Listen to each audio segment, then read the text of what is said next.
The Shadow Monarch in the Marvel World. Chapter 1. Haha, wait, what? A young black-haired man paused, realizing he was standing amidst the clouds. He blinked in shock. Just a moment ago, he had blown himself up, along with the enemy base, to buy his allies enough time to make the critical move that would win the war. And yet, here he was, alive and unharmed, standing atop a golden cloud. Surprised. A kind, sagely old man sitting at a table before him chuckled. Your actions accumulated a great deal of good karma. After all, you were the key reason World War III didn't start. He gestured for the young man to come closer. For some reason, an overwhelming sense of peace washed over him, as if he had nothing to fear from this stranger. Without hesitation, he walked over and took a seat on the cloud. So, I can go to heaven. Never thought I'd make it there, the young black-haired man muttered, rubbing the back of his head. He wasn't particularly religious, so the idea of being welcomed at the gates of heaven felt surreal. The old man chuckled. Well, you have two choices, you can enter heaven, or you can be sent to another world. The young man froze, momentarily stunned. Wait, another world? What kind of world? Do I get some wishes? He completely overlooked heaven, latching onto the possibility of a new life with undisguised excitement. Ha! The world I want to send you to is Marvel, but there are no wishes, the old man said, barely holding back his laughter as he watched the young man's face freeze in shock. What? The young man stammered, suddenly reconsidering whether heaven might not be such a bad option after all. The old man smiled. However, I will grant you something. I offer you the power of the Shadow Monarch, along with the leveling system. In an instant, all thoughts of heaven vanished from the young man's mind. But before I grant you these abilities, there are two important things you need to understand, the old man said, cutting off the young man just as he was about to speak. The interruption made him pause, choosing instead to listen carefully. First, the old man continued, the Shadow Monarch's power will be different. Normally, only someone with full access to the Shadow Monarch's abilities can use them on beings without mana. And in Marvel, mana doesn't exist. That means this skill would be useless to you, unless I granted you the full extent of its power. He smiled lightly. And that's not happening. The young man was left speechless. He hadn't even known of that limitation. I want you to earn it, the old man said. So, instead of granting you the full power of the Shadow Monarch, I'll give you a weakened version, one with the potential to become even stronger than the original.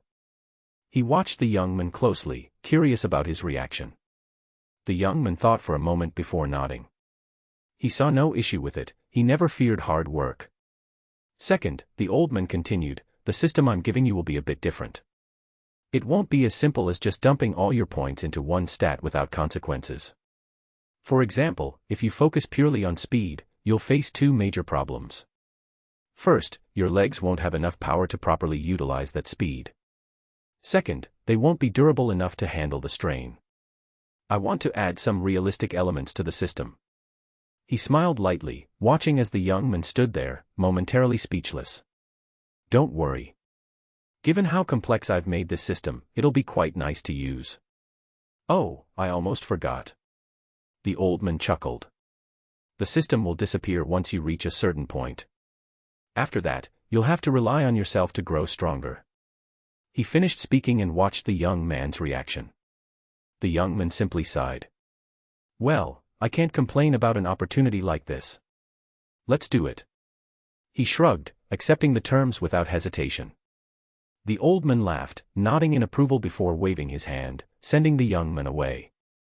Marvel Universe, Earth, 2149. A young, average-looking man lay sprawled on the ground, motionless. Slowly, his eyes fluttered open, revealing confusion as he stared up at the clear blue sky. For a moment, he simply lay there, disoriented, before finally pushing himself to his feet. Immediately, he began checking his body, ensuring everything was intact. This isn't my body. The realization hit him like a shockwave as he finished assessing his physical condition. His hands, his build, everything felt foreign, unfamiliar. After a brief moment of hesitation, he called upon the system. Instantly, the interface materialized before his eyes. Status screen. Name, Ashburn Blackheart. Race, Human. Age, 28 seconds. Level, 1. Titles, none. Stats. HP, 15/15. Determines how much damage can be sustained before incapacitation. Formula, durability times 10, plus, power times 5. MP, 13/13. Represents available energy for magic, abilities, and special skills. Formula, intelligence times 12, plus, charm times 3. HP regen, 0.1 per minute. Determines natural HP recovery rate. Formula, durability divided by 10. MP regen, 0.4 per minute. Determines how quickly MP regenerates. Formula, intelligence divided by 5, plus, charm divided by 5. Attributes. Power, 1, raw physical and magical force.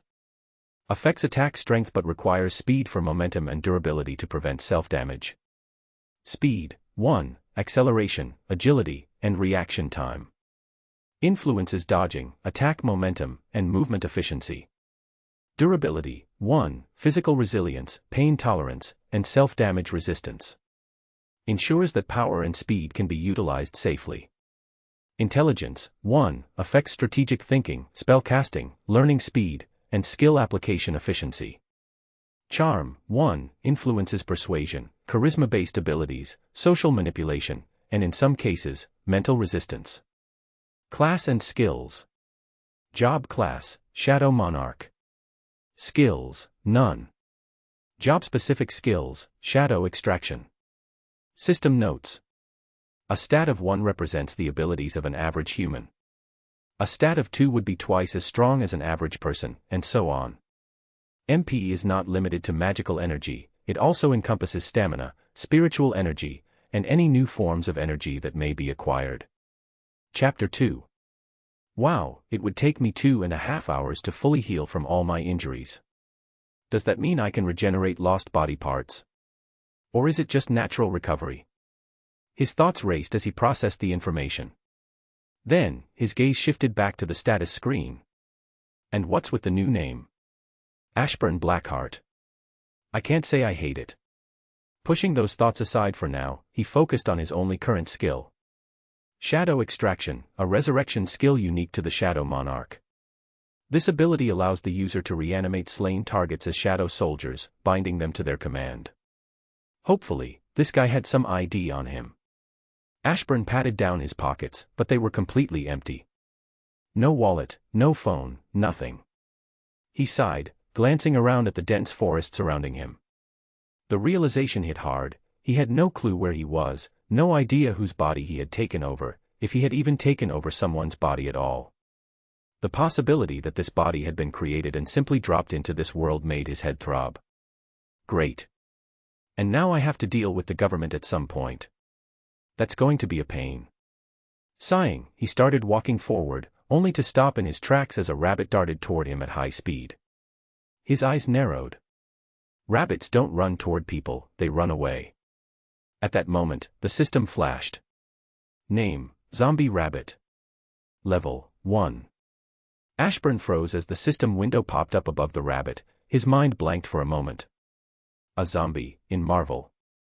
His breath hitched as realization set in. There was only one place this could be. New mission, you found yourself in the Marvel universe of zombies. Objective, kill 10 zombies. Reward, zombie virus immunity, 2 levels. Punishment, death. Fuck. Ashburn spun on his heels and bolted. But it didn't take long to realize the problem, he couldn't outrun the zombie. Why the hell is it so fast? Is this World War Z? Thinking fast, he leaped into a tree, scrambling up to escape. Below, the zombie rabbit skidded to a stop, staring straight up at him. His grip tightened on the branch as he stared back. Then he got an idea. He paused for a second, adjusting his position, then let himself drop. With a hard thud, he landed squarely on the zombie rabbit, crushing it beneath him. Ashburn scrambled off immediately, heart pounding.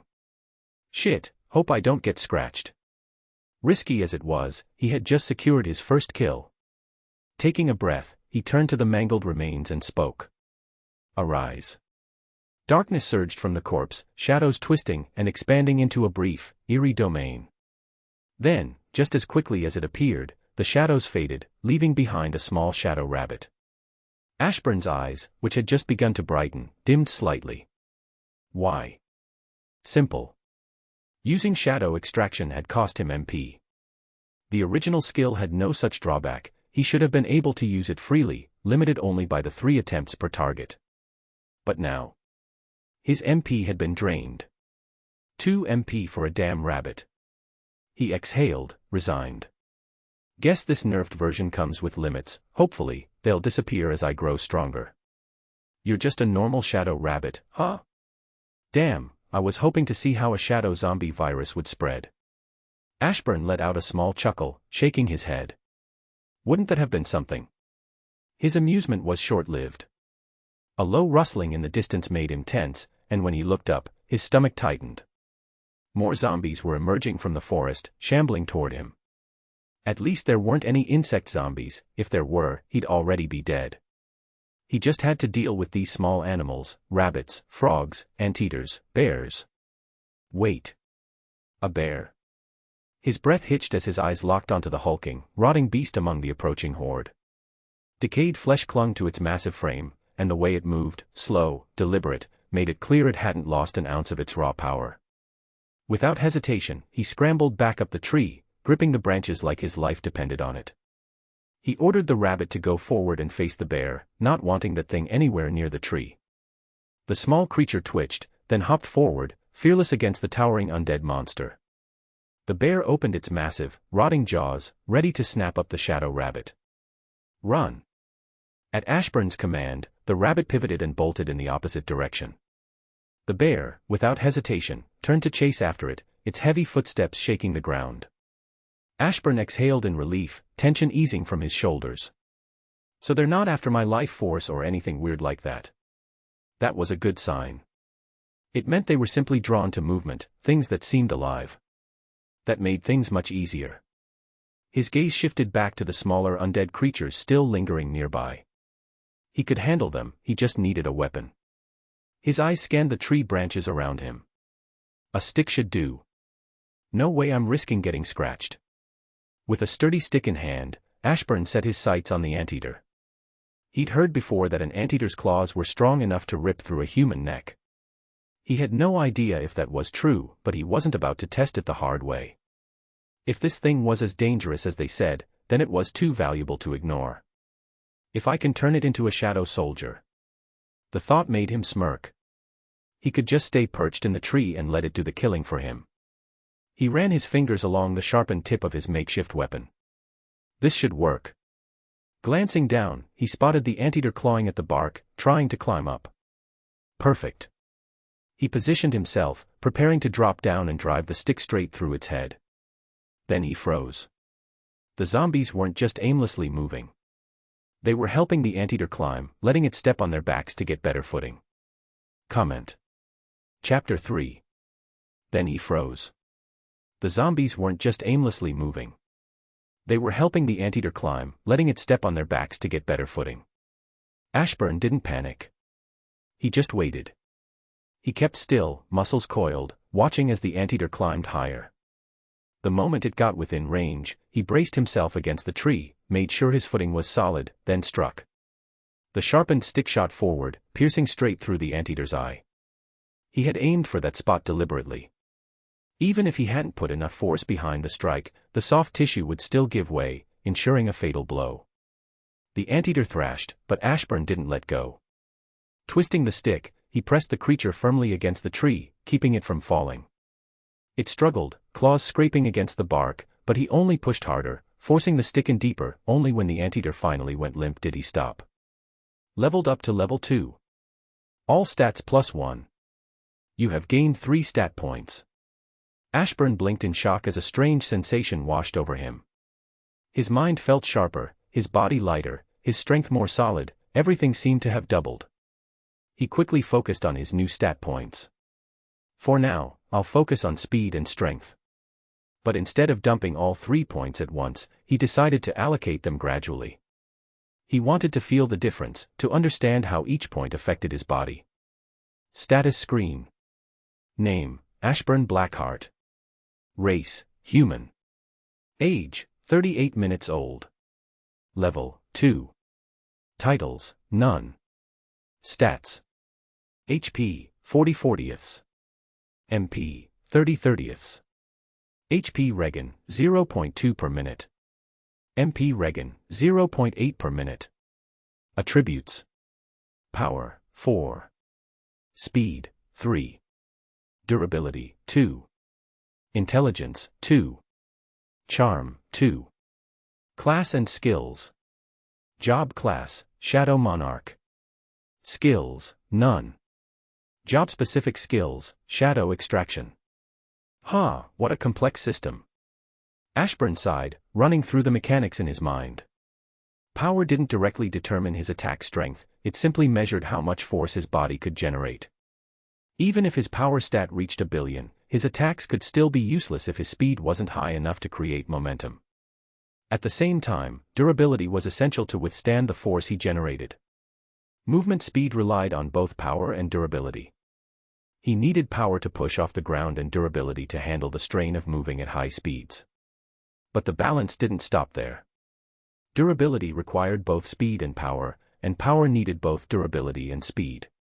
It seemed durability increased his mass, meaning he needed enough power to support his own weight and enough speed to avoid becoming sluggish.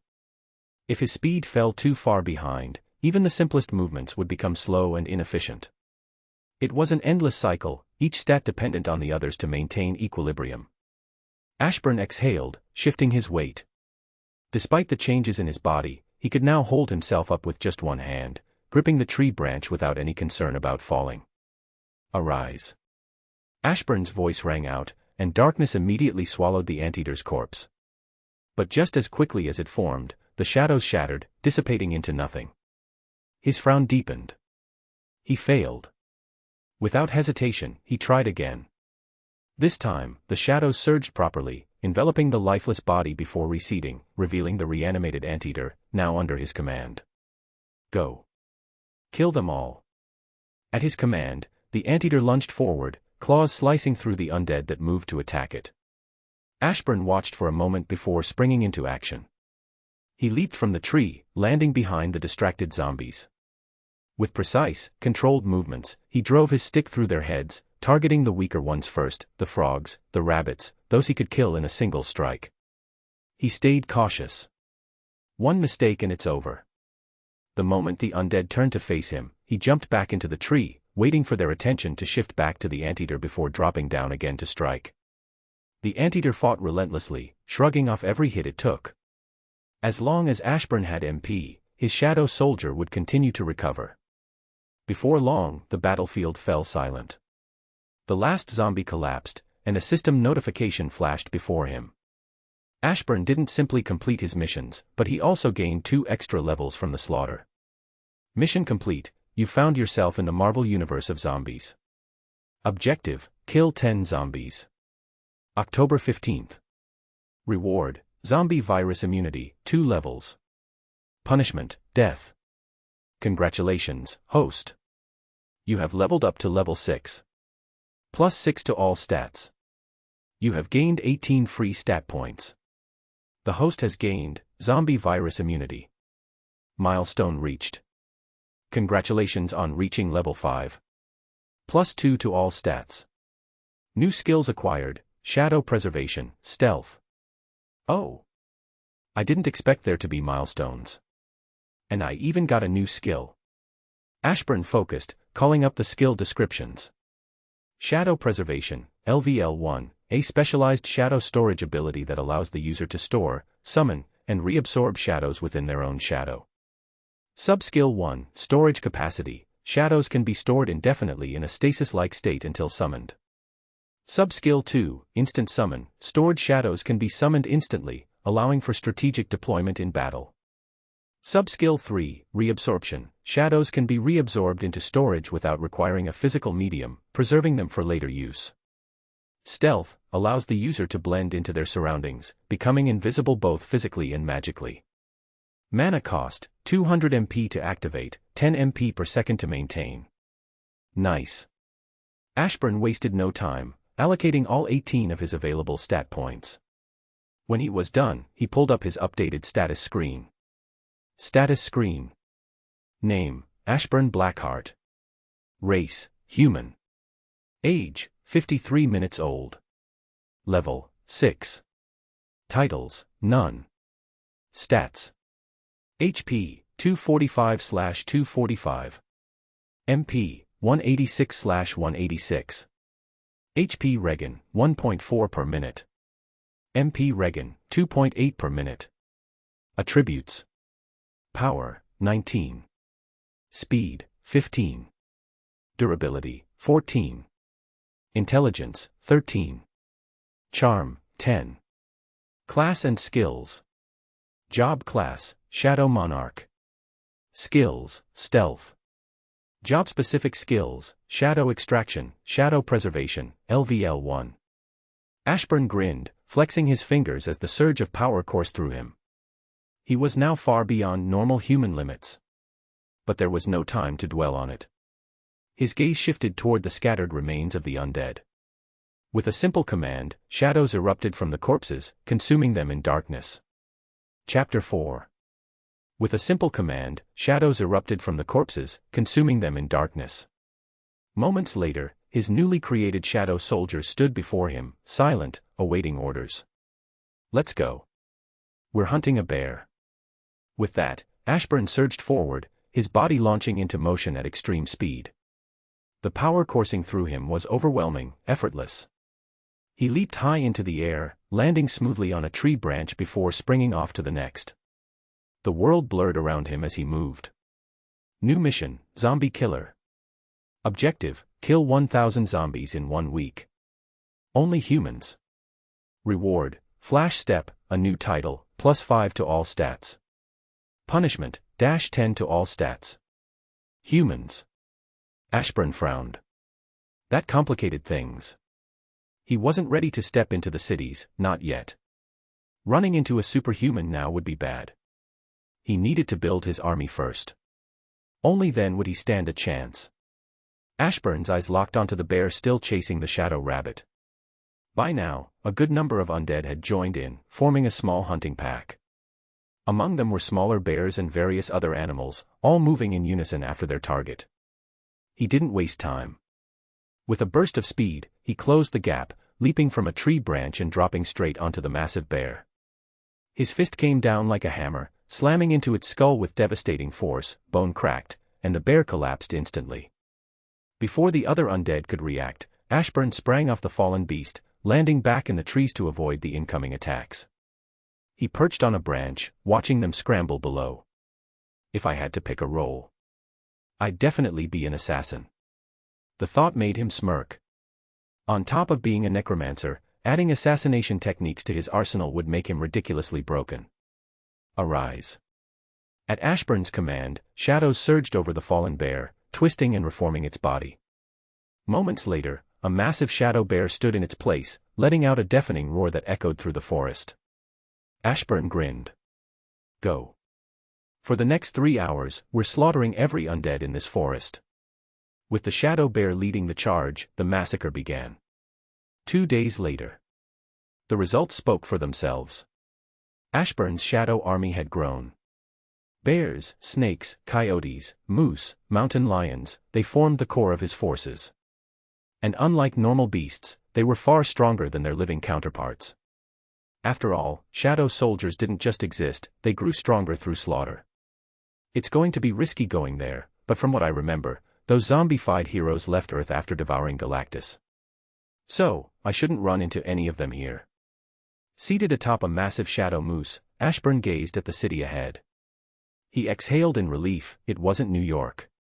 This wasn't DC, where heroes were spread evenly across the world. In Marvel, the vast majority of superheroes were concentrated in New York. If he had ended up there, survival would have been a nightmare. Go. At his command, the dozens of shadow soldiers behind him burst forward at extreme speed, charging toward the city like a relentless tide. Meanwhile, his moose moved at a steady pace, unbothered by the urgency. The others surged ahead, spreading out as they advanced. But it didn't take long, just a few dozen minutes, until something caught his attention. What the? Ashburn's eyes narrowed as he felt a massive drain on his MP. One of his shadow soldiers had just been one-shot, and a huge chunk of his energy had been consumed trying to restore it. No hesitation. He leaped off the moose and vanished in an instant. At his current speed, he was faster than any race car on Earth. In the blink of an eye, he was inside the city, his gaze immediately locking onto the battlefield. There, amidst the chaos, his shadow soldiers were locked in combat against one zombie, one completely engulfed in flames, which was causing it to scream in pain. A mutant. Ashburn's mind raced. In Marvel, mutants were the next step in human evolution, born with extraordinary abilities. Some were gifted with immense power, others, like this one, were cursed with it. This mutant could produce flames, but ironically, it wasn't immune to them. To make matters worse, the fire seemed to heal it. The more it burned, the more it regenerated. It was trapped in a constant cycle of agony, never truly dying as its own flames restored it. Fall back. I'll handle this. At Ashburn's command, the shadow soldiers immediately withdrew, forming a perimeter as he stepped forward. The flaming zombie turned to face him, but before it could react, boom. Ashburn's fist smashed into its head with devastating force, sending it flying right off its shoulders. The flames flickered and died out as the body collapsed. Without hesitation, Ashburn raised a hand. Arise. Darkness erupted from the remains, swallowing the corpse whole. Given the sheer difference in power, resurrecting the mutant as his shadow soldier was effortless. Shadow soldiers don't feel pain, so you're free from that suffering now. Ashburn patted his first human shadow soldier on the shoulder, watching as the flames that once consumed him flickered darkly within his new form. I'll call you Torch. The newly reborn shadow stood silently, awaiting orders. Your task is simple, find more like you. I don't care how weak they might seem, if they're mutants, bring them to me. This city will be my base. Kill any other zombies if you want, grow stronger. With that, Ashburn summoned a moose from his army, motioning toward it. Take this as your mount. Torch bowed in silent acknowledgement before climbing onto the moose. Without another word, they raced off, disappearing into the city to begin their hunt. Ashburn exhaled, turning his attention to the buildings around him. He needed weapons. Slipping inside one of the abandoned structures, he began his search. Daggers. If he was going to take on the role of an assassin, they would be the perfect fit. I should start picturing my ideal weapon. Ashburn's mind drifted as he imagined the perfect fusion: adamantium for indestructibility, vibranium for absorption, URU for enchantment, and mysterium for the unknown potential it held. Yeah, that's going to be a pain to get my hands on. He sighed, shaking his head. Might as well go for the infinity stones while I'm at it. His eyes landed on a pair of kitchen knives lying on the counter. They weren't ideal, but for now, they'd do. He picked them up, testing their weight in his hands before gripping them firmly. Just then, the system flashed. New mission, Dagger Mastery. Objective, master dual-wielding daggers. Reward, 2x dagger skills, +5 to all stats, food generation bag. Punishment, none. Well, at least I won't have to keep eating fruit. Ashburn sighed. For the past 2 days, his diet had consisted of nothing but fruit, and he was sick of it. With renewed focus, he stepped outside, ready to find some undead to train. Chapter 5. Mission complete, Zombie Killer. Objective, kill 1,000 zombies in 1 week, only humans. Reward, Flash Step, a new title, +5 to all stats. Punishment, -10 to all stats, avoided. New skill acquired, Flash Step.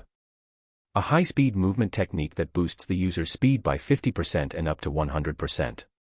Warning, this skill can cause self-harm if durability is less than half of speed. To use this skill at its fullest potential, durability should be at least half of speed. Congratulations. You have gained a new title, Undead Slayer. Undead Slayer, title effect. +25% to all stats when facing undead. +10% to all allies' stats when facing undead. Status screen. Name, Ashburn Blackheart. Race, human. Age, 3 days and 8 hours old.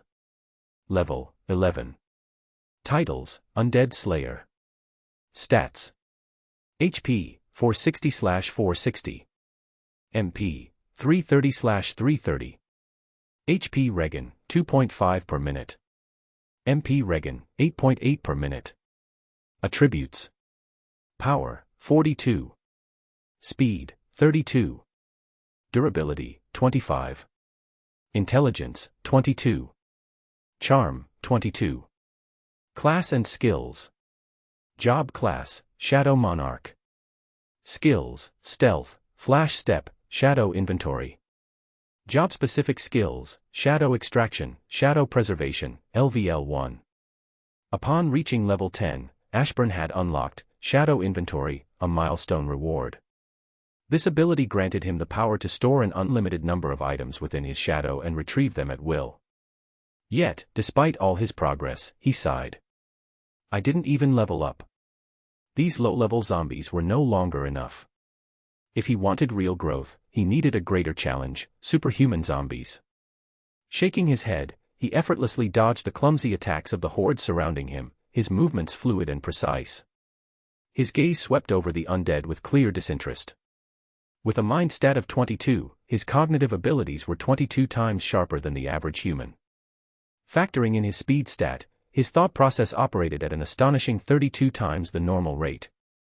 Every movement, every attack, every feint, he processed it all instantly, reacting before his enemies could even register a change. His skill with the daggers had improved immensely, as had his overall combat ability. But it still wasn't enough.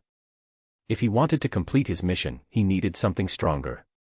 With a flash, Ashburn shot forward, weaving through the horde at blinding speed. In an instant, he reappeared behind them. A beat passed. Then, thud, thud, thud. Dozens of undead heads shot into the air, their severed hands falling alongside them. Ashburn turned to observe his handiwork before glancing down at his knives. I need better blades. He sighed, shaking his head. These kitchen knives weren't cutting it, literally. He needed real weapons. Without wasting time, he gave the fallen zombies a new purpose, resurrecting them as shadow soldiers before leaping onto the rooftop of a nearby building. From his vantage point, he overlooked the city below, where his ever-growing army of shadow soldiers dominated the streets. Reaching out through his connection, he called for his first human shadow. Torch, have you found any mutants? Over the past few days, he hadn't just focused on mastering his daggers, he had also helped Torch refine his powers. Ashburn might not have flashy abilities like Torch, but he had knowledge, creativity, and a strategic mind. And he was putting them all to use. Sorry, my lord. Finding mutants is difficult if they don't reveal themselves. I could create a large fire beam to draw them toward me if you'd like. Torch's voice echoed through their link. No. I don't want any of those all-knowing guys catching wind of me. Ashburn frowned, mind racing. There was at least one being in Asgard who could see everything that happened across the 9 realms. Right now, Ashburn was likely within his line of sight. But just as a person could see every grain of sand on a beach without focusing on any single one, Heimdall wasn't watching him specifically. Yet, the bigger an impact Ashburn made, the higher the risk of drawing unwanted attention. And he wasn't ready for that. Keep searching. I've cleared out this city, I'll be moving to the next one. With those parting words, Ashburn shifted his focus, scanning the distant skyline. The next city would bring new opportunities. But just as he was about to move, a system screen appeared before him. New mission, Mutant Hunt. Objective, hunt down 100 mutants and have them join your shadow soldiers. 1/100. Reward, Sixth Sense, Will to recover, mana manipulation. Punishment, -15 to all stats. I wonder what Sixth Sense would be like. Ashburn's thoughts lingered on the reward for a moment before he refocused. Without hesitation, he sent a command to his shadow army.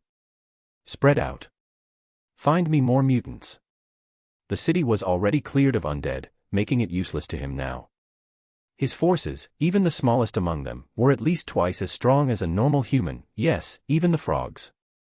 The city had originally housed 15,000 zombies, all of whom now marched as part of Ashburn's shadow army. With such overwhelming numbers at his command, The likelihood of any mutant slipping past them was non-existent. His soldiers had no need for rest, no exhaustion to slow them down. They could run at full speed indefinitely, scouring every inch of land for their targets. Then, another system notification appeared. New mission, New York City. Objective, go to New York and slaughter all zombies. Time limit, 6 months. Reward, +5 levels, +10 to all stats, a skill. Punishment, stuck in this universe until all zombies are killed. Fuck. Ashburn's mind raced. How the hell am I supposed to kill someone like Deadpool? Forget Deadpool, New York was home to countless dangerous individuals he didn't even want to be near. How was he supposed to clear that city? 6 months, fine. I'm not staying in this place forever. Ashburn clenched his teeth, frustration simmering beneath the surface. He exhaled sharply, scanning his surroundings before leaping off the rooftop. While waiting for his soldiers to report back, he focused on gathering more weapons. He needed better gear if he was going to take on the challenges ahead. It didn't take long before one of his shadow soldiers sent a report. They had found a mutant. Without hesitation, Ashburn took off. He moved like a blur through the streets, his speed nearing that of the fastest cars, though not quite there yet. Still, he covered ground fast. In less than 30 minutes, he arrived at the city where the report originated. What he saw was chaos. His shadow soldiers were locked in battle, clashing against a swarm of zombies. What should have been an easy battle had become more troublesome. One of the zombies was a mutant, and its ability. It could fire a beam from its stomach. A ridiculous ability, but effective. The beam wasn't strong enough to rip through a car, but it could still deal significant damage. That alone wouldn't have been a problem, but the mutant zombie wasn't just attacking blindly, it was smart. It used the other zombies as shields, keeping itself protected while it fired off its attacks. Well, at least the beam travels at the speed of light. Ashburn sighed, slightly disappointed. The ability had potential, but the raw power was lacking. Still, light-speed attacks weren't something most could dodge. Ashburn gripped his knife, took aim, and threw. The blade cut through the air, striking the mutant zombie square in the head before it could react. The impact was instant, skull pierced, brain destroyed. The lifeless body collapsed as the knife continued its path, exiting cleanly through the back of its head. Chapter 6. Arise, Ashburn spoke the word without emotion, barely sparing the newly risen shadow a glance before turning to leave. Another soldier added to his growing army. He returned to the city he had just left, prepared to move to the next as soon as the call came in. And it did come. As his shadow army expanded its reach beyond the small city where he first arrived, mutant zombies became increasingly common. Some required his direct intervention, those with abilities that his current soldiers couldn't handle. Other times, his shadows managed to subdue the mutants and bring them to him, saving him the effort. His days became a cycle of constant movement. City after city, hunting down stronger enemies, and forcing them into his ranks. Some battles were quick, others dragged on, especially when mutant zombies coordinated with groups of lesser undead, turning what should have been a simple fight into a real challenge. Still, Ashburn pressed on. His army was growing, and so was his strength. By the way, mutants would fall under the 6th classification. The first and the weakest classification was Epsilon level. Epsilon mutants either have a non-combative power or no real powers at all, but are like Gamma-level mutants in that they cannot hide what they are. To count as an Epsilon-level mutant, you have to possess very little to no special abilities and a mutation that extremely negatively affects your day-to-day life. Some mutants of this level are killed by their mutations. Delta level. Delta mutants don't have any significant flaws. The only problem is that Delta mutants don't have powers that match an Alpha mutant or even a Beta or Gamma mutant. At least 50% of mutants are Delta mutants, making them the most common type of mutant. Some examples of Delta mutants are Forge, Domino, and Callisto. Gamma level. Gamma mutants are very powerful mutants, but they have flaws. Unlike the Beta mutants, a Gamma mutant's flaw is a major flaw that makes their life very hard. A good example is Blink. Blink's power of creating teleportation disks and energy projection makes her pretty handy in a fight. Along with this, she has lilac skin, eyes with no visible pupil or iris, pink hair, and strange facial markings. While alpha and beta mutants can pass as regular-looking humans, gamma mutants cannot because they have physical defects like blob or marrow. Beta level. As far as how potent their powers are, beta mutants are on the same level as alpha mutants. The difference between beta mutants and alpha mutants is that the beta mutants have flaws, albeit very small flaws. The beta mutants are also believed to be about 10% of the mutant population. One example is Wolverine. He may seem human at first, but along with not being able to turn off his powers, he has an extra set of bones and muscles in each forearm, thus his famous retractable claws. Gambit can control his power and mostly seems human, but he has red eyes and black scaras. Alpha level. An alpha-level mutant is someone who looks no different from any other human being, and whose powers are pretty effective in combat. Likewise, they have no limitation placed on them as a result of their X gene. Kitty Pryde looks like any normal lady and is capable of walking through walls. Dazzler seems no different than others but can absorb sound waves and redirect them as light or lasers. Colossus looks like a living metalman when he uses his power, but he can then turn it off and resume the appearance of a normal person. The mutant rogue is now an alpha-level mutant since she can control her power, but once was a beta level. Omega level. An omega-level mutant is one with the most powerful genetic potential of their mutant abilities. Some abilities depicted by mutants described as omega level include immortality, extreme manipulation of matter and energy, high psionic ability, strong telekinesis, and the potential to exist beyond the boundaries of the known physical universe. No firm definition has been offered in comics. These are mutants whose power levels are such that they are considered the most serious threats, capable of wide-scale destruction and proving very difficult to take down, contain, or kill. Anyways, the alpha, beta, and gamma-class mutants are all roughly the same power level. It would be possible to have alpha and gamma-class mutants with say super strength who were completely equally matched, but the gamma one has purple skin with pink polka dots. Torch was a beta-level mutant he came across, meanwhile, everyone else he came across was a delta-level mutant. The mutant that shot a beam from his stomach was a delta-level mutant, his stomach was glowing at all times. My lord, I have found a secret lab containing many mutants. It has been locked from the outside. Do I have permission to open it? Torch's message made Ashburn's eyes widen. So far, he had only gathered 12 mutants for his army. A lab holding an unknown number of them. This was exactly what he needed. I'm coming. Wait for me. Without wasting a second, Ashburn burst forward, moving at top speed toward Torch's location. It took him 2 hours to arrive, but when he did, he found Torch patiently waiting atop his mount. Ashburn gave him a brief nod before shifting his attention to the building. A secret lab. A potential gold mine. Without hesitation, they entered. Torch led the way, guiding him through the facility toward where the mutants were sealed away. The entrance to the lower levels lay at the bottom of a long stairwell. The place was eerily untouched, a stark contrast to the ruined cities he had passed through. No signs of zombies, none had wandered in. But the signs of panic? Those were everywhere. Ashburn came to a stop before a large metal wall, reinforced and sealed tight. Small windows lined its surface, allowing a glimpse inside. What he saw was a swarm of zombies, all former mutants, slamming against the walls, desperate to break free. Weird that this place still has power. The lights inside were still on, casting an eerie glow over the struggling undead. Chapter 7. Weird that this place still has power. The lights inside were still on, casting an eerie glow over the struggling undead. This wasn't just any containment chamber, this was built to suppress mutant abilities.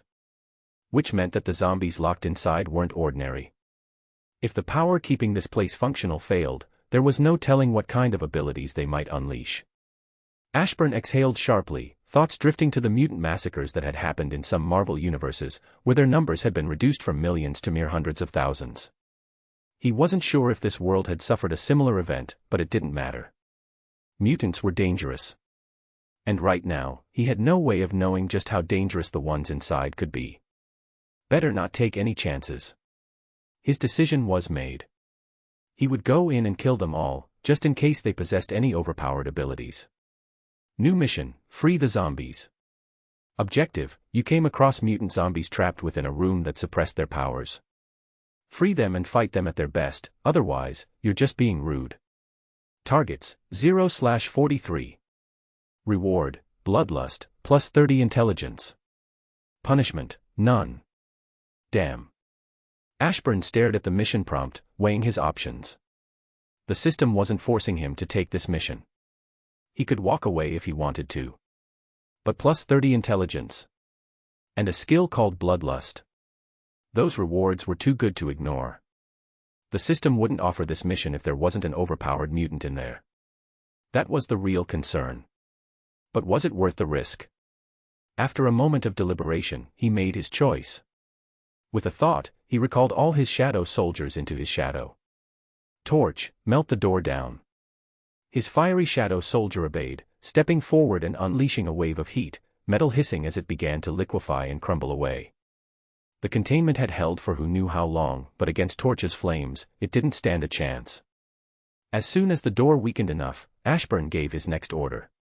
Return to my shadow. Torch vanished, slipping back into the darkness beneath Ashburn's feet. And before the first zombie could step out, Ashburn activated stealth, his presence disappearing entirely. Roar. The first zombie to step out was a young man with orange-black hair, letting out a growl that sounded far too much like a tiger. A second later, his entire form shifted, transforming into a massive beast. But this wasn't just any tiger. Before Ashburn could analyze it further, another figure emerged, an old man whose body suddenly regressed in age, growing a tail and dragon-like horns as his transformation took hold. One by one, the rest of the zombies stepped forward, only to change. Each underwent physical mutations, their abilities once suppressed now running rampant. Ashburn stayed perfectly still, cloaked in stealth, silently watching as the chaotic transformations unfolded. Then, one of them grew 5 eyes. And the moment those 5 eyes opened, all of them locked onto him. Shit. The zombie lunged straight for him, drawing the attention of the others. For a split second, confusion flickered through the remaining undead, their instincts struggling to process what their ally had reacted to. All but the tiger. Its nose twitched. It was nose had seen through stealth, him. Stealth had failed. With a burst of darkness, a shadow bear emerged, its razor-sharp claws slicing cleanly through the 5-eyed zombie in a single strike. The bear wasted no time, it turned and ran, bolting toward the exit. Fighting in such a tight space wasn't ideal. They needed to draw the zombies out. The horde immediately followed instinct's overriding thought. But Ashburn had other priorities.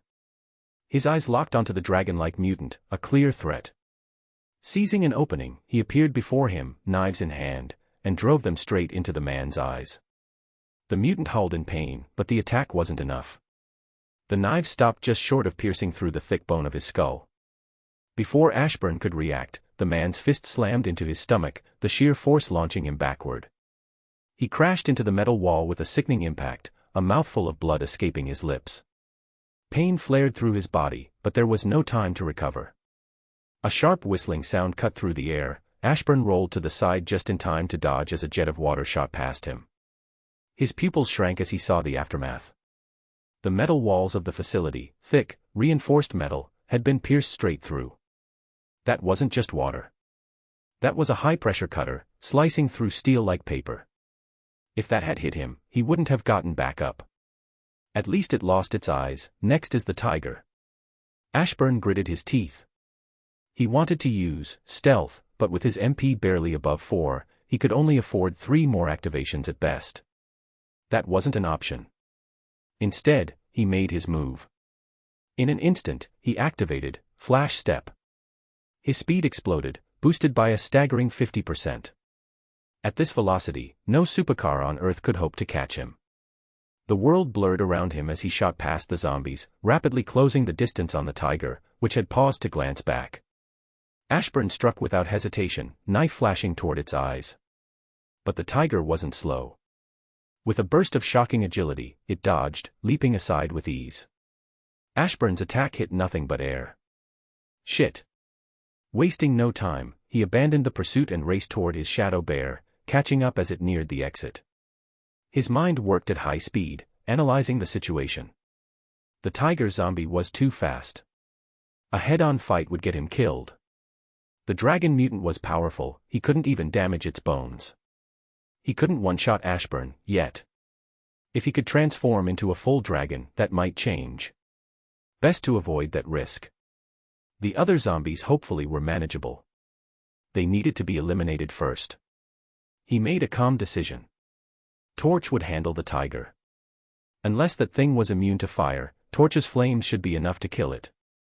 The dragon mutant would fight his army. They had the numbers, surely they could buy time or do some good damage to that thing. Ashburn himself would focus on eliminating the weaker zombies, reducing the chaos, and gaining new powerful allies before dealing with the bigger threats. Chapter 8. Ashburn stood alone, facing down 41 mutant zombies. It was just him, against them all. He gripped his knives tighter, mind sharp and focused. If any of these mutants are as strong as those two my shadows lured away, this could get messy. Roar. The zombies surged forward, eyes gleaming with feral hunger. Among them, a blue-skinned zombie stood out. It waved a hand, pulling moisture from the air and shaping it into high-pressure water jets that shot toward Ashburn with deadly force. Ashburn dodged, twisting his body to avoid the searing jets. He mentally marked the zombie's position. It had to die the moment he found an opening. Flash step. His form blurred, and in an instant, he reappeared behind the horde, blades ready to carve through the closest threat. His eyes immediately locked onto a spider-like mutant zombie, its twisted form crawling unnaturally across the floor. Ashburn lunged, knives flashing toward the base of its skull, but dozens of eyes snapped open across the spider mutant's back, each one fixating on him. Ashburn aborted the attack, launching himself backward just as the spider zombie's limbs lashed out, piercing the space he'd occupied a moment before. The mutant raised its abdomen, and in an instant, a thick web shot toward Ashburn. He barely dodged, twisting to the side just in time. But there was no chance to recover. The web latched onto a nearby wall, and the spider mutant yanked itself forward, closing the distance in a blink. Ashburn tightened his grip on his knives, crossing them in front of him just as the mutant sprouted 4 sharp legs, all lunging to impale him. Fast. He managed to block the strike, but the sheer force sent him rocketing backward, boots skidding across the floor. Pain flared in his hand. One of the legs had pierced straight through his palm, and blood now dripped steadily from the wound. What a pain. Ashburn scowled, annoyed but unfazed. He didn't even bother trying to stop the bleeding. Why? Simple. His recovery speed was already well beyond human limits. Even now, the wound was slowly knitting itself closed, and in less than a minute, it would be fully healed. Ashburn surged forward, closing the gap between him and the spider mutant. He sidestepped a sudden jet of water, only to be forced into a sprint as earth spikes erupted from the ground, narrowly missing him. His eyes flicked across the battlefield, searching for the zombie controlling the earth, but there were too many moving bodies, and no clear sign of the culprit. Forget it. He refocused on the spider zombie, determined to end the fight quickly. But just as he shifted his attention, a web appeared before his face. Ashburn's eyes widened. The spider hadn't turned around to shoot the web from its butt. It can shoot webs from its mouth too. Reacting on instinct, Ashburn activated Flash Step. A surge of explosive speed propelled him forward, his movement doubling in an instant. The web missed by inches, snapping harmlessly through the air as Ashburn blurred past, the short burst of speed leaving the spider scrambling to track his movements. Damn. Ashburn glanced at his status. 250/575 HP. That single punch from the dragon mutant had done that much damage, that spider attack only did 50 damage. The only reason he was still standing was thanks to his title, Undead Slayer, which boosted his HP by 25%. Without it, he'd probably already be on the ground. Ashburn readjusted his grip on his knives, irritation flickering across his face. This assassin build, it's not enough. Speed and precision were useful, but the moment he couldn't dodge, he was done.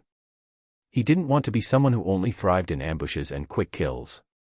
He wanted to be a one-man army, someone who could stand his ground in any fight without worrying that a single mistake would cost him everything. Flash Step. In an instant, his speed surged by 50%, and he blurred forward, shooting towards the spider mutant. The creature twitched, caught off guard by his sudden reappearance. It raised its extra limbs, moving to block the expected strike. But Ashburn didn't strike. Instead, he threw his knife straight at the spider's face. The spider reacted on instinct, snapping its limbs up to block the blades. Ashburn was far faster than the spider. It wasn't speed that gave the mutant an edge, it was reaction time, sharp enough to track his movements. But the moment it moved to block the knives, it left itself wide open. Ashburn kicked off the ground, his momentum boosted by his high power stat. Boom. His fist slammed into the spider's face, the impact reverberating through the air. But it didn't fly backward. Ashburn didn't let it. He followed through, twisting his body and driving a second punch downward, slamming the spider's head into the ground with brutal force. Crack! The skull caved in, and the mutant went limp. Ashburn barely had time to breathe. He leaped back, narrowly dodging a barrage of abilities, beams, spikes, and blasts, raining down on his position. Arise! Ashburn's voice rang out, sharp and commanding. Darkness burst forth, swallowing the spider mutant's corpse. A heartbeat later, the creature rose again, its form now cloaked in shadows, eyes glowing faintly. Ashburn exhaled in relief. Go. Web them up. The shadow spider sprang into action, opening its mouth and firing thick strands of webbing toward the advancing undead. Ashburn jumped back, watching for an opening. The moment one appeared, he burst forward, closing the distance in an instant. His target. The water-shooting zombie, easily the most dangerous threat on the field. Its high attack power made it a priority kill. But not all 40 zombies were focused on the spider. Shink! A massive earth spike erupted from the ground, hurtling straight toward his chest. Ashburn summoned his knives, crossing them in front of him just in time to block the strike. Ashburn rocketed backward, barely keeping his balance as he skidded across the ground.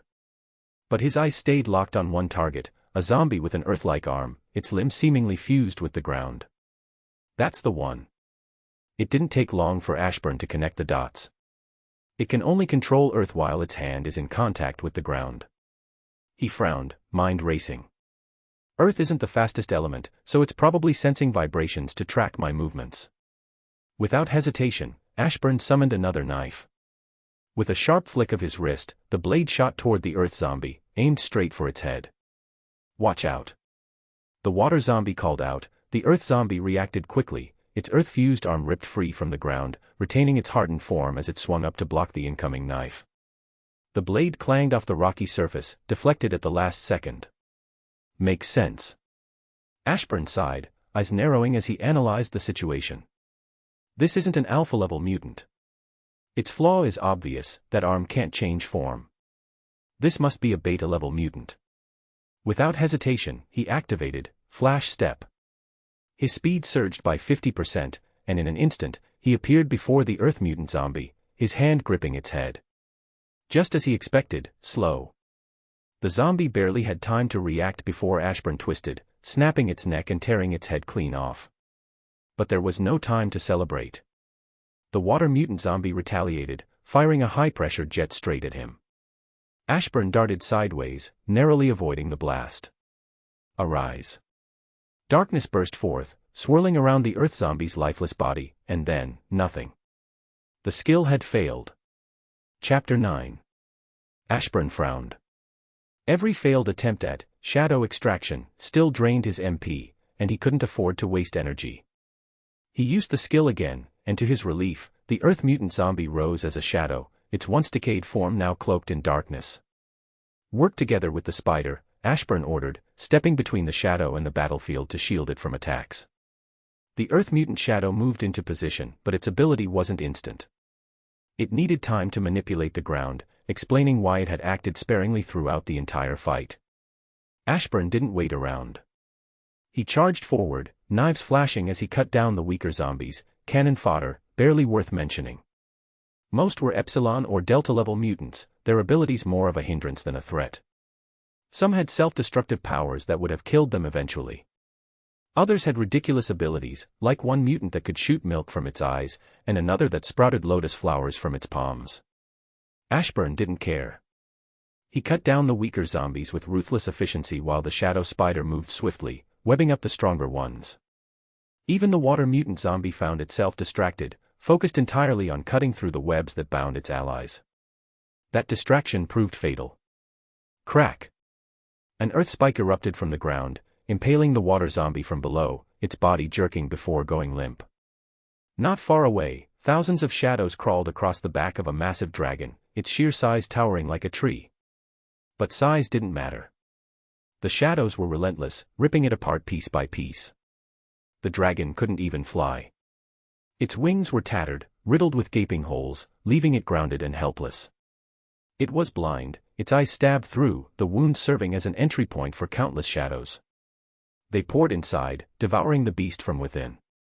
Its ears were overrun, its mouth stuffed with shadows, and even the lowest, most humiliating parts of its body, its rear and genitals, were being mercilessly attacked. Every weak point was under relentless assault. Given a few more minutes, the dragon zombie was sure to fall. But it was durable, incredibly so. These weren't the weak shadows Ashburn had at the start. His army had grown stronger, each soldier sharpened through countless battles. To make matters worse for the poor dragon, it couldn't even fight back effectively. The shadows weren't attacking from the outside, they were tearing into it from within.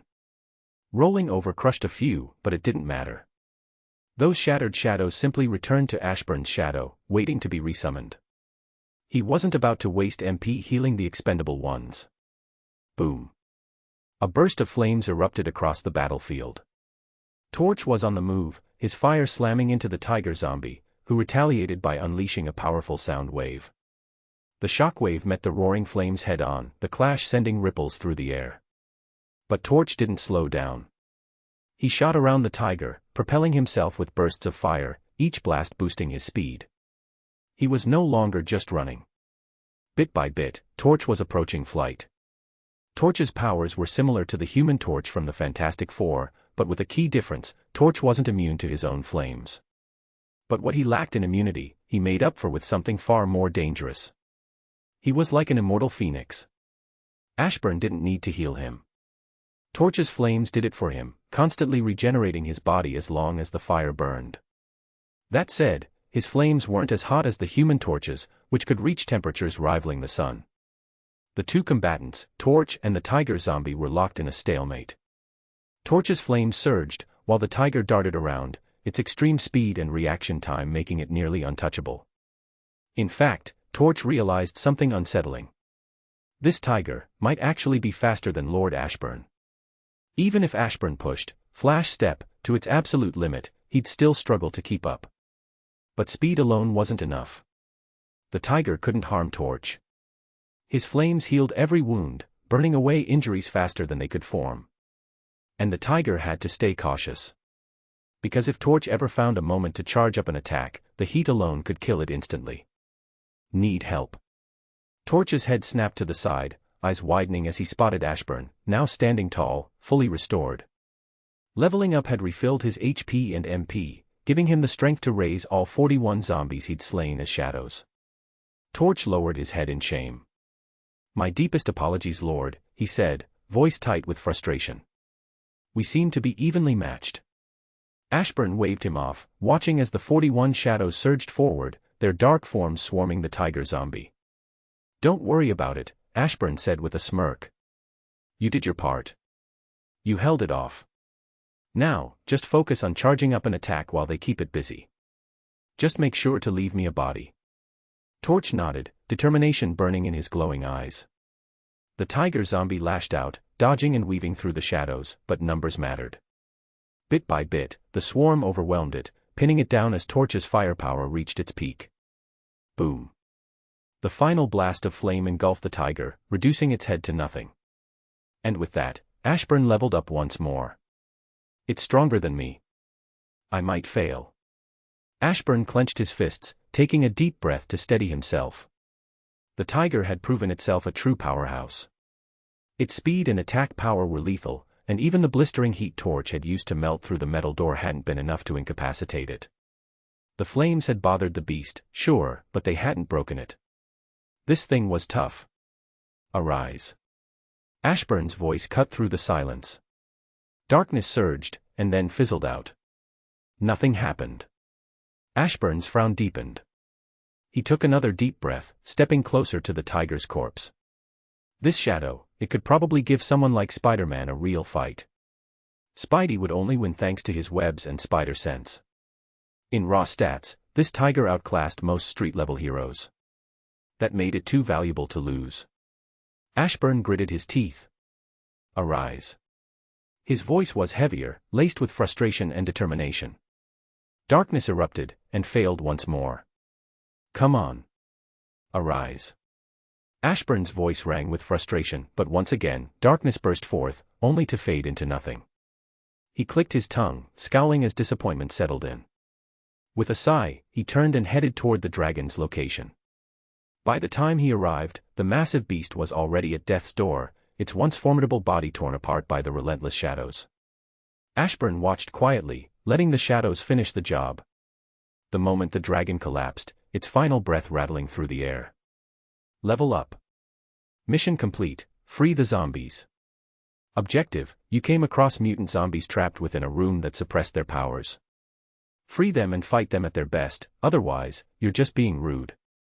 Targets, 43/43. Reward, Bloodlust, plus 30 intelligence. Punishment, none. Bloodlust, unleash an aura of pure killing intent, intimidating enemy combatants into submission. This skill induces intense fear in those targeted, decreasing their stats by 50%. It can be applied to multiple opponents simultaneously. Nice, Ashburn smirked, satisfied with the new skill. The debuff alone made it invaluable, but the fact that it could affect multiple targets at once. That made it deadly. And with the plus 30 intelligence boost, his mental clarity sharpened, thoughts flowing faster, connections forming effortlessly. Learning would be quicker. Reactions would be faster. Calculations would be precise. Chapter 10. Arise. Ashburn's eyes stayed locked on the dragon's corpse, determination burning within him. Darkness surged, and fizzled out. His heart sank. No. I need this one. Losing the tiger was one thing, but the dragon. That was too much. Without it, he'd be missing out on a massive advantage. Arise. Ashburn roared, frustration and desperation lacing his voice. Darkness exploded around the corpse. And this time, it worked. A massive shadow dragon rose, letting out a deafening roar as its form solidified, dark and menacing. Ashburn almost jumped for joy, but instead, he sank to the ground, exhaling in pure relief. 43 mutants down, 57 to go. Ashburn pushed himself up, eyes sweeping across his gathered shadows. Who here has hacking skills? With over 15,000 shadows under his command, at least one had to know something, right? My mutant ability allows me to see hacking like a video game, one of the newly summoned shadow mutants spoke, stepping forward. Ashburn's gaze settled on the mutant, noting its strange ears, log-shaped, almost like they were meant to connect to something.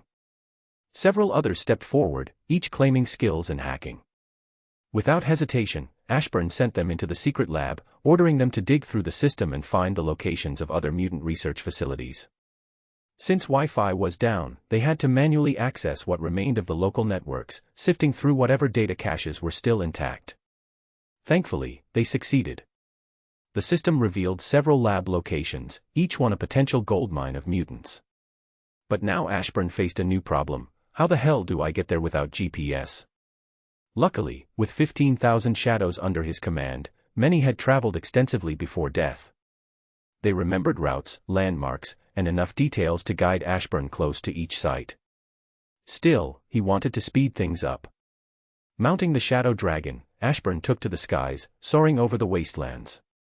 His goal: slaughter every zombie-infested city in his path. Ashburn chose to lead the charge himself, driven by more than just conquest. With his boosted intelligence stat, learning had become effortless. This was more than just a massacre, it was training. And by the time he was done, Ashburn was confident he'd master dual-wielding daggers. And master it he did. In just 2 days, Ashburn's dagger mastery had advanced by leaps and bounds, his skill sharp enough to complete the mission. Mission complete, dagger mastery. Objective: master dual-wielding daggers. Reward: 2x dagger skills, plus 5 to all stats, food generation bag. Punishment: none. New skills acquired. Critical attack, a dagger-exclusive skill that allows the user to inflict critical damage by striking an opponent's vital points. Mana cost: 70 MP per use. Effect: critical damage equals twice your peak damage output. Dagger throw allows the user to throw a dagger with increased damage and accuracy, scaling with the skills level. Mana cost: 30 MP per use. Food generation bag: by channeling MP into the bag, the user can generate any food they picture. The more MP invested, the higher the food quality. Status screen. Name: Ashburn Blackheart. Race: human. Age: 6 days and 12 hours old. Level: 14. Titles: Undead Slayer.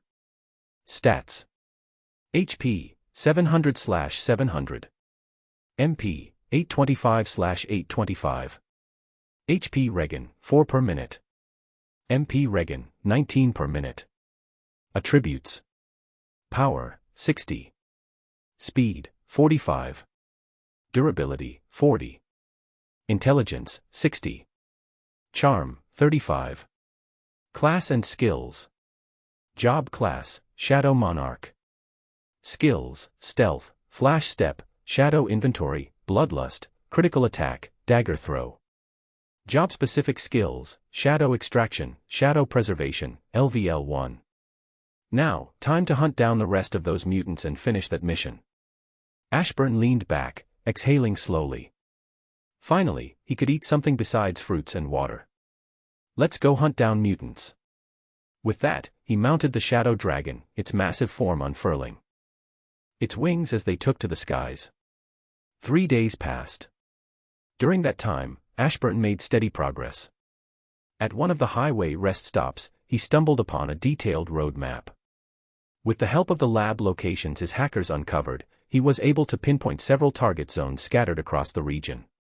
But Ashburn didn't just meet the 100 mutant quota. He exceeded it. By the end of the 3rd day, he had turned a total of 150 mutant zombies into shadow soldiers. And, of course, the system rewards followed. Mission complete: Mutant Hunt. Objective: hunt down 100 mutants and turn them into shadow soldiers. Result: 150/100. Reward: 6th sense, will to recover, mana manipulation. Punishment: none. New skills acquired. 6th sense. A unique perception that transcends the 5 traditional senses, allowing the user to perceive the world without physical limitations. Range: intelligence plus charm, times 1 kilometer. Clarity: the further the range, the harder it becomes to distinguish details. Mana cost: 10 MP to activate, 1 MP per second to maintain. Will to recover. Enhances regeneration, allowing the user to recover from any non-fatal damage, including the regrowth of lost limbs. HP boost, times 2 to max HP. Regeneration speed, times 5 to HP recovery. Fatal wounds, such as damage to the heart or brain, remain lethal. Mana manipulation.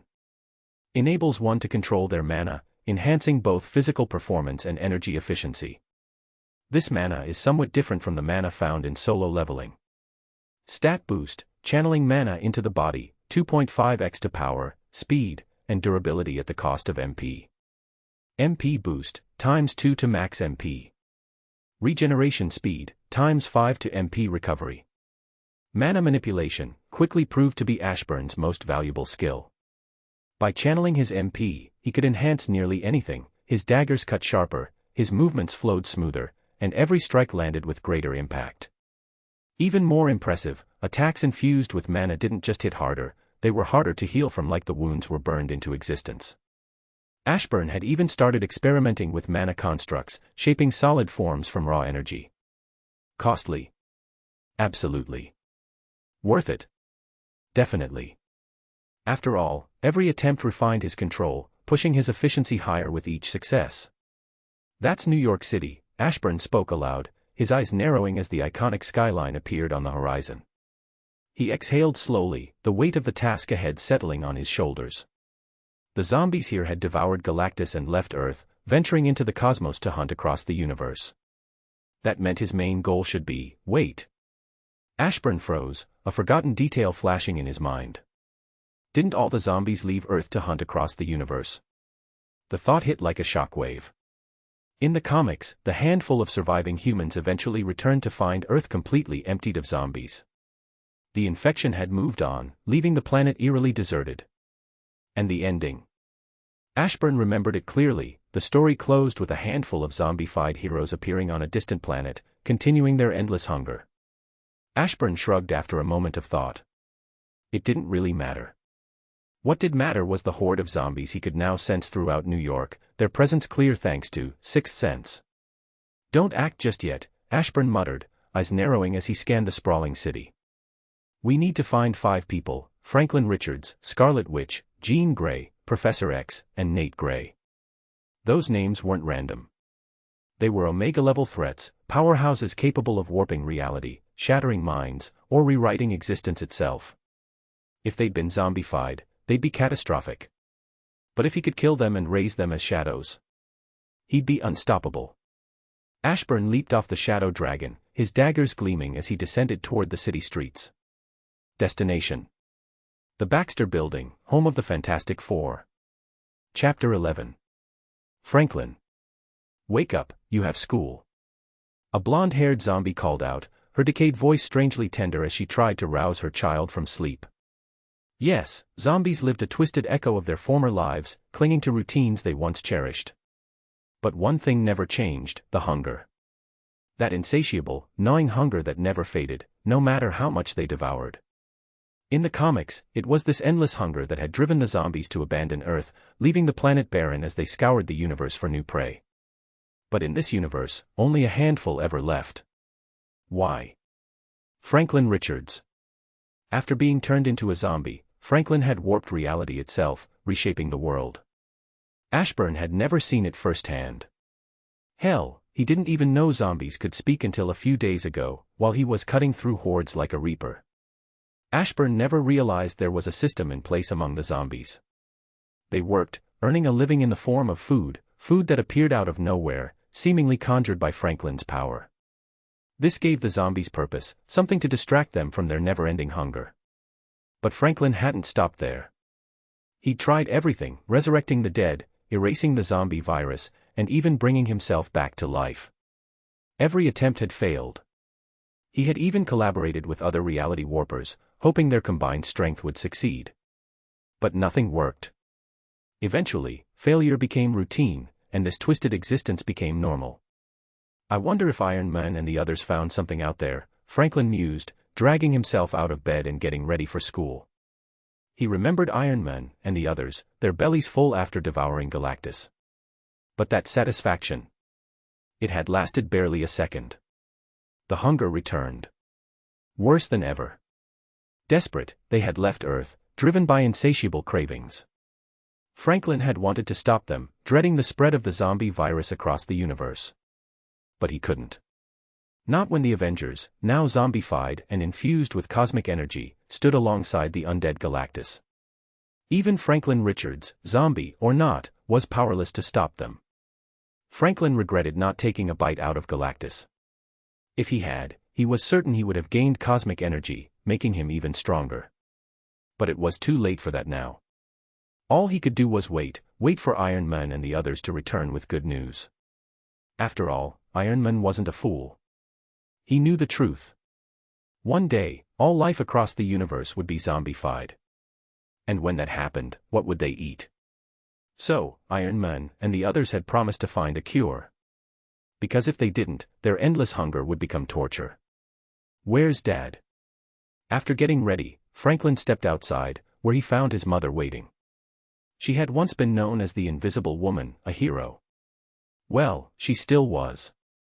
Because while life among the zombies had become structured, it was far from peaceful. Some zombies had resorted to eating their own, driven by hunger to the point of cannibalism. Even among monsters, it was a disgusting act, one that horrified the rest and kept them living in fear. So, heroes were still needed. Not to protect the living, but to protect zombies from other zombies. "You know him," Sue Storm sighed, her tone heavy with resignation. Her husband, Reed Richards, was the smartest zombie alive, and he'd thrown himself into endless research, determined to cure the zombie virus. To this day, he hasn't stepped out of his lab. Why would he? Zombies didn't need food, water, or sleep. Reed could work indefinitely, chasing a solution that always seemed just out of reach. This isn't your fault, Franklin, Sue added, noticing the guilt etched across her son's face. We all have limits to our powers.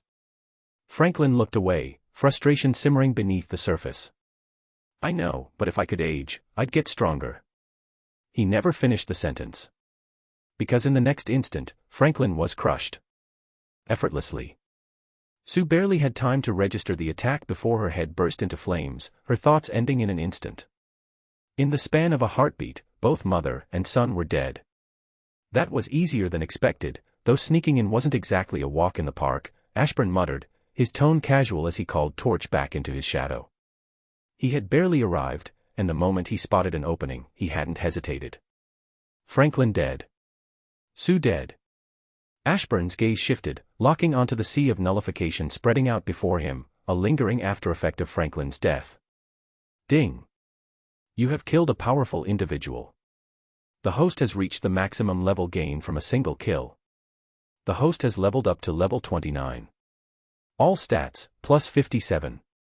Free stat points, plus 90. Congratulations on reaching a milestone, level 15. Gained, Shadow Exchange. Congratulations on reaching a milestone, level 20. Gained, Ruler's Authority. Congratulations on reaching a milestone, level 25. You're now 1/4 the way to level 100. Your job class, Shadow Monarch, has grown stronger. You now have a higher chance of bringing raised targets as shadows, with less MP cost. The congregation, Shadow Preservation, has improved to Shadow Preservation V2. Gained plus 25 to all stats. Gained, level 25 gear. Gained a new title, Impossible Killer. Gained, 3 100% arise chances. Wha? Ashburn blinked, stunned by the sheer amount of gains. Well, he'd expected most of them, but seeing it laid out like this still hit differently. Shadow Exchange was straightforward, swap places with any shadow. It came with a 3-hour cooldown, but that didn't bother him. It was the kind of skill that could save his life if used right. Ruler's Authority was even better. It was basically telekinesis, and if his memory served him right, it didn't even consume MP. That alone made it priceless. But the real game changer was the Shadow Preservation upgrade. Now, his shadows could share their senses with him, turning them into perfect scouts. He'd see, hear, and feel everything they did. That'll make information gathering a breeze. Chapter 12. Level 25 Gear. Unique gear gifted for reaching level 25. Each piece boosts stats individually, but equipping the full set grants a unique bonus. Level 25 Gear, shirt, a plain white t-shirt that never gets dirty. No sweat, no odor, wearing it keeps you perfectly clean at all times. Stat bonus, plus 15 to all stats. Level 25 Gear, boxers. Extremely comfortable, self-cleaning boxers. No more scavenging for replacements, these keep both you and your backside spotless. Stat bonus, plus 15 speed, plus 15 charm, plus 10 durability. Level 25 Gear, pants. Long black pants that look simple but offer extreme flexibility and durability. Stat bonus, plus 20 speed, plus 10 power, plus 15 durability, plus 15 charm. Level 25 Gear, shoes. Red, white, and black shoes designed for peak movement. They enhance kicks, improve speed, and look damn good while doing it.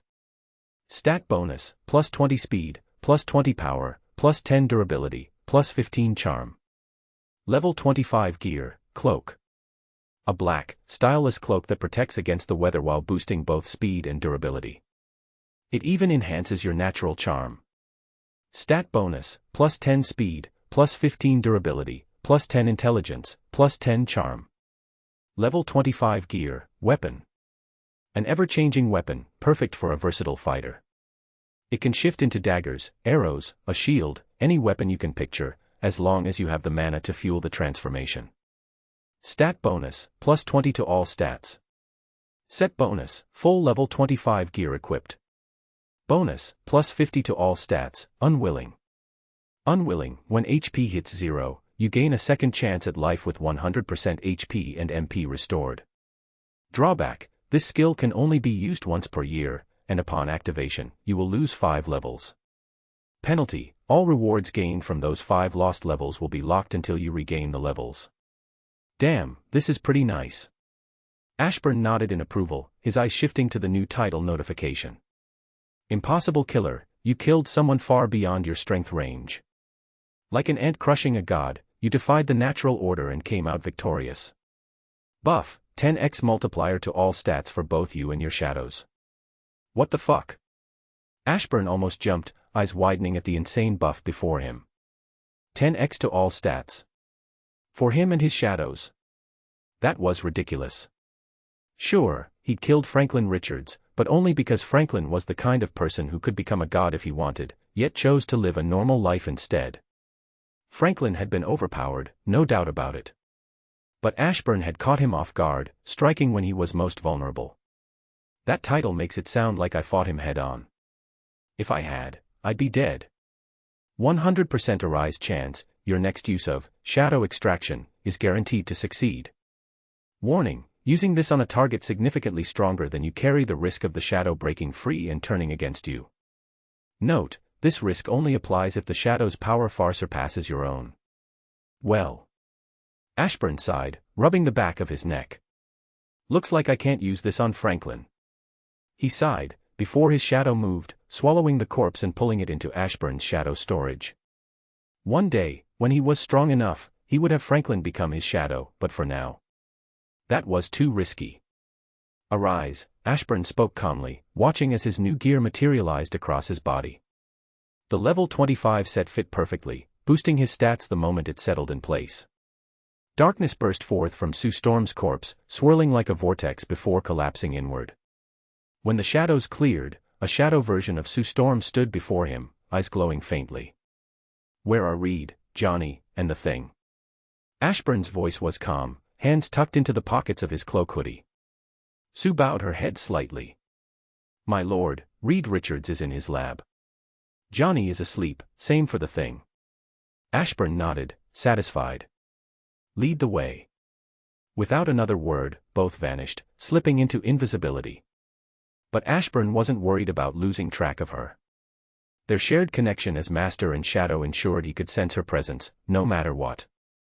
Sue Storm was overpowered, plain and simple. Her abilities allowed her to manipulate invisible force fields, granting her control over both defense and offense. She could turn herself invisible, create protective barriers, and project offensive force blasts with pinpoint accuracy. But her constructs were what made her truly dangerous. They didn't just block telekinesis or energy beams, they could move with enough force to damage Celestials. The only reason Sue rarely weaponized her powers to their full extent was simple: she wasn't a killer. But if she wanted to, there was no resisting her force fields unless you were a reality warper, a high-end energy manipulator, or a master manipulator. She could easily create a bubble inside your head, your heart, or your lungs, expanding it in an instant and killing you on the spot. And it wasn't theoretical. She had held back a Celestial, damaged Galactus, and stood her ground against beings far beyond most heroes. Sue Storm wasn't just strong, she was a walking nightmare, restrained only by her morality. So when they appeared in Reed's lab, there was no fight. Sue acted first, without hesitation. A bubble formed around Reed's head, crushing his brain before he could even register their presence. Just like that, the smartest man alive was dead. Ashburn stepped forward, as calm as he looked down at the lifeless body. Arise. Darkness burst forth, swirling around the corpse until it solidified into a shadow version of Reed Richards. From there, things went smoothly. Ashburn moved through the building, invisible alongside Sue Storm, her force fields making them undetectable. From there, things were pretty easy. Ashburn moved through the building with invisible Sue Storm, taking down the rest of the Fantastic Four without much trouble. The kills pushed him to level 30, another milestone before they headed off to find where zombie Captain America had been put to rest. During the battle with Galactus, Captain America, already a zombie, had been killed by the zombified Red Skull. You just put his shield here? Ashburn muttered, reaching down and picking up Captain America's shield. I thought it was fitting for his shield to rest alongside him, Reed Richards said softly. Ashburn nodded, acknowledging the sentiment while commanding Captain America to rise. But he didn't stop there. Moving through the graveyard, Ashburn's eyes swept across the weathered headstones, each marking the resting place of former threats. That holds venom. That's the rhino's grave. That one's the juggernaut, but the most powerful would be this one. Sue Storm paused, pointing toward a reinforced containment unit. KLRT is held there. He had all of our powers. Ashburn nodded, eyes narrowing as he took in the many graves surrounding them. Arise. With a single word, darkness burst from the earth, swirling like inky smoke. One by one, shadows crawled out of the graves, villains reborn, standing ready for their new master. Let's go to the X-Mansion, Ashburn said, summoning the newly raised shadows back into his own shadow. With a single step, he vanished, activating stealth, as darkness wrapped around him. Elsewhere. Seated calmly in his wheelchair, Charles Xavier watched the kneeling zombie before him. Scarlet Witch. She knelt in silence, her once free will now shattered under Charles's mental grip. Have you located him? Charles asked, his tone calm but edged with impatience. He didn't even need to clarify who. There was only one man he truly wanted to find. Magneto. The master of magnetism was one of the last remaining humans, still running free, though his whereabouts remained unknown. No, Scarlet Witch replied blankly.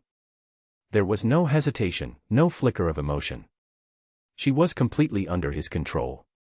It hadn't been difficult. Her unstable mind had left her vulnerable, and when Wanda let her guard down, Charles had struck, binding her with mental chains she couldn't escape. Now, Xavier had exactly what he wanted, a reality warper at his side. True, he couldn't unlock the full extent of her power. But even a fraction was better than nothing. Where could he be? I'm hungry, Charles muttered, baring his sharp teeth in frustration. The endless hunger gnawed at him, and he had no interest in working for food. The energy-based meals conjured by reality warpers never satisfy the craving like the real thing. Charles frowned, deep in thought, until something caught his attention. A mind. A strong mind. No, a superpowerful mind, thousands of times greater than the average human. It was close. Very close. But before Charles could even lock onto its location, two arrows, sharp, fast, and glowing with mana, pierced through the window. The glass didn't shatter. The arrows were too fast, too precise, slicing through the air with surgical accuracy. Thwip. Thwip. One struck Charles, the other Scarlet Witch, both dead center in the head. Boom. The arrows exploded, obliterating their skulls in an instant. The blast wasn't loud, carefully controlled to avoid detection. In the span of a heartbeat, Charles Xavier and the Scarlet Witch were dead. A heartbeat later, Ashburn appeared, stepping out of the shadows. With a flick of his hand, Ruler's authority activated, silently opening the window as he slipped inside. His gaze swept over the two lifeless bodies, both headless, before settling on the lingering nullification field fading into nothing. Chapter 13. Ding. Killed a powerful individual. The host has reached the maximum level gain from a kill. The host has leveled up to level 60. Nice. Ashburn nodded, feeling the surge of power flow through him. Both of them gave me 15 levels. It made sense. Charles Xavier was powerful enough to fight the Dark Phoenix, only winning when Jean Grey helped out. He was that strong.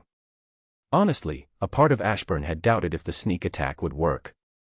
If Charles had acted fast enough, boosting his mind speed, he could have called for help or moved just in time to survive. But two things happened when Ashburn fired those arrows. First, he used Ruler's authority, not just to guide the arrows, but to accelerate their speed, ensuring they hit their targets before either could react. Charles was distracted, searching for Ashburn's location, something Ashburn sensed thanks to Sixth Sense. That distraction was all he needed. Second, Ashburn targeted the air around the Scarlet Witch, using Ruler's authority to slam her into the ground while cutting off her air supply. The timing had to be perfect. Even the slightest delay would have given her time to cast a spell, and if that happened, well, Ashburn wouldn't be standing here right now. Luckily, this world worked in his favor. With Charles controlling her mind, the Scarlet Witch's instincts were dulled, leaving her wide open. If she'd been free-willed, Ashburn would be running for his life. Ashburn looked at the sea of notifications flooding his vision. Plus 150 to all stats. Plus 200 free stat points. Congratulations on reaching a milestone, level 35. Gained, plus 300 to all stats. Congratulations on reaching a milestone, level 40. Shadow Monarch has grown stronger. Shadow Extraction now costs less MP. Shadow Soldier's strength has grown stronger. 10% stronger than when alive. Congratulations on reaching a milestone, level 45. Shadows are now even stronger. 15% stronger than when alive. Congratulations on reaching a milestone, level 50. You're halfway to level 100. Shadow Monarch has reached its early anime strength. Shadow Extraction no longer costs MP. Note, if you use Shadow Extraction on someone far stronger than you and it somehow works, the Shadow's strength will be heavily suppressed to prevent it from becoming a threat. Level 25 gear has evolved to level 50 gear. Gained, Umbrakinesis. Plus 500 to all stats. Congratulations on reaching a milestone, level 55. Gained, Monarch's Domain. Congratulations on reaching a milestone, level 60. Shadow Monarch has grown stronger. Well, that's a lot, Ashburn thought, scanning the flood of notifications. When he had reached level 30, the milestone reward had been nothing more than plus 150 to all stats. It wasn't much of a big deal. He went through the gains carefully. His shadow soldiers were stronger, much stronger. By the looks of it, they couldn't surpass him by more than 3 steps. Ashburn didn't fully understand what that meant, but it sounded like a good thing. If it meant his shadows couldn't outgrow his control, it was more of an advantage than a limitation. The fact that Shadow Extraction no longer consumed MP was another major gain. Even if he extracted someone far stronger than himself, their strength would be weakened to the peak he could manage. That might sound like a downgrade to some, but for Ashburn, it was perfect. There'd be no risk of his own shadows turning against him, no matter how powerful they had been in life. But the biggest surprise? His gear. It had evolved alongside him, growing 10 times stronger. That was huge. No longer just comfortable clothing with minor stat boosts, his level 50 gear was now more like armor disguised as casual wear. Umbrakinesis, you are the Shadow Monarch, no longer limited to just shadow soldiers or passive control over shadows. Your power extends to both shadows and darkness, allowing you to reshape them into anything you desire, weapons, shields, or even offensive constructs. The greater your mastery, the higher the success rate of Shadow Extraction, and the stronger your shadow soldiers can become. With enough control, you can be as weak as an ant and still command a shadow soldier rivaling gods. This skill requires 0 MP. Monarch's Domain, a unique buff skill exclusive to the Shadow Monarch. This ability allows you to project your own shadow, creating a domain where all shadows within gain a 50% increase in stats while fighting. I wonder who's stronger, this skill or Null, the ruler of the void, Ashburn thought, watching as his shadow slithered forward, swallowing the 2 lifeless bodies without a trace. But before he could even process the gain, the floor beneath him exploded, debris flying in all directions as a wave of figures burst out. X-Men. Dozens of them. All zombies. Ashburn reacted instantly, shooting through the window like a shadow, landing on the mansion's lawn as he stared up at the swarm now filling the ruined room. What the hell? It took him only a moment to understand. Charles must have had them all under his control. Now that Charles was dead, they'd regained their freedom, and in their haze, they had acted on instinct. Attacking first. Not wanting to fall under control again. Ashburn's frown deepened as he scanned the horde, their rotting eyes locked onto him, expressions twisted with confusion and hunger. He looks alive, but why can't I smell the fresh scent of meat on him? Storm's glowing eyes narrowed, locking onto Ashburn with suspicion. Ashburn's brow furrowed, caught off guard by the comment. What does she mean by that? Up until now, Ashburn had assumed these zombies couldn't sense life force, that their hunger wasn't tied to the living. Apparently, it was the scent of fresh meat that drew them in. But that left the question of why they couldn't smell him. Before he could process it further, a familiar chime echoed in his mind. New mission, full-scale threat detected. You've gained the full attention of the X-Men, and even Doctor Strange. Objective, kill them all and show the might of the Shadow Monarch. Reward, your life, since you have no means of escape. 2 titles, Shadow Preservation v3. Punishment, you will die at their hands and be devoured. Comment. Chapter 14. Fuck me. I have been playing smart this whole time, and this is how I might die. Ashburn thought in shock. He didn't expect a former good guy like Charles to have been mind-controlling everyone. In fact, he didn't even know that the Scarlet Witch had been under Charles's mind control. Quickly, he pulled up his stats and dumped every free point he had, desperate for any edge he could get. Status screen. Name, Ashburn Blackheart. Race, human. Age, 10 days and 3 hours old. Level, 60. Titles, Undead Slayer, Impossible Killer. Stats. HP, 800, 000/800, 000. MP, 362, 000/362, 000. HP Regen, 13,000 per minute. MP Regen, 46,000 per minute. Attributes. Power, 28,000. Speed, 27,200. Durability, 26,000. Intelligence, 22,000. Charm, 24,000. Class and skills. Job class, Shadow Monarch. Skills, Stealth, Flash Step, Shadow Inventory, Bloodlust, Critical Attack, Dagger Throw, Sixth Sense, Will to Recover, Mana Manipulation, Ruler's Authority. Unwilling, Umbrakinesis. Job-specific skills, Shadow Extraction, Shadow Preservation, V2, Shadow Exchange, Monarch's Domain. All of the zombies burst forward, all aiming to devour Ashburn. He didn't even have time to react. Pain exploded through his body as a figure blurred past him, and the next thing he knew, his arm was gone, ripped clean off. Ah! Ashburn screamed, stumbling back in shock. Blood poured from the jagged wound, his mind struggling to catch up with what had just happened. Standing there, holding his severed arm, was Quicksilver. But this wasn't the weak, street-level speedster from the MCU. No, this Quicksilver moved at speeds faster than light itself. It had happened in an instant. Quicksilver had appeared before Ashburn, hand reaching for his arm. But when he realized Ashburn's body was too durable for a clean tear, he adapted. Vibrating his hand at high speed, he destabilized the molecular structure holding Ashburn's arm together. Then, rip! The arm came off like paper. Ashburn didn't dare waste a second. He instantly activated Ruler's Authority, seizing Quicksilver's legs and yanking the zombie speedster upside down. A dagger formed in Ashburn's remaining hand, and without hesitation, he stabbed toward Quicksilver's head. But even while hanging upside down, Quicksilver's body blurred with movement.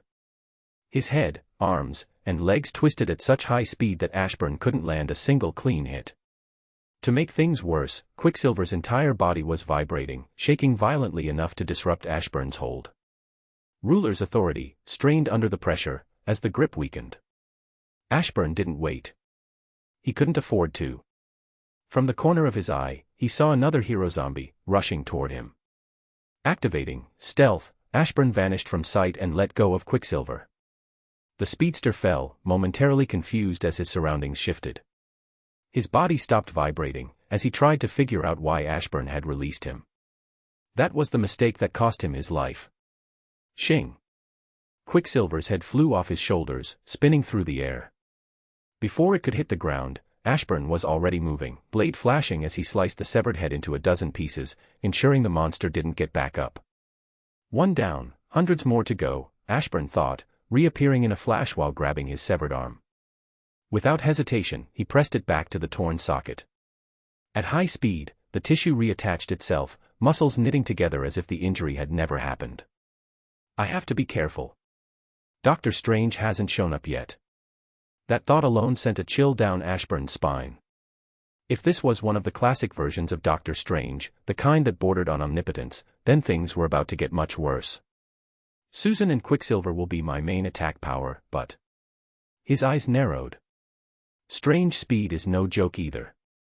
He regularly fights beings faster than light. Hell, he could one-shot me without warning. Ashburn barely had time to process the thought before his instincts screamed at him. He threw himself to the side as a beam of energy tore through the air, slicing past where his head had just been.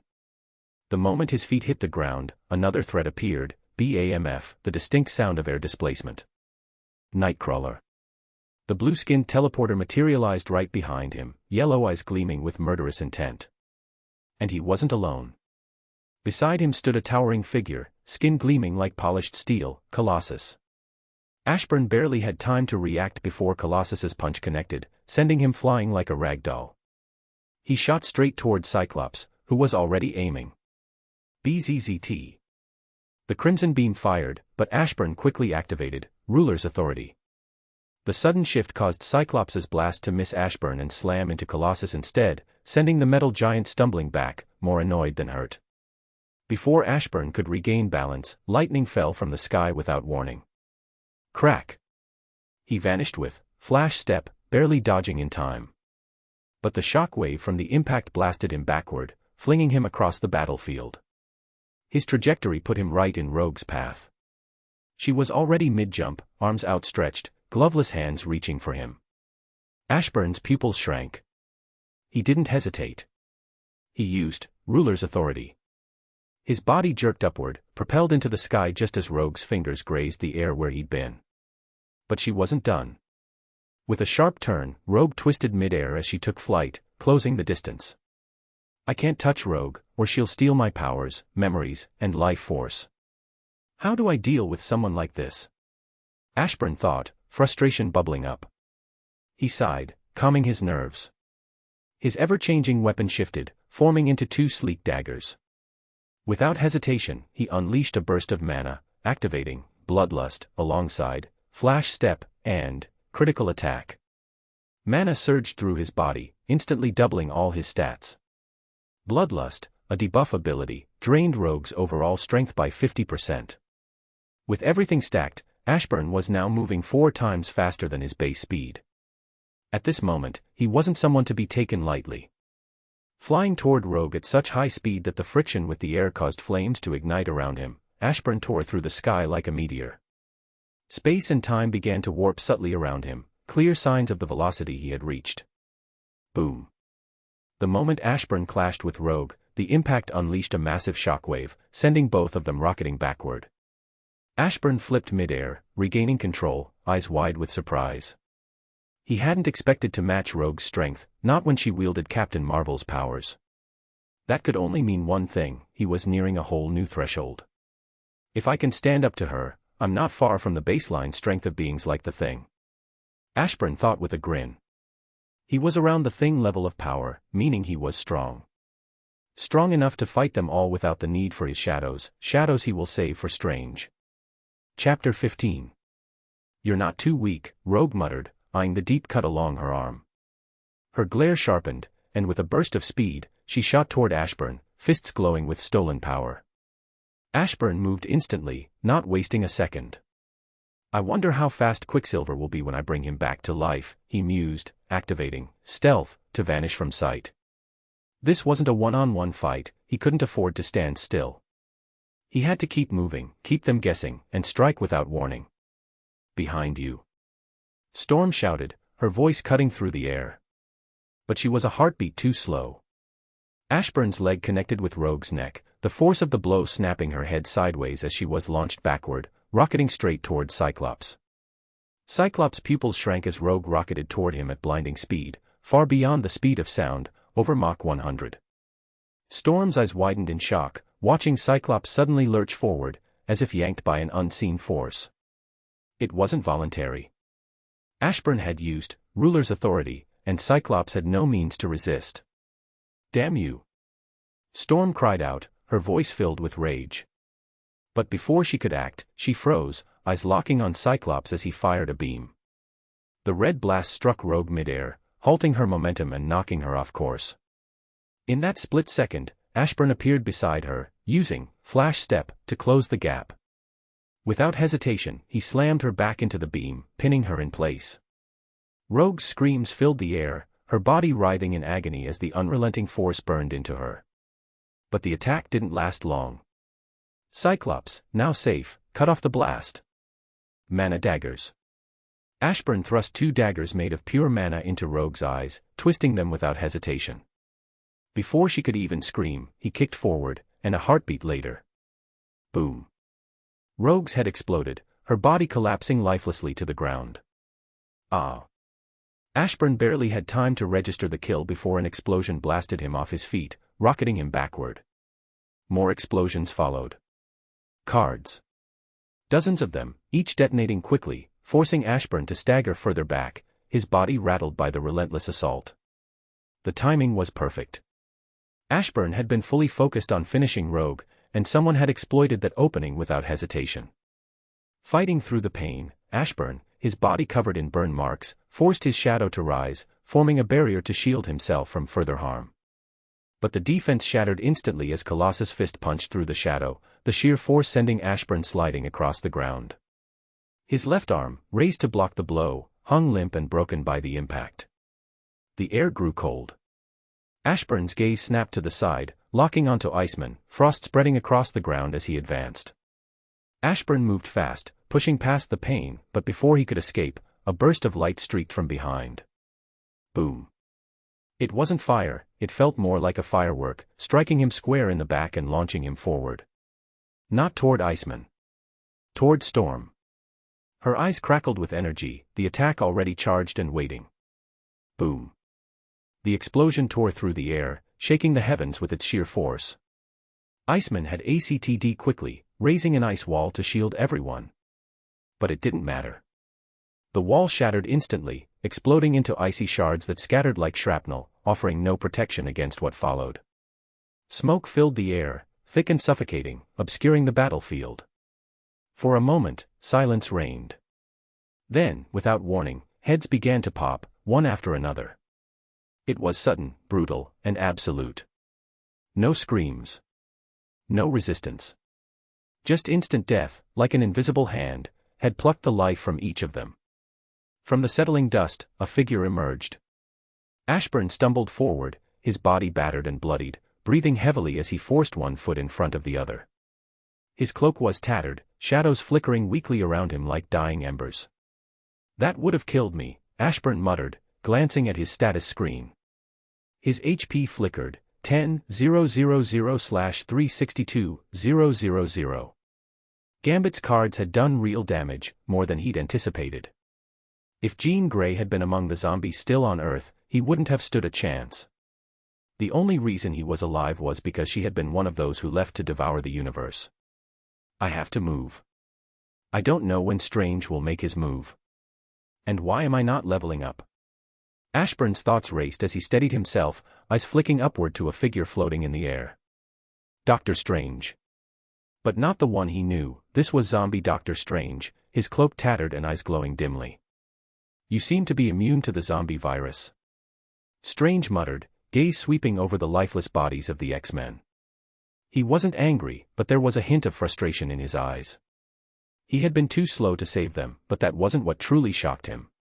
His eyes locked onto Ashburn, studying the burns, bruises, and open wounds. By now, Ashburn should have turned. On top of your high recovery speed. I believe I could cure the zombies worldwide with your flesh. That would be the first step in restoring peace to my world. Strange sighed, already formulating a plan. I'll keep you locked away. Your flesh will feed the starving. When it's over, and all zombies are amongst the living once more, you will be free. Strange said lightly. Of course, Strange wouldn't just feed Ashburn's flesh to the zombies.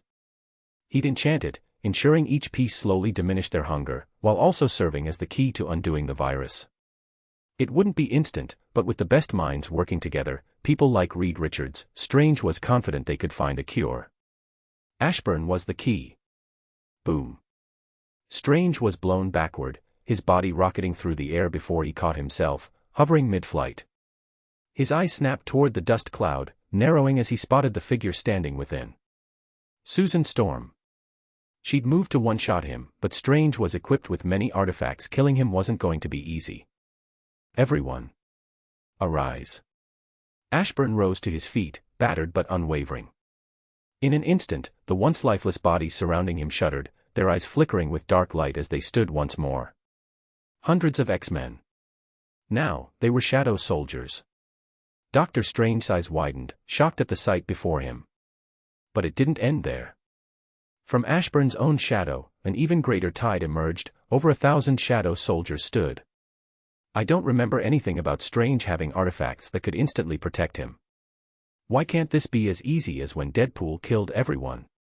Ashburn thought helplessly, his eyes narrowing at the faint glow surrounding Strange. Meanwhile, Strange's mind raced as he scanned the newly risen X-Men.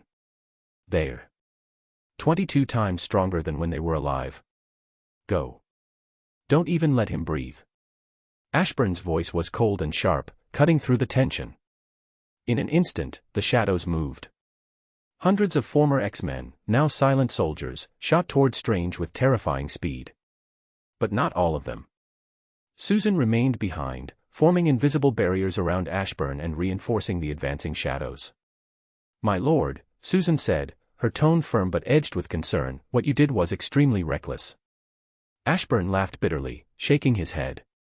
He'd held back and avoided using his shadow army immediately, hoping to catch Strange off guard.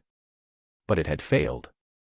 It felt clever at the time, hiding my cards until Strange showed up, but I almost died because of it. Ashburn sighed helplessly. Didn't know he could fight even without magic, Ashburn muttered, watching Strange summon a staff, effortlessly one-shotting every shadow soldier that got too close. The only thing that could stop him. Susan stormed. Whenever Strange tried to break through, her invisible barriers snapped into place, deflecting his attacks. But even with her support, the constant losses drained Ashburn's MP. Every shadow destroyed felt like a bite out of his stamina. "My lord," Reed spoke up, standing nearby, his calm tone cutting through the chaos. "Magic has a huge weakness against science. If I had my gear, we'd have a real chance of winning." Ashburn didn't hesitate. He called on of his shadows, and in an instant, Quicksilver appeared. "Get him there. Fast." Quicksilver nodded, grabbed Reed by the arm, and vanished, leaving only a blur of darkness in their wake. Boom. All the shadows were blown away, sent rocketing back as Strange lashed out with his staff. But before he could even catch his breath, another wave of shadows surged forward, relentless and unyielding. They weren't fighting to win. They were fighting to stall. The shadow soldiers lined up, attacking in organized waves, each group moving in as soon as the last fell. It was a calculated sacrifice, designed to keep Strange pinned down, preventing him from casting any large-scale spells that could wipe them out in one shot. For every shadow he cut down, 2 more stepped forward, leaving him no opening to regroup or channel more complex magic. And Strange couldn't stop moving.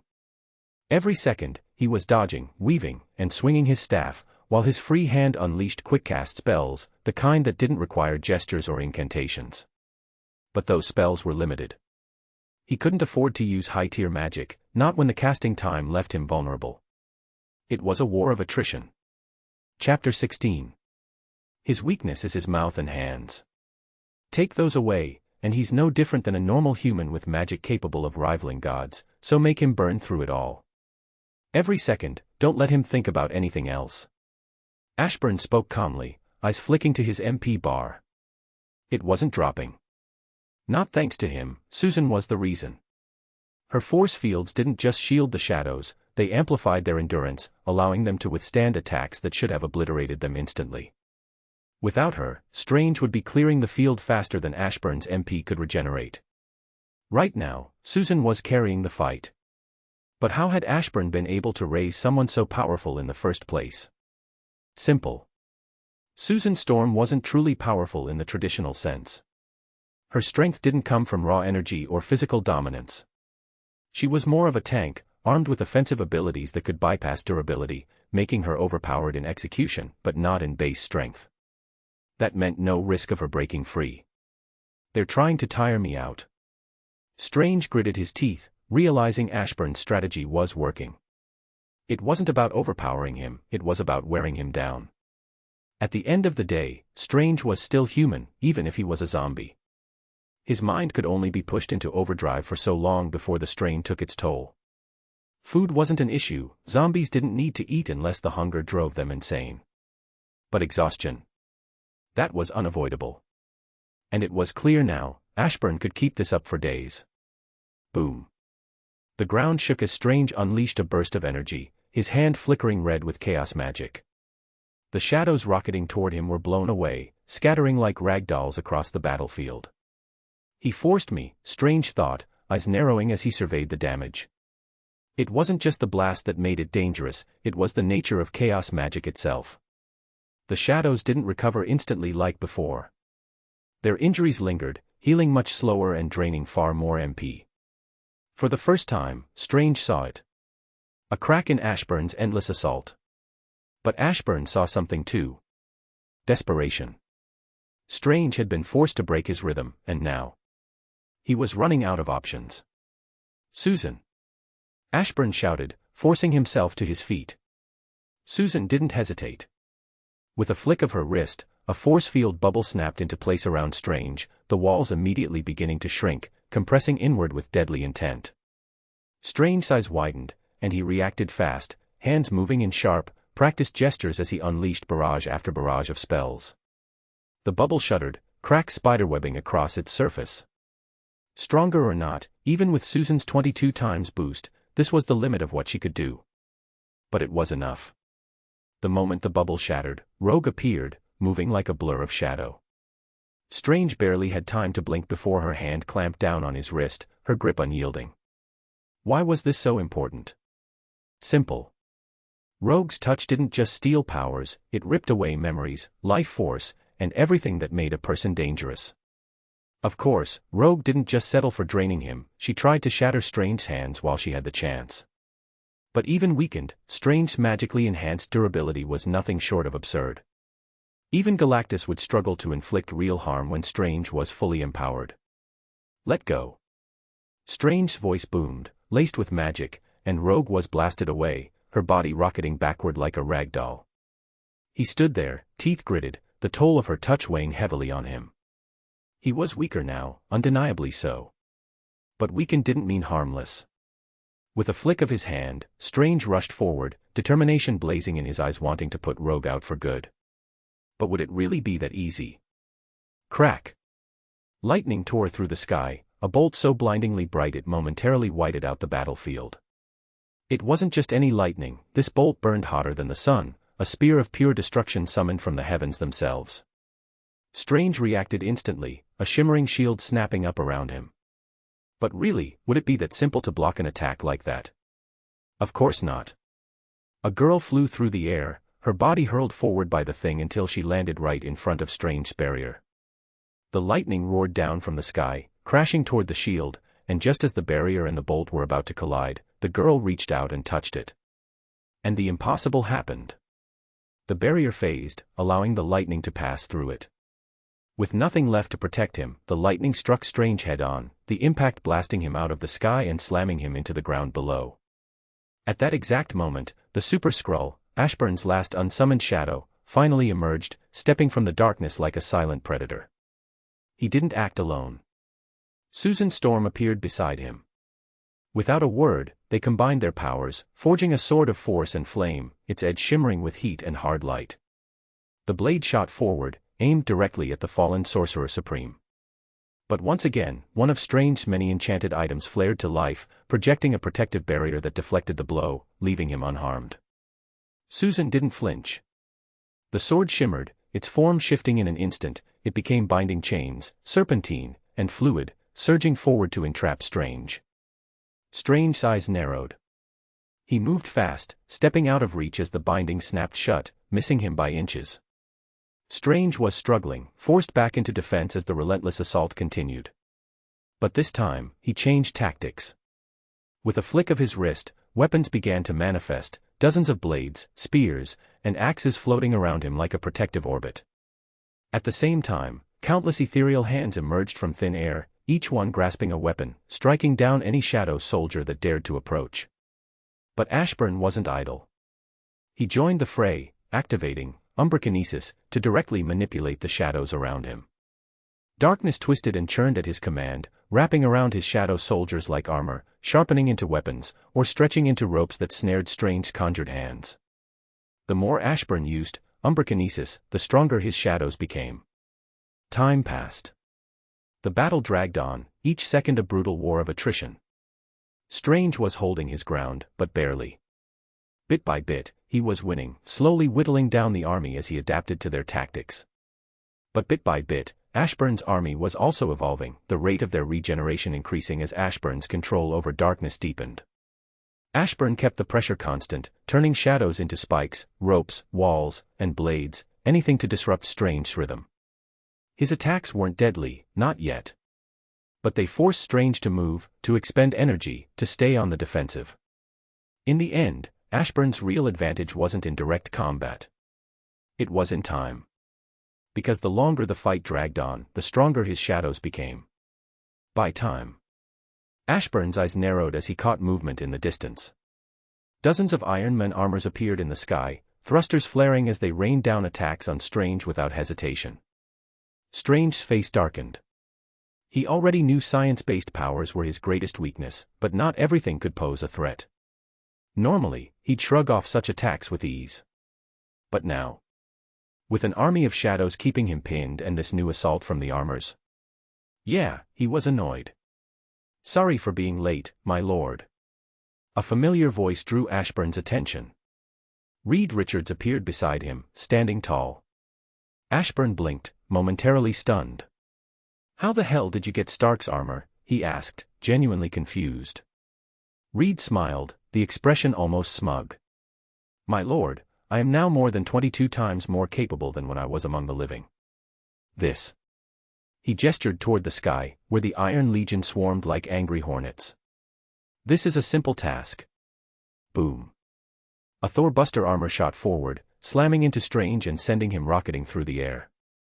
Strange gritted his teeth, trying to regain control, but the attacks didn't stop.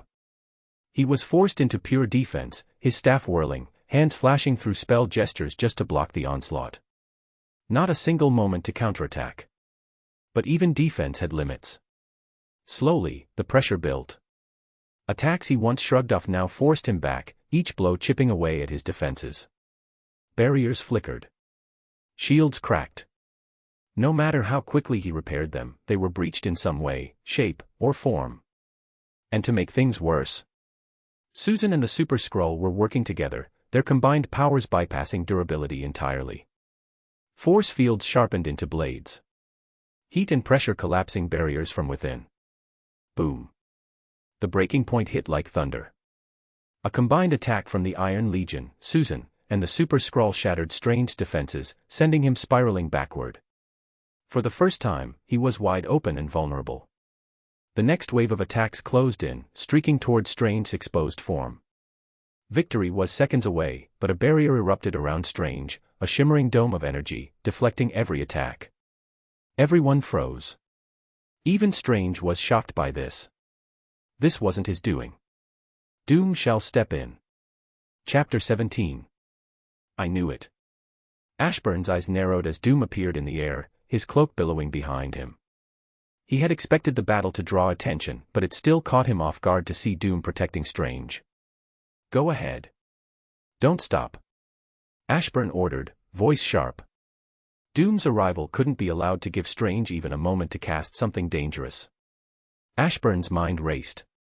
He needed a solution, fast. He couldn't take on Doom and Strange at the same time. He couldn't push his luck. Then an idea clicked.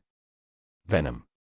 Ashburn called, snapping to the symbiote currently bonded with Shadow Eddie.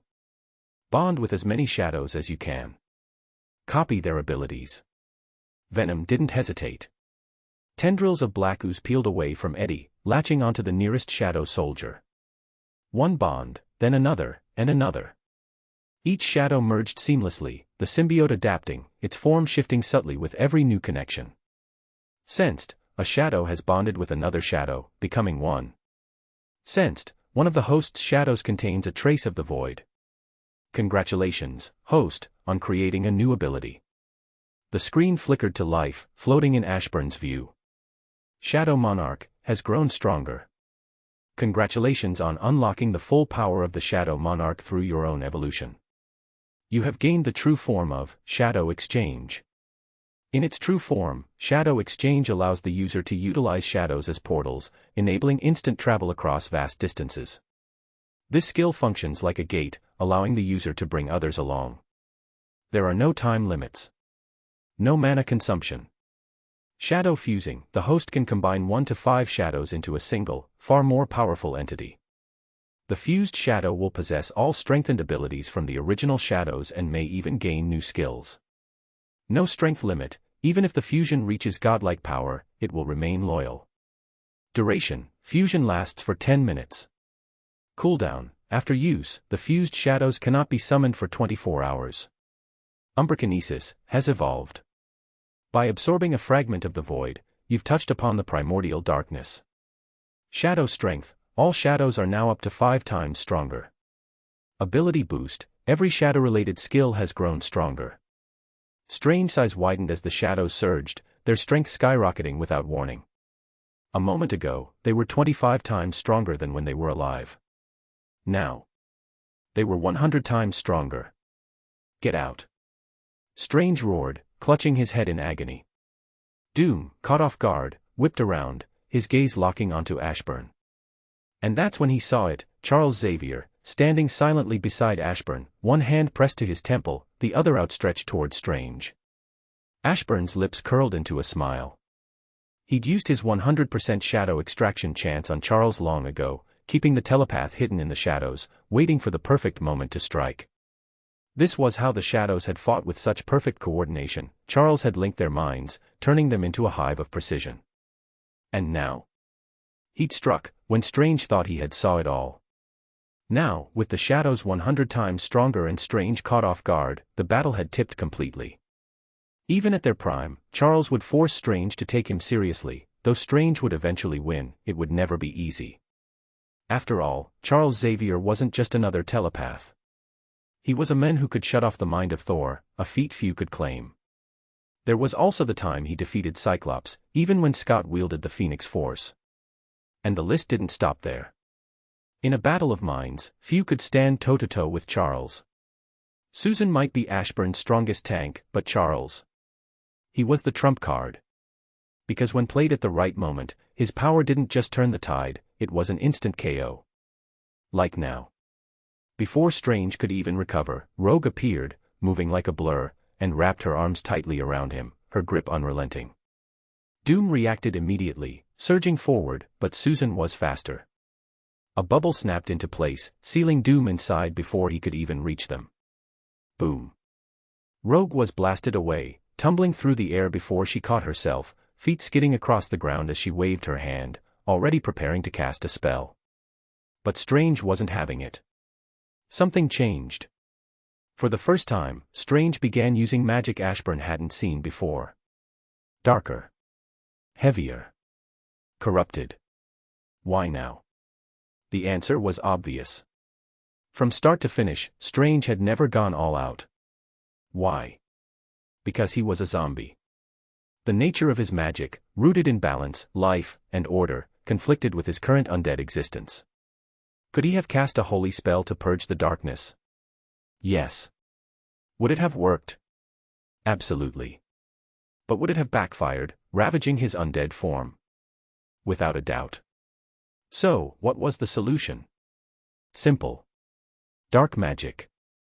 Demonic rituals. Hexes.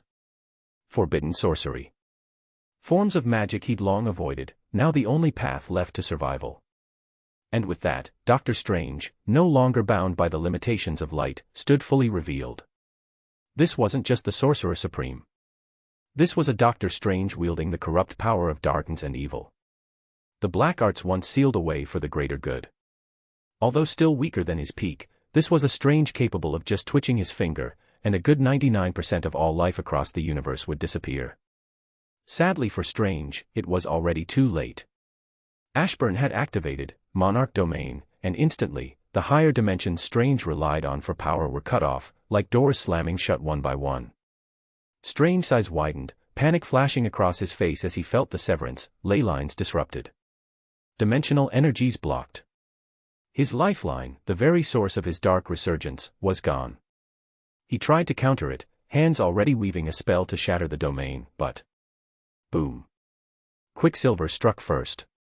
But not just any Quicksilver. This was Quicksilver fused with the Thing, their powers merged into one monstrous entity. Speed unmatched.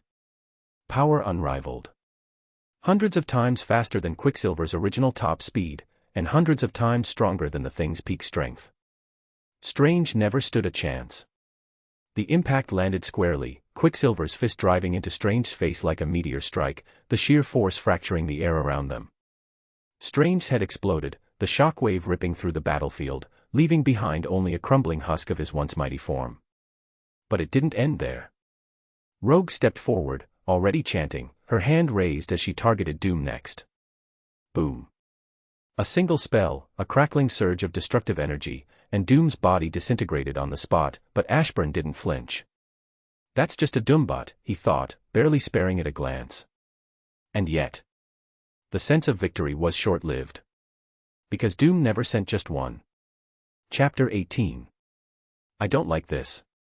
Ashburn's gaze darkened, scanning the dozens upon dozens of Doombots filling the sky like an endless swarm. Doom was arrogant, sure, but he wasn't reckless.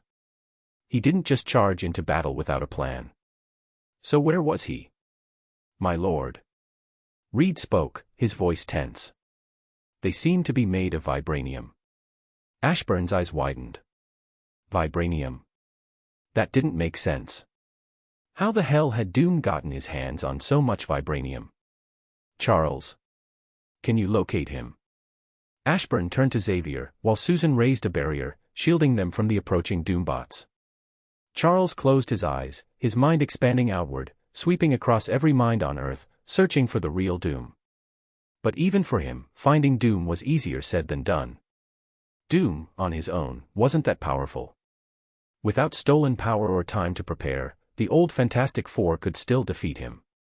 But if you gave him time, if you let him absorb something, Doom became a multiversal-level threat. So the real question was, what was he after?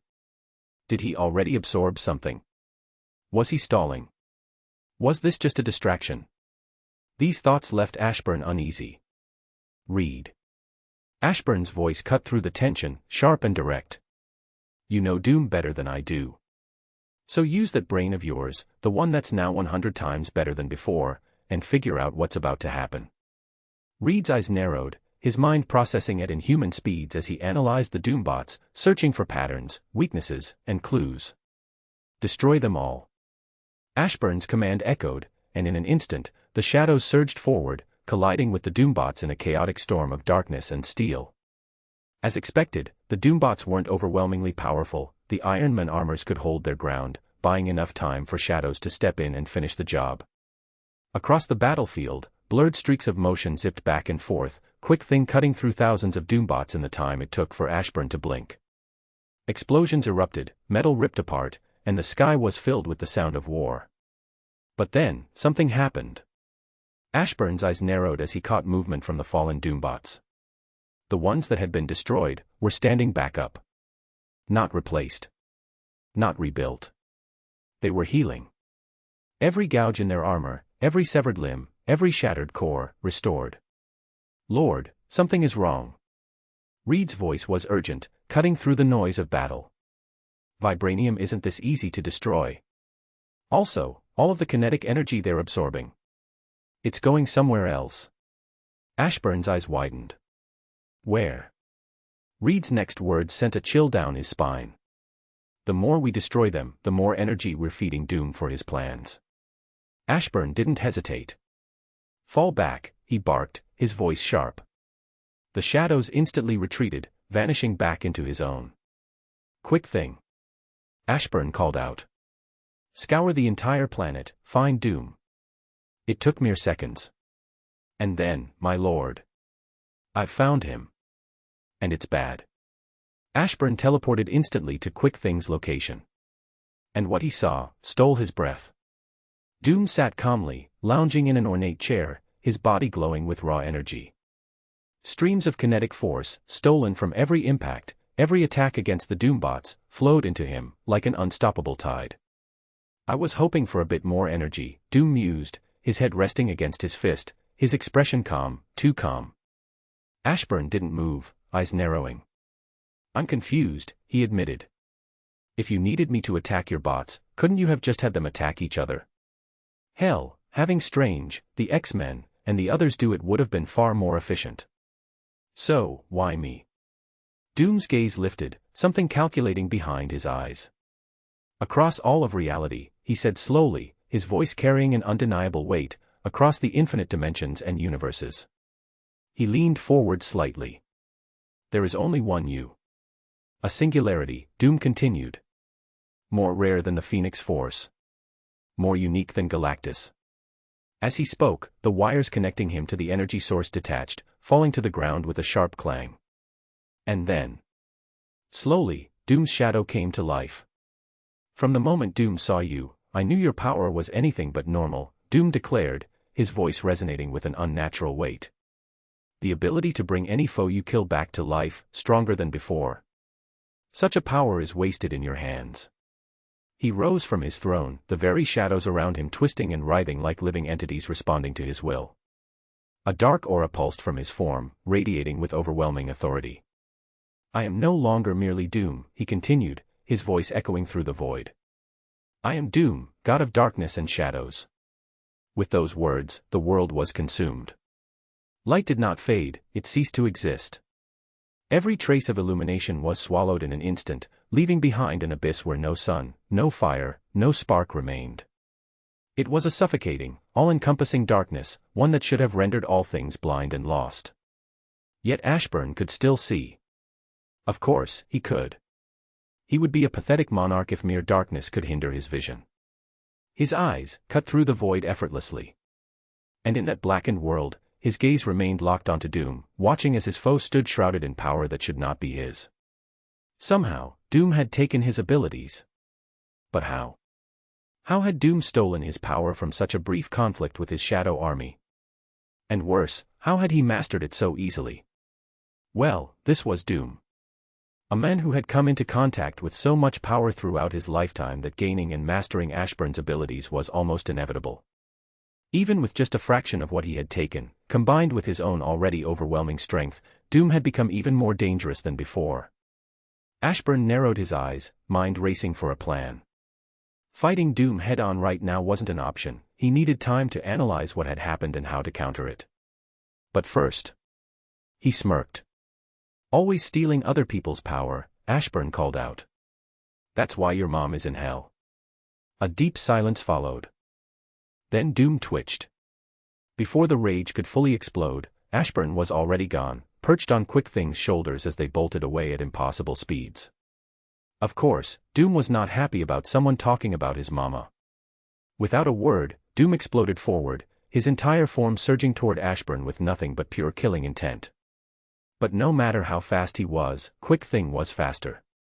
The fused shadow sped across the landscape at impossible speeds, leaving Doom unable to close the gap.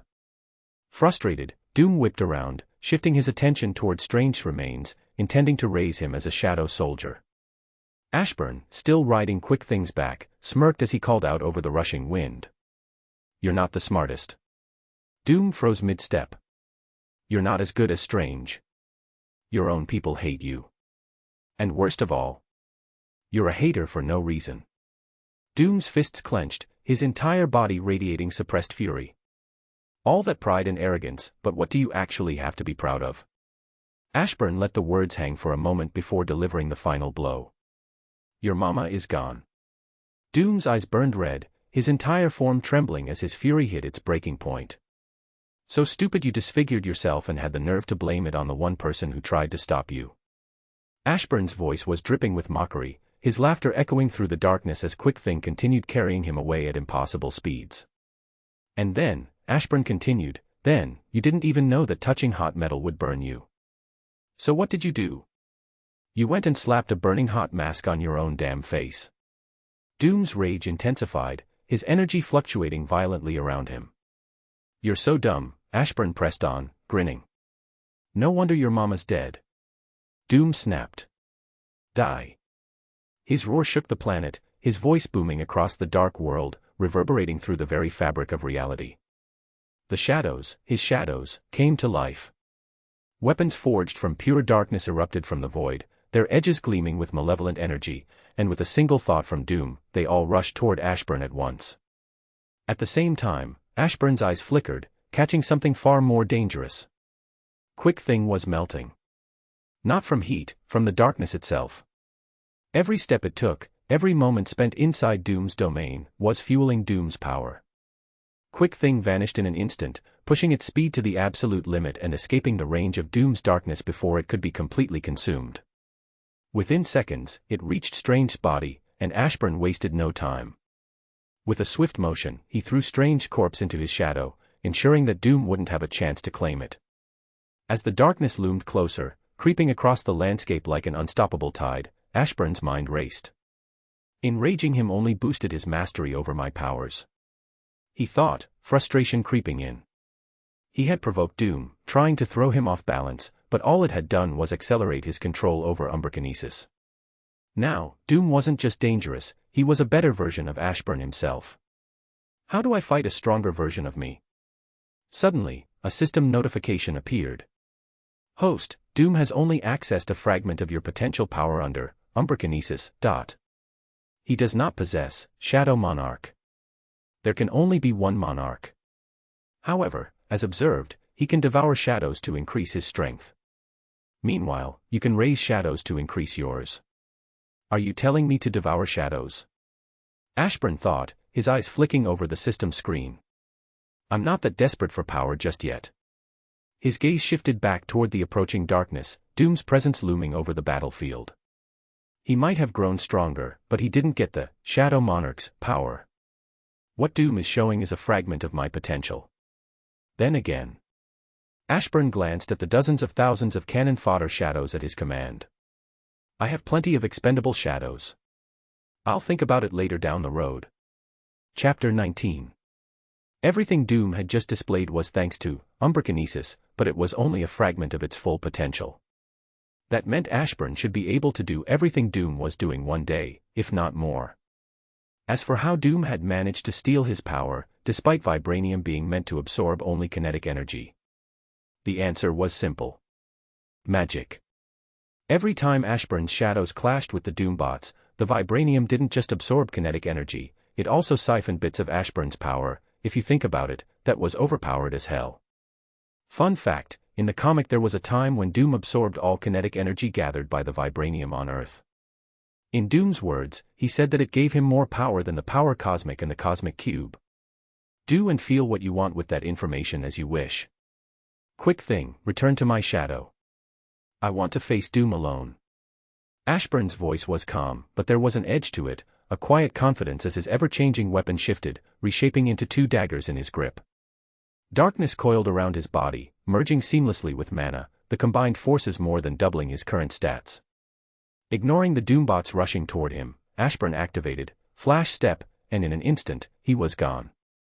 At extreme speed, he vanished into Doom's own shadows, slipping into the very darkness Doom controlled. And then, Stealth, activated. Doom's brows furrowed as his senses reached out, searching. Did he teleport?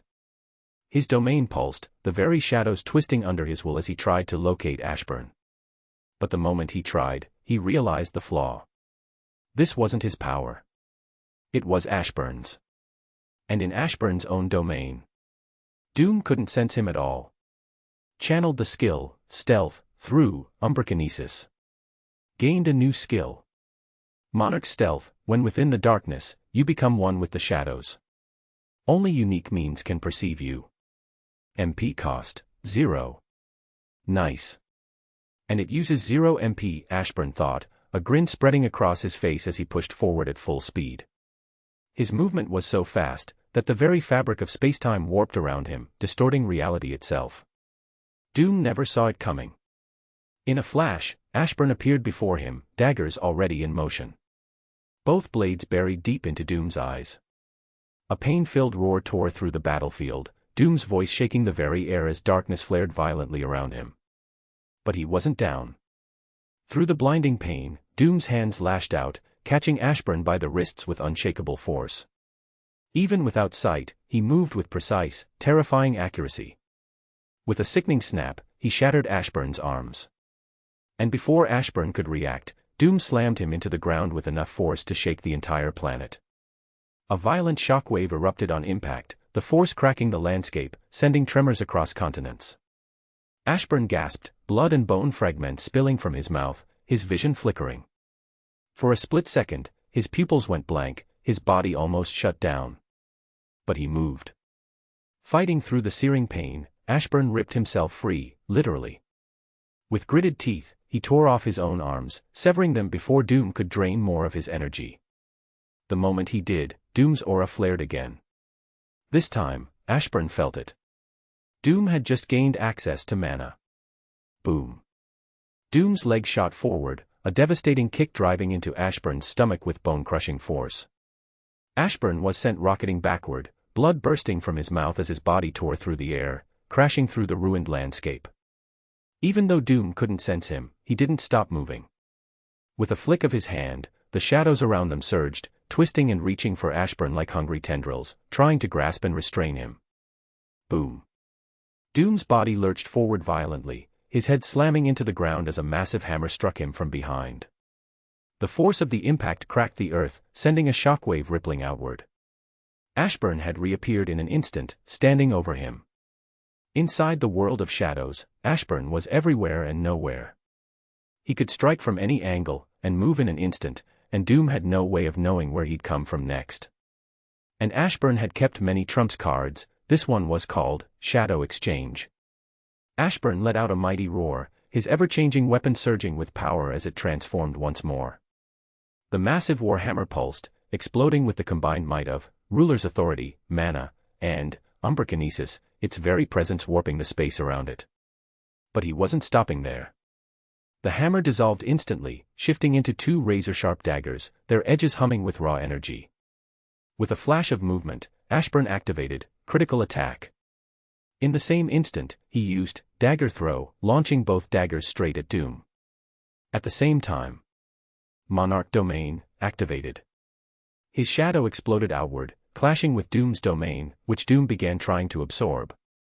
His entire power skyrocketed. Not twice. Not 4 times. 64 times. The daggers ripped through the air, moving at speeds beyond human perception, their strength amplified to a level that could tear through reality itself. But Doom was no fool. At the last possible second, he reacted. With a sharp motion, the shadows around him surged, forming a barrier just in time. The daggers slammed into the dark shield, sending violent shockwaves tearing across the battlefield. His mastery over this domain is growing. Ashburn narrowed his eyes, vanishing into the shadows and reappearing behind Doom. But Doom was fast. He had already turned, his reflexes razor-sharp, his control over the battlefield expanding by the second. And in that instant, before Doom could counterattack, Quick Thing appeared. In a billionth of a second, an onslaught was unleashed. Millions upon millions of devastating fists crashed into Doom's back, each blow hitting with unimaginable force, shattering the air itself. Doom, still attempting to absorb Ashburn's domain, was suddenly forced into a desperate struggle, trying to withstand the sheer magnitude of the assault. But just as quickly as Quick Thing had appeared, it was gone, instantly retreating into Ashburn's shadow before Doom could react or siphon its strength. Ashburn didn't stop. As Doom's own darkness twisted around them, Ashburn used his domain, not just to counter, but to consume. The moment Doom attempted to absorb Ashburn's power, Ashburn's domain surged back, devouring Doom's darkness instead. Although he was losing since Doom overpowered him. Chapter 20. Let's go. Ashburn roared, appearing behind Doom, his fist colliding with Doom's back in a devastating impact. But this wasn't just a punch. This was everything. All of his MP. All of his power, funneled into his arm, flooding his muscles with such overwhelming force that they expanded in real time, surging with raw energy just to withstand the strain. With a roar, Doom's spine was nearly ripped out. Ashburn had poured everything into his Ruler's Authority, Umbrakinesis, and every last drop of MP. His strength had peaked, his power crushing through Doom's defenses, the sheer force tearing through his body. But Doom wasn't done. Desperation flared. His power surged, and in an instant, he formed an impenetrable barrier around himself, just in time. The sudden force of the barrier severed Ashburn's arm at the wrist, cutting off his momentum before he could fully tear Doom's spine free. Boom. The impact was apocalyptic. The sheer force of the clash shook the entire world, triggering earthquakes felt across continents. The sky cracked, the air shattered, and the battlefield distorted under the pressure of their battle. Doom was sent rocketing backward, his body engulfed in burns. But that wasn't all. Above them, the dark clouds churned, and then the sky burned. High above, a figure floated, radiating unimaginable power. Storm had fused, not just with Rogue, but also with the Human Torch. She hovered over the battlefield, untouchable, her very presence warping the sky itself. Above her, the storm clouds churned, but this wasn't natural lightning. The flashes within the storm weren't blue. They were burning red. Enough. Doom's roar shook the battlefield as his body regenerated, the surrounding darkness knitting his injuries back together at an alarming rate. But just as he opened his mouth to draw breath, Ashburn's dagger struck. The blade buried itself deep into his throat, cutting off his words before. Boom. The dagger exploded, sending Doom staggering backward in a violent blast of shadow and fire. Before he could recover, Ashburn was already behind him. In an instant, Ashburn's arms locked around Doom's waist. And then... suplex. Doom's head and spine crashed into the ground with a devastating shockwave, but before the impact even settled, the sky answered. A bolt of red lightning, burning hotter than the sun, came crashing down. Doom had no time to react. Boom. The earth ruptured, the air itself ignited, the heat so intense it cooked both of them on impact. But Doom took the brunt of the damage. Ashburn, though burned and battered, was already moving. Fighting through the agony of his shattered bones, he forced himself up. I can't wait to be able to heal using the darkness like you. But let's worry about killing you first. Ashburn smirked despite the pain, his body barely holding together from the overwhelming damage. He glanced to the side. Charles. Your turn. Just as a shadow blade shot at Ashburn's throat, a heat beat away from hitting him, it froze. Doom's pupils shrank. His body locked up, realization hitting him too late. His mental defenses had dropped, and in that instant, Charles had slipped into his mind. And worse, the tech protecting his thoughts. Destroyed by the lightning. Game over, kill him. Ashburn's voice was calm, final.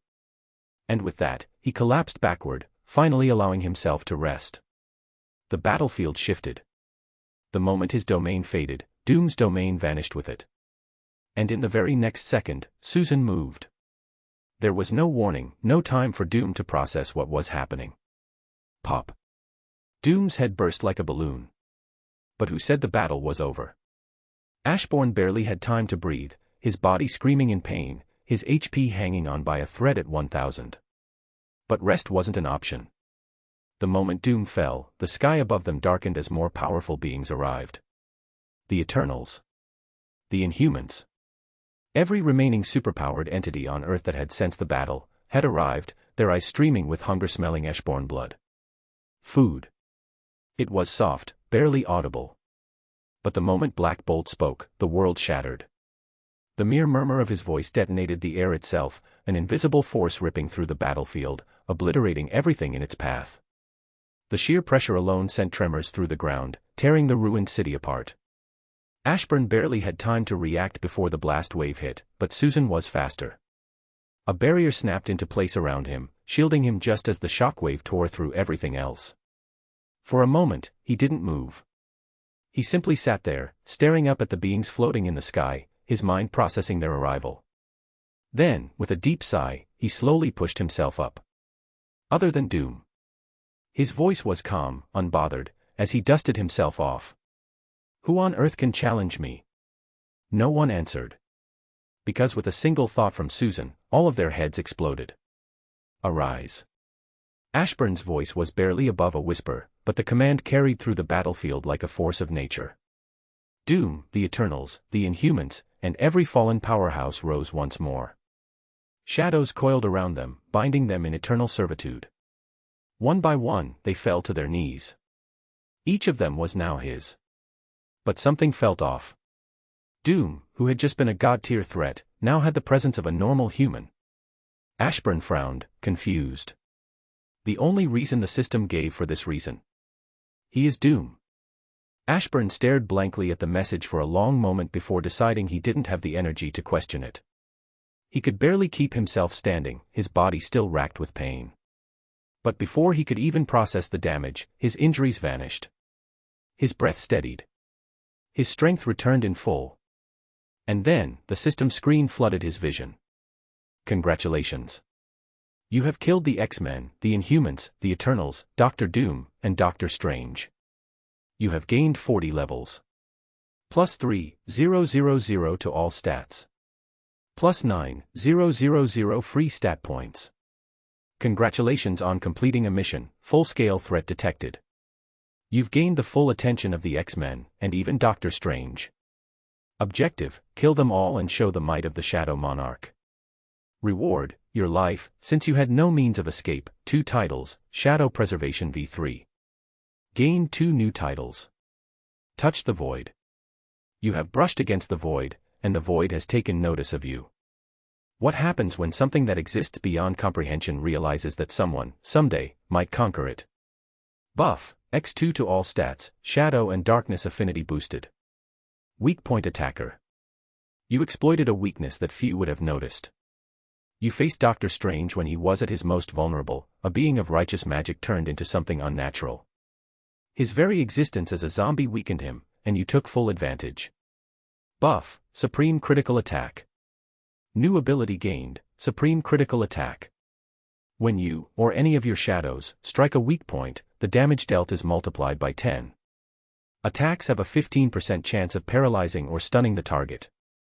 If the attack kills the target, you gain a temporary 10% boost to all stats.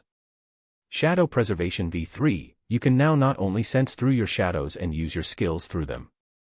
Skills used through shadows will be weakened but still effective. Chapter 21. Milestone Rewards. Level 55, gained, Dragon's Fear.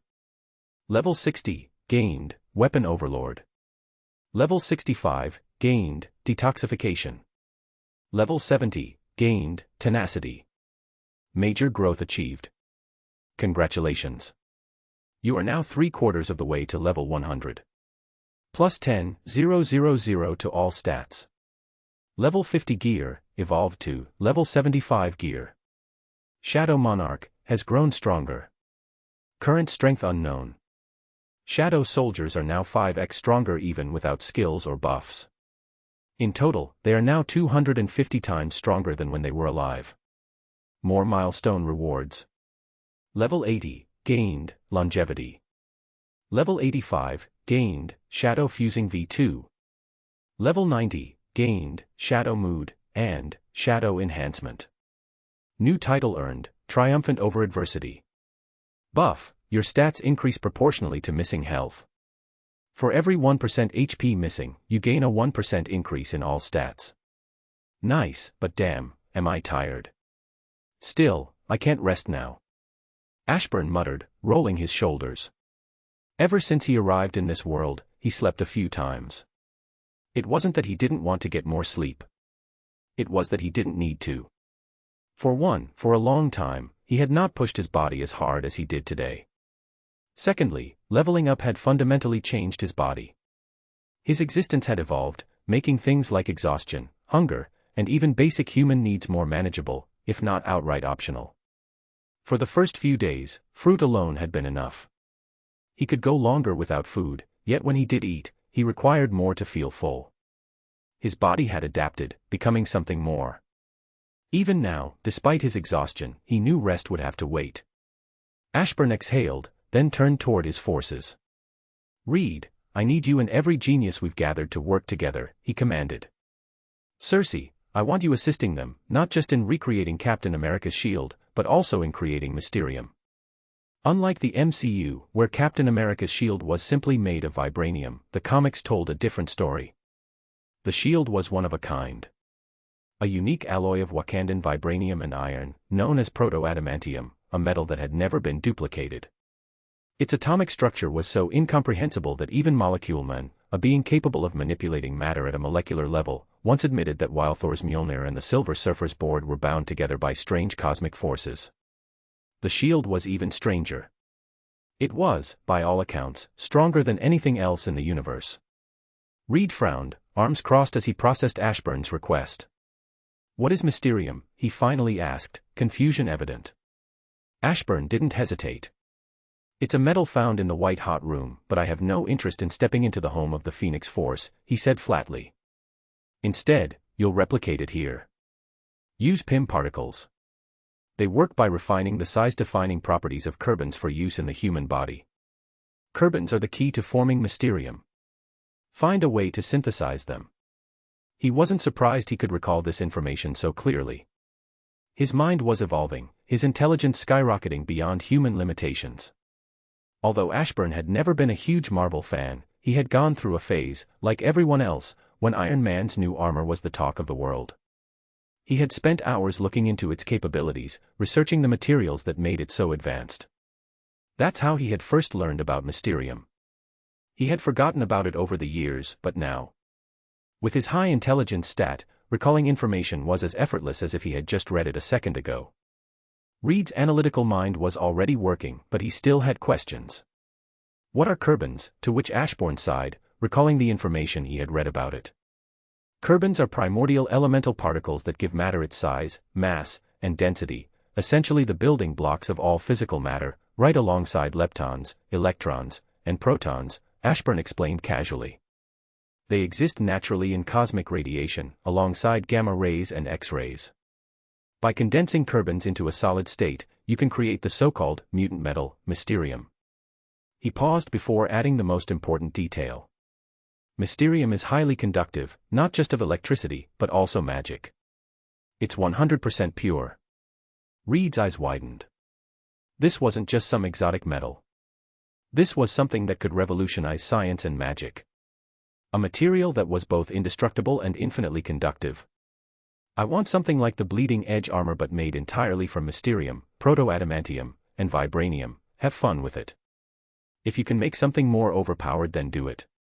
In fact, I want all of my shadows equipped with it. Ashburn's voice was calm, but there was no room for negotiation. This needs to be done as soon as possible. Something tells me we'll be facing more trouble soon. His eyes swept over his gathered forces. Everyone else, slaughter every last zombie in New York. Once the city is cleared, spread out and purge the rest of the world. I gave you all my power to use, shadow extraction. The shadows nodded, disappearing into the darkness without hesitation. Then, a thought struck him. By the way, is there a sentry here? Ashburn with a frown. Sentry, the men who could go toe-to-toe with World-Breaker Hulk and fight him to a standstill. A being whose power rivaled God's, and worse, whose alter ego, the Void. And if Molecule Man was still around, Ashburn was going to make sure that guy was the first to die. I can't find them, Charles said, his voice tight with concentration. Ashburn frowned. His mind raced before settling on Cersei. Among the Eternals, she was perhaps the most broken one, especially if the movie was anything to go by. Cersei, come here, Ashburn called. She approached, her expression unreadable. I want to channel my power through you, he explained. Take my ability to control shadows and try to rearrange them, reshape them, into a living creature. She nodded. A moment later, she extended her hands, her cosmic energy weaving into his darkness. The shadow at her feet twisted and contorted, and slowly, something monstrous began to take shape. System alert. Since the host has created a life form from his shadow, no skill was created. Instead, the Shadow Monarch job class has grown stronger. Current shadow strength, 500 times more capable than when they were alive. Keep up the good work. Chapter 22. I thought I'd get a new skill from that, but whatever, Ashburn muttered, shaking his head. I'm going to rest. Call me if anything happens. With that, he used ruler's authority to lift himself into the air, flying toward the Baxter building. Landing smoothly, he entered one of the clean and used rooms, collapsing onto the bed. But before allowing himself to drift off, he went through his rewards. Dragon Fear, a debuff skill. Dragon's Fear allows the user to release a mana-infused roar from their very soul, forcing anyone weaker than them into a state of intense despair and panic. I wonder if I can infuse my shadow power into the shout. Ashburn thought, already considering ways to enhance the skill. Weapon Overlord, you're now a master of all weapons. Simply holding a weapon grants you instant knowledge of its ins and outs, how to wield it, how to maximize its efficiency, and even how to create new techniques. Any weapon-related skills you create can be improved over time through use. They start out as basic techniques, but as you use them, they can reach absolute perfection. Bonus: gain a 5x stat boost when wielding a weapon. This is huge, Ashburn thought, his mind already racing. I need to start creating techniques as soon as possible, though they'll be trash at first. If I keep using them, they'll evolve. His eyes narrowed. I wonder if I can create a cloning technique. That would allow him to train multiple skills at once, a massive advantage. I'll look into it when I wake up. Detoxification: immune to all diseases, poisons, and harmful status effects. Any toxins entering your system are immediately neutralized. HP regeneration is 2x faster than normal and 10x faster while sleeping. Tenacity: when HP drops below 50% in battle, any further damage is reduced by 50%. Longevity: you no longer age naturally. Your biological age remains locked unless you manually alter it. You retain youth and vitality indefinitely. Completely immune to the effects of time. Shadow fusing V2 can now fuse up to 5 shadows permanently. No cooldown. Once fused, they remain that way forever. Fused shadows cannot be unfused. A fused shadow cannot be fused again, meaning the 5 chosen shadows determine its final form. Shadow mood: fuse with your own shadow, becoming one with darkness. X10 boost to all stats while active. Cost: 10,000 MP per second. Shadow enhancement: infuse shadows into your abilities, evolving skills into stronger versions. Unlock shadow abilities: if an ability successfully evolves into a shadow ability, it will now cost 0 MP to use. Beautiful. Ashbourne grinned, his mind swirling with possibilities. Tomorrow, he was going to create as many abilities as possible. With that final thought, he closed his eyes and fell into a deep sleep. On Earth, it was a bloodbath. The zombies never stood a chance. Ashbourne's shadows spread across the world, moving with inhuman speed, using shadow extraction to raise every fallen zombie into his ever-growing undead army. The entire planet was cleared within seconds. Of course, not all of them went down easily. Deadpool, for example, was a problem. His mutant healing factor allowed him to regenerate even from ashes. The shadows had to disable his mutation first, stripping him of his immortality, before killing him for good. And he wasn't the only one. Brother. Vulcan whispered, his voice laced with disbelief as Cyclops approached. But something was wrong. Cyclops wasn't alive. His body radiated darkness, his optic blasts glowing with eerie intensity. Vulcan instinctively raised his hands, his Omega-level mutant powers reaching out, seeking to manipulate the very energy that now composed Cyclops' form. He was seconds away from taking control when his body stiffened. His mind went blank. And then, darkness. Charles stood nearby, his eyes glowing faintly as he shut down Vulcan's mind before he could even process what had happened. In an instant, one of the most dangerous energy manipulators in existence collapsed to the ground, unconscious. And just like that, he was killed. A moment later, his body stirred. With darkness surging through him, Vulcan rose again, no longer as himself, but as one of Ashbourne's shadow soldiers. "Susan, what is this?" a young man asked, his eyes narrowing as he examined the force field trapping him. His confusion deepened as he turned to Susan, who stood just beyond the barrier. She looked different. Darker. A shadow of herself. But that wasn't what confused him most. "Why are you doing this?" he pressed. He wasn't alone. 4 others were trapped alongside him. Among them was Eva Bell, also known as Tempest. A mutant with the ability to manipulate time itself. She could slow it down, speed it up, and even reverse it. Her powers were so formidable that even Doctor Strange himself had once acknowledged them, claiming that her control over time was unmatched.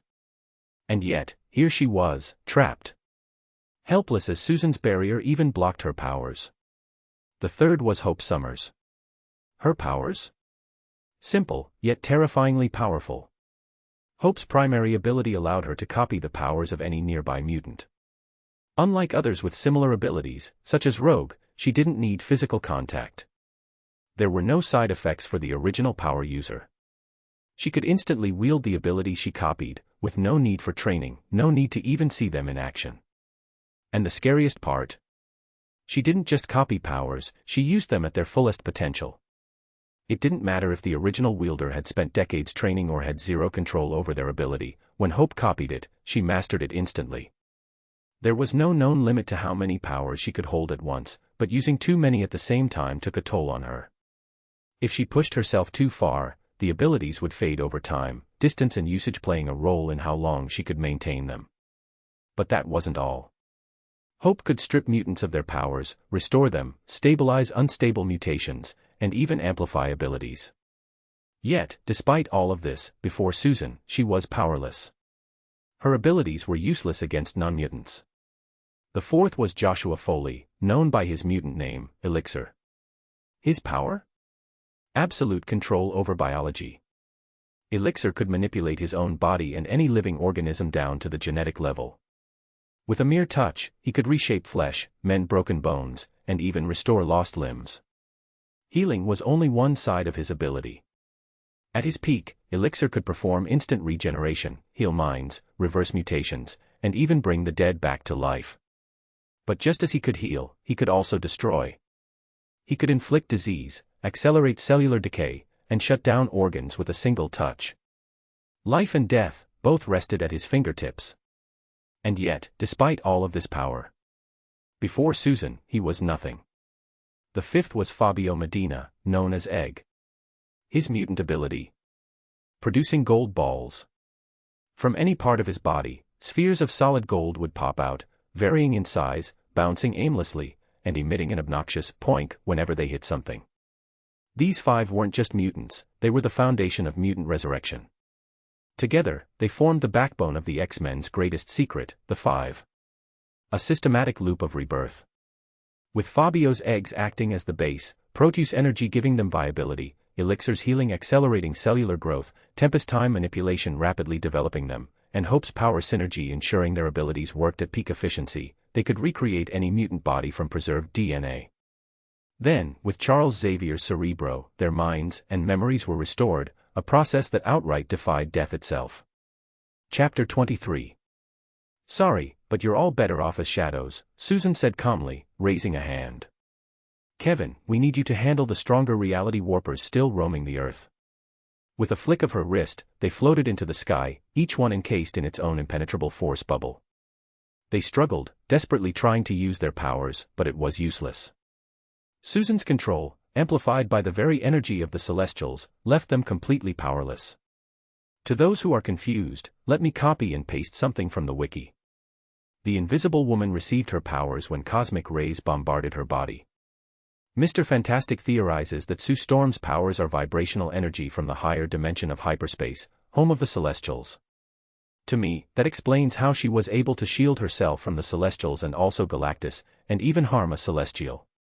Although her human body greatly limits how much power she can hold. Hope was the first to fall. Without hesitation, Susan crushed her body, snuffing her out in an instant. A moment later, she brought her back as a shadow. Then, without pause, she commanded Hope to strip the others of their abilities. At 500 times her original strength, Hope's devouring ability was absolute. Tempest, Elixir, Egg, Kevin, all of them lost their mutant abilities. No more time manipulation. No more biological mastery. No more energy control. Just 4 powerless humans. Kevin didn't have a physical body, only the one he had taken over. He was unique among reality warpers, but weak in the sense that he needed to focus on his target to maintain control. The moment he was distracted, his changes would unravel. And yes, Susan's barriers blocked even his attempts to warp reality. Before anything else, Hope used her own reality warping ability to turn Kevin's energy-like form into a true physical body. From there, one by one, they were all killed and immediately brought back as shadows. Let's go kill the other reality warpers, Susan said calmly. With Franklin dead, no true reality warper remained to pose a real threat, not with Kevin now vastly stronger and Hope wielding every mutant ability at once. She was, for all intents and purposes, a god. And the more mutants she encountered, the stronger she became. So, mutants dropped. Exodus, Apocalypse, Kid Omega, Mr. M, the list went on. Even those hidden beneath the ocean, like Namor, had fallen. Now, they too stood among the shadows. In just one day, every zombie on Earth was dead. Not a single one remained. However, Ashbourne didn't have enough MP to turn them all into shadows at once. While shadow extraction no longer cost him MP when he used it himself, his shadow soldiers still relied on his MP to perform the skill. So, they had no choice but to wait for him to wake up. So, one could imagine Ashbourne's shock when he finally opened his eyes, only to see that he had reached level 100. Congratulations on reaching a milestone. Level 95, level 75 gear, has evolved into Shadow Monarch gear. Congratulations on reaching the max level. At level 100, the host was set to receive the full power of the Monarch. However, due to unforeseen circumstances, the system is uncertain what to grant the host. Searching for an appropriate reward. The host's strength has reached unprecedented heights in just 11 days and 8 hours. Although the host can no longer level up through the system reward to the host will be that the system will remain active, continuing to provide new abilities, titles, and missions to ensure further growth. Congratulations on completing the mission, New York City. Objective: eliminate all zombies in New York. Time limit: 6 months. Reward: +5 levels, +10 to all stats, a skill. Punishment: remain trapped in this universe until all zombies are eradicated. Assessing the host's current strength. Initial rewards are deemed insufficient. Adjusting. Updated rewards. +100, 000 to all stats. New skill, Gate. Gate grants the ability to open a portal to a different universe. This skill can only be activated once every 10 years and requires a 1-hour charge time. New title, Ruler of Earth. You have eradicated all zombies on Earth, leaving only yourself and your shadows to claim this planet as your domain. You are now Earth's undisputed ruler. Buff, ×100 to all stats while on Earth. You guys worked hard. Ashbourne muttered as he sensed the vast army of shadows now under his control. With Earth as his domain, his power had increased exponentially. The MP loss from using shadow extraction was now barely a concern, allowing his shadows to revive the billions of corpses worldwide without issue. While they worked, Ashbourne turned his attention to refining his skills. He began testing his various abilities, infusing each one with the essence of shadow, pushing their potential even further. Status screen. Name: Ashbourne Blackheart. Race: human. Age: 12 days and 5 hours old. Level: 100. Titles: Undead Slayer, Impossible Killer, Touch the Void, Weak Point Attacker, Triumphant over Adversity. Stats: HP: 7 120 000 000/7 120 000 000.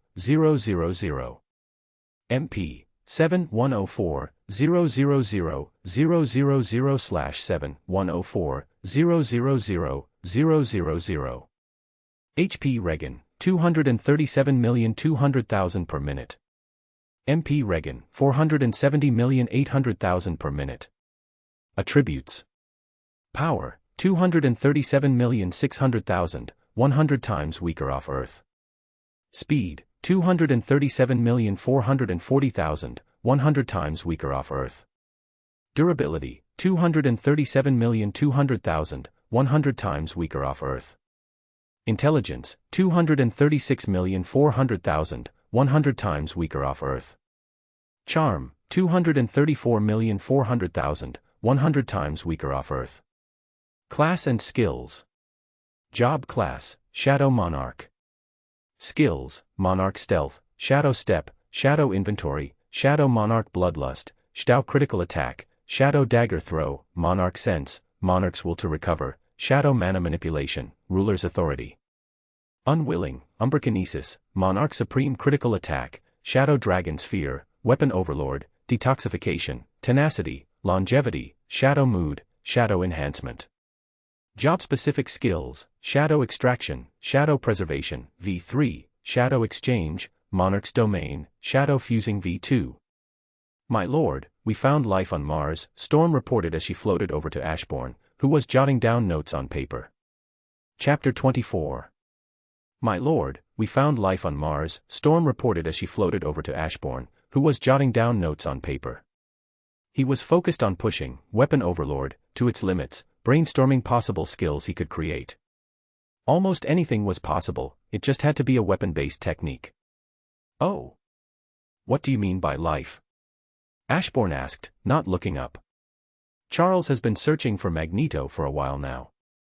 With the increase in his power, even with the changes Magneto made to Earth to prevent Charles from covering the entire planet, Charles's current strength allowed him to easily bypass them and extend his reach across the entire solar system, Storm explained. Ashbourne's pen stilled, his eyes narrowing slightly as he realized what she was getting at. They're not zombies? Ashbourne asked, raising an eyebrow. Storm nodded. Magneto, Emma Frost, and a few others managed to avoid being turned. They call Mars their home now. Ashbourne stood up, eager to finally see living people after so long, but after a brief pause, he decided there was something he needed to do first. 12 days without a shower had left him feeling grimy. His gear kept him from smelling bad, but that didn't change the fact that he was covered in dirt, blood, and whatever else had accumulated during his battles. So, before anything else, he had one of the reality warpers create a proper shower. Under the steaming water, Ashbourne washed away the past 12 days, and for the first time since arriving in this world, he took a moment to really look at himself. Oh. I look a lot like Sung Jinwoo, Ashbourne muttered, studying his reflection. His features were hard to pin down, he didn't look Korean, or like any particular race at all. It was as if he had transcended human limitations, his appearance shaped by the sheer power of his charm stat. After a moment of observation, he moved on, changing into his new gear, Shadow Monarch gear. The armor looked as if it were woven from shadows themselves, shifting and flowing like a living entity wrapped around him. The dark cloak draped over his shoulders gave the impression that the abyss itself had embraced him. But with a thought, the effect faded, revealing the true form of the gear, an intricate combination of white, silver, gray, and gold. His weapon was just as impressive. The ever-changing blade remained dormant in its default form, a sleek golden hilt, while the rest of it shimmered between silver and gray, waiting to take shape at his command. With the darkness effect active, the weapon radiated an ominous aura, shadows seeping off the blade like ethereal steam. Let's go, Ashbourne said, his voice calm yet resolute. In an instant, he teleported, reappearing on Mars within the small, habitable zone that had been altered to sustain life. Before him stood the last remnants of humanity, only a few hundred people, survivors who had managed to escape the zombie plague. The magnetic field surrounding Mars had also been altered, forming an impenetrable barrier that prevented outside forces from easily sensing or entering the area. Magneto hovered above, his expression darkening as he took in the sight before him. His instincts screamed danger, and for good reason. Below him stood Charles Xavier and Susan Storm, but it was the men between them who held his full attention. Clad in armor that seemed to drink in the light, exuding an overwhelming presence, this stranger was something else entirely. What's the meaning of this? Magneto's voice was sharp, laced with suspicion. He had seen too much destruction and lost too many people to trust easily. But then, the armored figure before he reached up, removed his helmet, and revealed a face that even the gods would envy. Relax, the man said with a faint smile, his voice was deep, a charming deep manly voice that made him unwilling to hear his own voice out of shame. Name's Ashbourne, but you can call me Ash. I found myself in your world and decided to deal with the zombie problem. Cleared them all out and turned them into my shadows. He glanced at the barren land around them before continuing. Earth should be free of the undead now. That said, I don't know if the thing that started this mess is still lurking somewhere. His words were casual, almost indifferent, but the weight behind them was impossible to ignore. Magneto could sense it, this was no ordinary man. Thank you. Magneto, no, Eric, stammered, momentarily at a loss for words. The people behind him were no different. A stunned silence hung over the gathered survivors, their wide eyes locked onto Ashbourne. Not a single one of them questioned him, didn't even hesitate to believe his words. Ashbourne let out a quiet hum, slipping his helmet back on. That was all he needed to see. His charm stat was absurdly effective, borderline mind control, really. A useful tool, but one he'd have to be mindful of. You're free to return to Earth if you'd like, Ashbourne said calmly. I just wanted to check in, it's been a while since I've seen another human. But I should be heading back. I plan to take the fight beyond Earth and wipe out the remaining zombies across the universe. He had expected to feel something more upon meeting other survivors, but now that he was here, he found himself disappointed. There was nothing special about this moment. With a snap of his fingers, his shadow stirred, rising from the ground to form a swirling portal. Without hesitation, he stepped through, disappearing into the darkness. Susan followed without a word, while Charles lingered for a moment, meeting Magneto's gaze. He had once considered Eric his greatest rival, his opposite in ideology. But after everything that had happened, that rivalry felt meaningless now. Is that you, Charles? Eric asked, his voice laced with disbelief. It was hard to accept that the man before him, a shadow of his former self, was still the Charles Xavier he once knew. Of course it is, Charles replied with a gentle smile. Though I have risen again as a shadow under my Lord's command, I am still myself. My mind, my will, they remain unchanged. That's hard to believe, Eric admitted, studying him carefully. It's the truth, Charles assured him. Come back to Earth. We won't be staying for long, there are still countless zombies out there waiting to be wiped out. He gestured toward the swirling portal. Eric hesitated for only a moment before reaching out with his senses. The magnetic waves of Earth pulsed on the other side, familiar and strong. Trusting his instincts, he stepped forward and emerged in Wakanda, where shadows moved tirelessly, rebuilding the fallen nations. The vibranium mines of Wakanda were gone, stripped bare by the shadows who tirelessly worked to repurpose Earth's resources. Even materials Ashbourne had never known existed had been gathered and put to use, as the shadows had a will of their own, seeking out anything of value. Wakanda will serve as our base, Charles said, placing a reassuring hand on Eric's shoulder. The rest of the world is yours to rebuild as you see fit. I wish you the best, old friend. With those parting words, Charles turned and walked away, making his way back to Ashbourne's side, leaving Eric to decide his own path in this new world. Chapter 25. Ashbourne stood behind a reinforced glass wall, observing the concentrated energy beams striking the newly forged proto-adamantium. The process was meticulous, a testament to how far they had come. While he had been asleep, not only had they successfully recreated proto-adamantium, but they had also managed to synthesize mysterium. With individuals capable of manipulating matter at a fundamental level, Reed had been able to complete his work at a remarkable pace. It's an odd thing, Ashbourne murmured, turning the small chunk of mysterium in his hands. His new gear already granted him an astonishing 100-fold increase to all his stats, but mysterium was different. When he channeled his power through it, the effect wasn't just doubled or quintupled, it was amplified dozens of times beyond what should have been possible. His current armor remained superior, but only due to the bonus granted by wearing the full set. That left Ashbourne wondering, could he integrate mysterium into his armor to push his power even further? And if so, could he also forge it into weapons and armor for his entire army, ensuring they, too, reached new heights of strength? New mission, Shadow Monarch's ore. Objective, take proto-adamantium and mysterium and fuse them with the power of the Shadow Monarch to create Shadow Monarch's ore. Reward, Army Soldier's Armor Set, Shadow Monarch Gear Evolution. Triggered a chain quest, The Void. New mission, Conquer Asgard. Objective, go to Asgard, slaughter all the zombies, and take Asgard as your own. Note, Asgard exists in a different dimension. Reward, Shadow Monarch gains a new ability. Punishment, devoured by the void. Time limit, 3 days. New mission, Gore the God Butcher. Objective, kill the evolved God Butcher within the given time. Reward, 3x 100% shadow extraction chances. Punishment, devoured by the void. Time limit, 3 days. New mission, he has awakened. Objective, survive or kill the Eldritch God of Darkness. Reward, depends on success. Punishment, devoured by the void. Time limit, 3 days. New mission, the Void's Will. Objective, survive the Void's attempt to devour you. Reward, depends on success. Punishment, devoured by the void. Time limit. Ashbourne exhaled sharply, forcing himself to stay calm as he pieced together the system's intent. All right, the system is warning me about something big. Gore is coming for me, the system is telling me that Asgard is my best bet to grow stronger. After Gore, Null will probably come next. And once Null is killed, the void itself will make its move. The first goal, conquering Asgard, seemed nearly impossible. Odin was beyond anything Ashbourne could hope to fight right now. This was the man who had once battled Galactus and, despite losing in the end, had still managed to knock him out for a moment.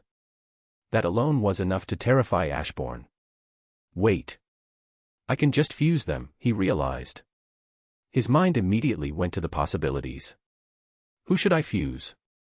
He really wanted to kill Magneto and fuse Charles with him, that would be a broken combination. But for now, he had to work with what he already had. Odin's main power comes from the Odin Force, so if I put those who can absorb energy on the front lines, I might be able to weaken him. That was a solid strategy. But another thought hit him. My shadows need to train to fully master their power. He needed his army to refine their skills, master them, push past their limits, and evolve. If Rogue could fully master her power, she wouldn't even need to touch her target to drain them. At that level, she could steal Odin of the Odin Force before he even had a chance to react. Ashbourne thought, his mind racing. I'll fuse Rogue with Hope, but I need 3 more to complete the fusion. Storm will be fused with the Human Torch and Torch, but I still need 2 more. No, that one can wait. I want Storm to fuse with Thor as well. So, I should pair her with others who control the weather, Zeus, for sure. Thor, Zeus, and who else? His thoughts shifted to another fusion. Torch, the Human Torch, Surtur. I need a 4th and a 5th. They have to connect in some way. His gaze slowly shifted towards Susan. Give me a list of all ability users and their powers. I need to start fusing those who complement each other, like Rogue and Hope. What's coming is beyond anything we've faced, and we need to be ready, Ashbourne said. Susan nodded seriously and turned to leave, heading off to speak with Charles. It didn't take long for Ashbourne to receive the list, and he immediately began sorting through it. After careful consideration, he proceeded with the first fusion, combining Torch, Pyro, and the Human Torch. The result was a new entity Ashbourne named the Human Phoenix. With flames that could heal and a body composed entirely of fire, they were effectively immortal. Next was Charles, who was fused with Kid Omega, Cassandra Nova Xavier, Goblin Queen, and Tildy Soames. Each of these 5 possessed formidable telepathic abilities. While Charles was widely regarded as the strongest telepath, many believed Jean Grey held that title. Kid Omega, however, was said to have the greatest potential of them all, surpassing both Charles and Jean in raw telepathic power. It was even foretold that, in the future, he could become the most powerful host the Phoenix Force had ever known. Cassandra Nova was Charles's twin, and at times, she had demonstrated telepathic abilities strong enough to overpower both him and Jean Grey. However, her powers extended beyond telepathy. One of her most terrifying abilities was DNA duplication, allowing her to copy the DNA of sentient beings and construct physical bodies for herself. Additionally, she had access to the full spectrum of latent mutant abilities hidden within one's genome, making her an unpredictable and dangerous force. Then there was the Goblin Queen, better known as Madeline Pryor, a clone of Jean Grey. While she lacked the full strength of the original, she was still an incredibly powerful telepath with access to dark sorcery, making her a formidable addition to the fusion. Lastly, Tildy Soames, not well known, but incredibly unique. She was a telepath with the rare ability to manifest her dreams into reality. Originally, Hope had depo-word her, but now that she was a shadow, Hope had returned her abilities, restoring her full potential. The power to bring dreams to life was something even Charles Xavier couldn't accomplish, making her an invaluable addition to the fusion. As for how strong the combined entity was, Ashbourne had no idea yet. But seeing the final result, an enormous shadow with an oversized head, he decided to name it Mega Mind. Ashbourne spent hours orchestrating fusions, optimizing his army for the battles ahead. Rogue and Hope became Power, a fusion of unlimited potential. The Thing, Colossus, and the Juggernaut combined into Tank, an unstoppable force of pure durability. And so it continued, as he carefully crafted warriors suited for the coming war. Ashbourne even used one of his 100% shadow extraction chances to bring Franklin Richards back as a shadow. Although Franklin was heavily weakened, he was still shockingly powerful, strong enough to hold his own against most of Ashbourne's shadows, even the fused ones. However, Franklin wasn't revived to be fused with anyone. Instead, he was brought back to work alongside Reed Richards, helping to accelerate their research and production. Meanwhile, Ashbourne was placed inside an illusion created by Megamind, where he could train and rapidly develop new skills using Weapon Overlord. Until now, he had never considered the shadows as weapon, but once he did, something unexpected happened. Weapon Overlord evolved into Shadow Weapon Overlord, pushing his potential even further. Chapter 26. Now, Ashbourne had an arsenal of defensive, supportive, and attack-based skills, honed and perfected within his illusionary training. "My lord, it's finished," Reed announced, handing Ashbourne his newly forged creation, an ore fused from both proto-adamantium and mysterium. To Ashbourne, months had passed in training, but to the outside world, only a few seconds had elapsed. "Amazing," Ashbourne muttered, channeling his power into the ore. The moment his energy coursed through it, the output of his power increased by heights his current armor couldn't hope of matching. Without hesitation, he continued pouring his energy into the metal, refining it further. Hours passed, and under the immense infusion of his shadow energy, the once pure silver ore began to morph and transform, taking on an entirely new, never-before-seen form, a material that had never existed in any world before. Mission completed, Shadow Monarch's ore.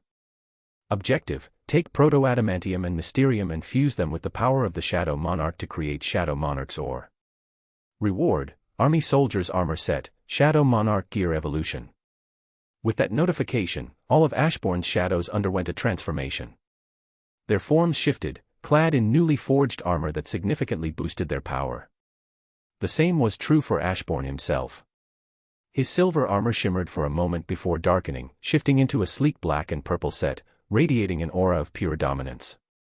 The transformation was complete, his new gear embodied the essence of the Shadow Monarch. Such power! Ashbourne muttered, feeling the surge of raw strength coursing through his body. His new armor didn't just increase his power, it amplified it to heights so extreme that his body needed time to adjust. His stats had skyrocketed into the hundreds of billions, an astronomical leap that even he found staggering. He exhaled slowly, steadying himself as his body adapted to the sheer increase in strength. It wasn't just him, his shadows had evolved alongside him. Moments ago, they were 500 times stronger than when they were alive. Now, 500 million times stronger. The increase was insane. His new armor, combined with their enhanced gear, had pushed their capabilities to 50 million times their former strength. And with Ashbourne's newly gained mastery of darkness, courtesy of his training under Megamind's illusion, their abilities had multiplied tenfold. "Let's go." Ashbourne's voice was calm, yet absolute. He threw a glance toward his shadows, his eyes gleaming beneath his helm. With this power, he knew he was still far from facing the likes of Asgard. Even with the stats of a billion, destroying a planet was still a challenge for Ashbourne. Deep in the void of space, amidst the silence of the cosmos, a group of powerhouses drifted forward: Spider-Man, Jean Grey, Iron Man, Ant-Man, Luke Cage, Hulk, Wolverine, Gladiator, Galactus, Firelord, Thanos, and Thor. They had scoured the universe, devouring everything in their path, but now, they all paused. Before them, a portal of swirling darkness split reality open, and through it, a figure emerged. Cloaked in living shadows, standing atop a colossal dragon, the presence was imposing, absolute, and unreadable. Ant-Man narrowed his eyes. "Who are you?" The figure did not hesitate. His voice was calm, yet carried a weight that bent the cosmos itself. "I am Ashbourne, God of Darkness." With those words, the void itself seemed to move, and from beneath him, a sea of shadows surged forward, forming an unstoppable wave of monstrous power. Yet, among them, only one shadow stepped forward: Energy Master, the fused entity of Vulcan, Alexander, and Gambit. A being of pure energy manipulation, crackling with power beyond mortal comprehension.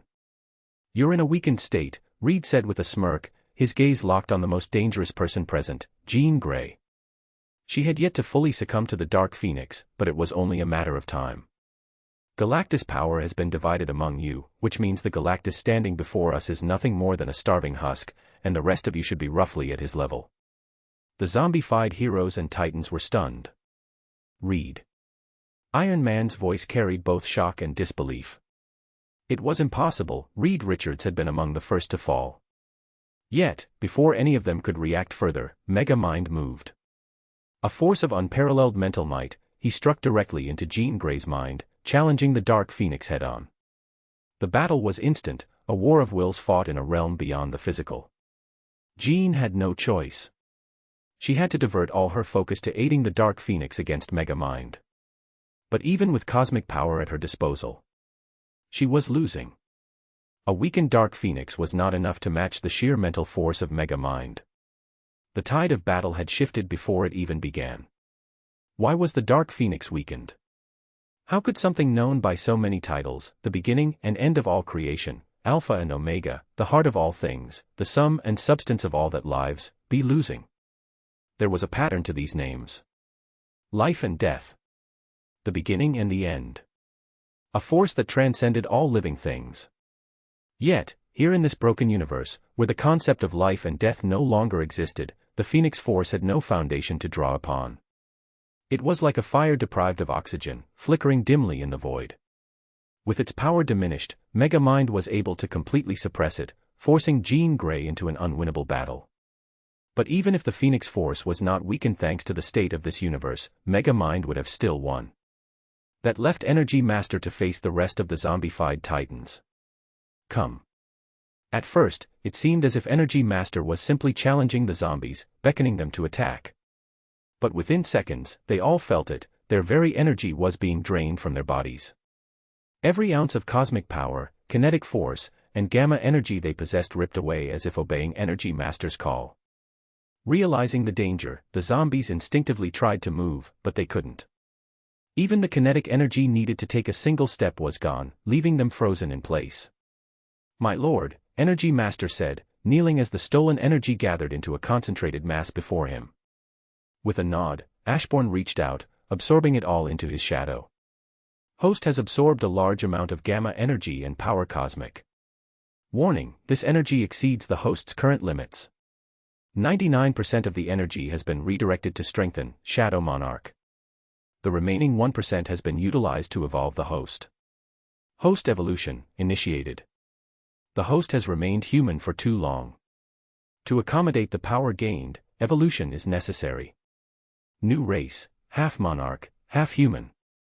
Note, due to reason, full monarch transformation is currently unavailable. Ashbourne stood still, feeling the changes unfold within him. His power surged, his stats multiplying many times over, but more than his own strength, his shadows had undergone an even greater transformation. He turned his gaze toward Franklin Richards, once a being whose very existence defied reality. Now, even as a shadow, Franklin was beginning to reclaim fragments of his full power. If Galactus had been at full power, Franklin would have regained 100% of his full strength. But that was a matter for another time. For now, Ashbourne turned his attention toward the Hulk. Make him angry. Ashbourne ordered, his voice calm yet commanding. Without hesitation, Megamind split his focus, reaching into the depths of Hulk's mind. He suppressed Banner entirely, allowing Hulk's rage to explode unchecked. The angrier Hulk became, the stronger he grew, and the more gamma energy he accumulated. Energy Master stepped forward, his expression serious. With a single motion, he siphoned every ounce of Hulk's energy, draining it away before the Hulk could unleash his full strength. The raw energy surged toward Ashbourne, who absorbed it all into his shadow. Shadow Monarch job class has grown stronger. Ashbourne's power continued to expand, the system refining and evolving his abilities with each new surge of energy. The stronger his shadows became, the closer he edged toward something beyond mortality. Warning, the host has caught the attention of a powerful being. The host should stop or risk the destruction of this universe. Chapter 27. Stop. Ashbourne didn't hesitate for even a second upon seeing the notification. A cold sweat ran down his back, he had already drawn the Oblivion's attention, and now it seemed something even greater was watching. He didn't want to push his luck and ended up facing the shadow of the creator of the Marvel Universe itself. Kill them all, we don't have time to waste. Leave Jean Grey and Galactus in a half-dead state. His voice was steady, but his unease was clear. Energy Master wasted no time. With a simple gesture, he drained the zombies of their life force, leaving behind nothing but bones. Ashbourne stepped forward, using shadow extraction, bringing forth a new legion of shadows from the remains of the fallen. Spider-Man, Iron Man, Ant-Man, Luke Cage, and Wolverine were the only ones Ashbourne chose to resurrect as shadows. With a simple command, shadow extraction was activated, and one by one, they rose once more, their forms now cloaked in darkness, kneeling silently before their new master.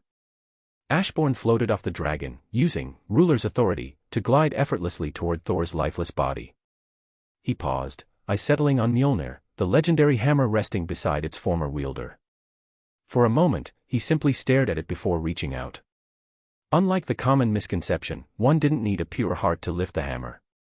Worthiness was not about morality, it was about power, about destruction, about the unyielding will to impose one's force upon the world. Ashbourne wrapped his fingers around Mjolnir's handle. To be worthy of the hammer is to break, to smash, to destroy. He muttered, gripping the weapon tightly. His voice was calm, yet it carried a weight that seemed to stir something deep within the ancient artifact. So tell me, hammer, will you join me in battle? For a moment, nothing happened. Then, Mjolnir shuddered in his grasp. A storm brewed above, dark clouds twisting unnaturally as crackling lightning illuminated the battlefield. I don't care for Thor's power, Ashbourne continued, his voice barely above a whisper, yet carried by the rising winds. I care for the god Tempest. The mother of all storms. The true force behind you. The hammer trembled violently now. Has it been fun? He asked, tilting his head. This rotten universe.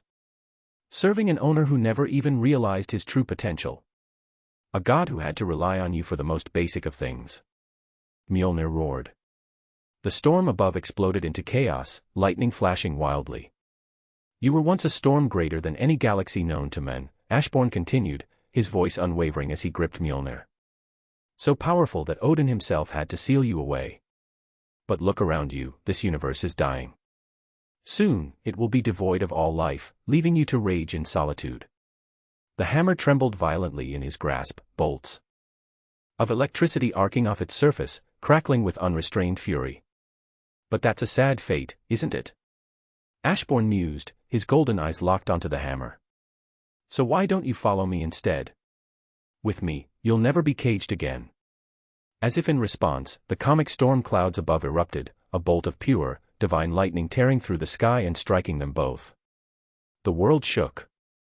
Susan gasped, instinctively raising her hands to form a force field around Ashbourne, but before she could act, Mega Mind raised a hand. Don't worry, he said calmly, watching the unfolding event. His voice carried certainty, even as the storm raged around them. This wasn't a rejection. It was a baptism. Sensing the host has picked up Mjolnir, unlocking both the power of Thor and the mother storm trapped within it. Detecting a new ore, you are you. Absorbing the runes inscribed on the hammer, transmuting their enchantments into raw fuel for the host's power. Conversion complete. Congratulations, the host's power has reached its peak. The only path for the Shadow Monarch strength to grow further is through increased mastery of Umbrakinesis. The Mother Storm has been fully absorbed into the newly evolved Shadow Monarch's ore, now reforged with you. As a result, the host's armor has undergone an unprecedented transformation, granting an exponential increase in power. As the system's notification faded, Ashbourne exhaled slowly, feeling the raw, crackling power coursing through him. The very fabric of reality seemed to ripple under the pressure of his mere presence. His newly forged armor no longer just emanated darkness, it now howled with an eternal storm, flickering between pure shadow and divine lightning. Mjolnir, once an artifact that decided the worth of its wielder, now was fused with his Shadow Monarch gear, strengthening not only him but both the Primordial Storm and his shadow soldiers to greater heights. The stronger I get, the stronger my shadow soldiers become, but at this rate, I'll never surpass my heavy hitters, Ashbourne thought, comparing his own strength to that of his most formidable shadows. Arise. His voice echoed through the void of space, a command that sent ripples across reality itself. Black lightning crackled violently, shooting from his body in chaotic arcs. The moment the energy surged forth, it struck the remains of the fallen zombies, Thor, Thanos, Gladiator, Firelord. Space itself twisted under the weight of the summoning. A massive shadow tornado erupted into the abyss, devouring the corpses in a swirling vortex of pure darkness. The pull of its energy was so immense that it bent the very fabric of spacetime, distorting the surrounding area like a collapsing star.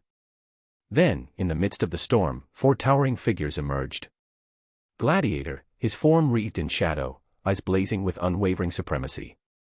Firelord, his cosmic flames now a black inferno, seething with unnatural power. Thanos, exuding an even greater aura of inevitability, his very existence a paradox of death and rebirth. And finally, Thor, the god of thunder, his new form now infused with the very storm Ashbourne had claimed. They stepped forward in unison, their power crackling through the void, before falling to one knee. "Let's go to Asgard," Ashbourne commanded as his shadow shifted, forming a swirling portal. Without hesitation, he stepped through, emerging onto the golden realm of the gods. The moment he arrived, Odin was already there, waiting. Ashbourne expected this. The moment he absorbed the runes from Mjolnir, Odin would have sensed the shift. The Allfather stood tall, his one remaining eye burning with divine fury. He wasn't alone. Behind him, a sea of zombified Asgardians stretched across the horizon, warriors, gods, and legends, all twisted into grotesque mockeries of their former selves. Ashbourne barely spared them a glance. His attention was on Odin. "Franklin," he said, a faint smirk on his lips. "Let's see how much damage 1% of your power can do."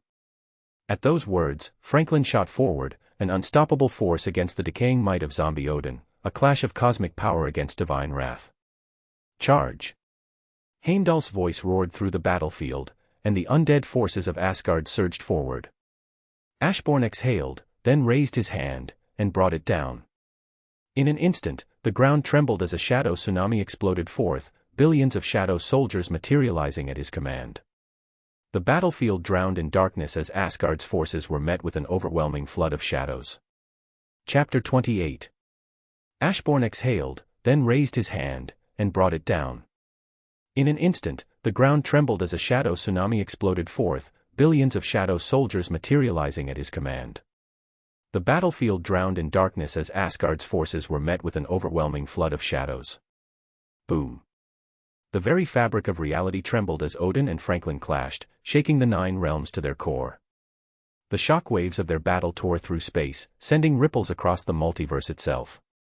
"He's stronger," Thor whispered, eyes wide in disbelief. "I expected as much," Ashbourne replied, watching the battlefield unfold. A zombified Odin who doesn't need to sleep, that means an Odin operating at 100% at all times. Although it kind of make no sense since the Odin sleep is needed to replenish his powers. Odin, wielding the full might of the Odin force, was an unstoppable force. But Franklin, even in a weakened state, was no mere opponent. His unmatched reality-warping abilities allowed him to stand on equal ground with the Allfather. Their battle was beyond anything the 9 realms had ever witnessed. Every collision sent violent shockwaves across the cosmos, distorting space, shattering dimensions, and shaking even the most ancient planes of existence. Odin was anything but weak. This was a being who stood just short of the likes of Galactus. "They're evenly matched," Ashbourne observed with a grin, watching Franklin and Odin clash as equals. He couldn't help but wonder, just how powerful was a fully grown Franklin Richards. Even now, with only 1% of his true strength, Franklin was only 1% the strength of a Celestial's. Yet he was holding his own against Odin at full power. Ashbourne moved. In an instant, he vanished from sight and sense. His presence erased so thoroughly that not even the Allfather noticed.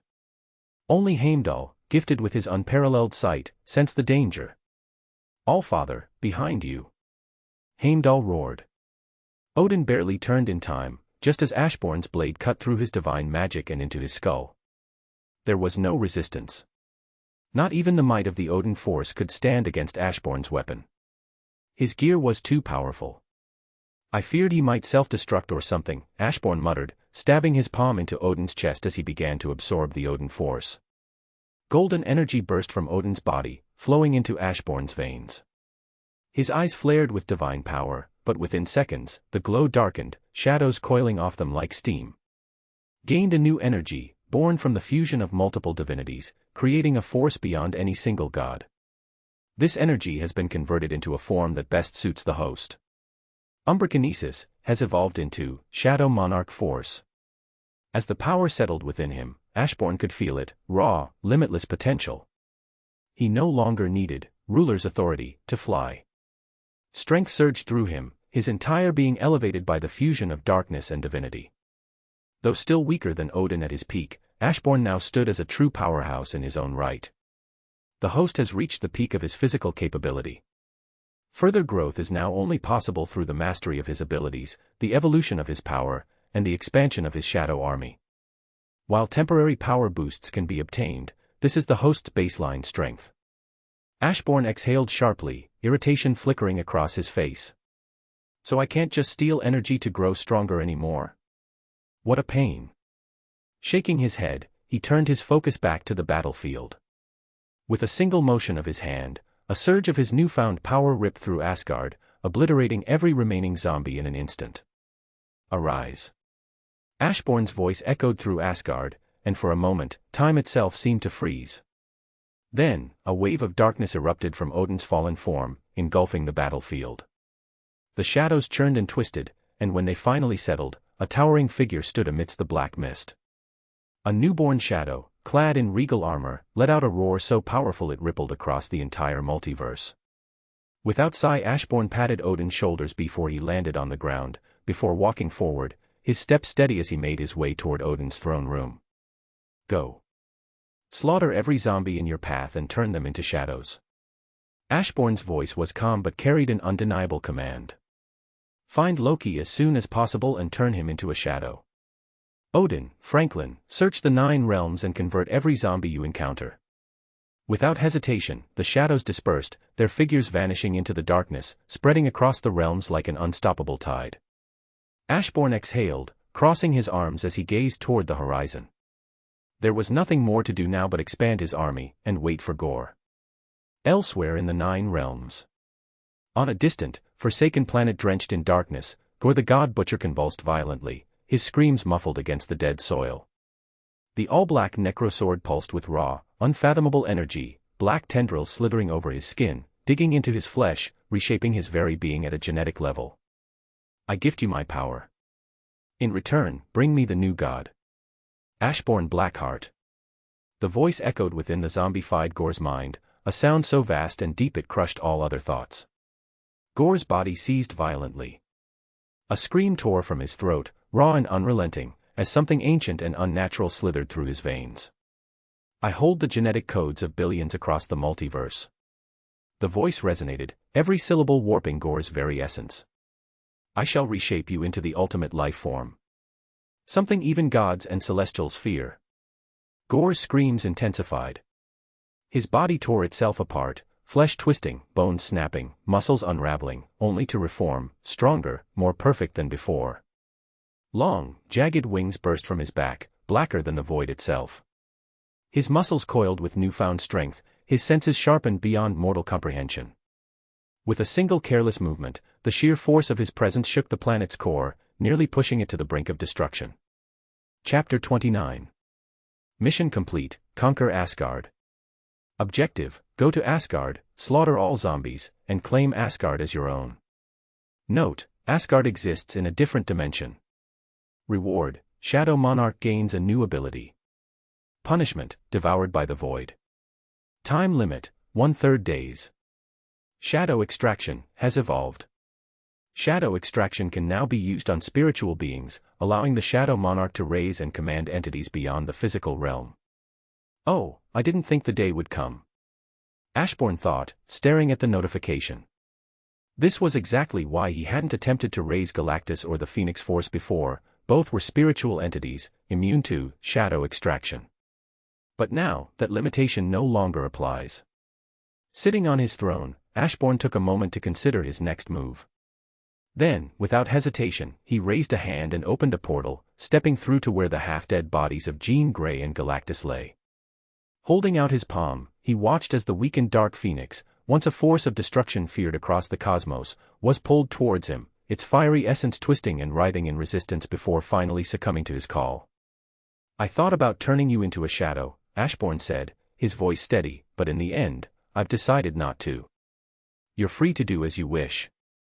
With a flick of his wrist, Shadow Monarch force surged through him, wrapping around the Phoenix force like tendrils of liquid night. He willed it forward, not to bind, but to cleanse. The corruption that had tainted the cosmic entity began to unravel, drawn into the abyss of his power. A brilliant explosion followed. The Phoenix flared outward, wings spreading wide as it ascended into the sky, its form rapidly expanding until it rivaled the size of a moon.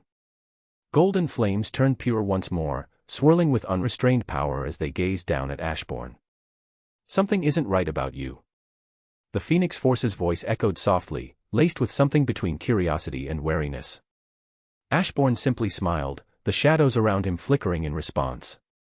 "Nah, I just have a high affinity with the concept of darkness. The name's Ashbourne. Should I call you Phoenix?" he asked, removing his helmet to meet the Phoenix Force eye to eye. For a moment, Ashbourne thought he saw the Phoenix shake, but he wasn't sure. The cosmic entity hovered, its flames flickering with curiosity. "What do you plan on doing? With your power, there's almost nothing you can't do.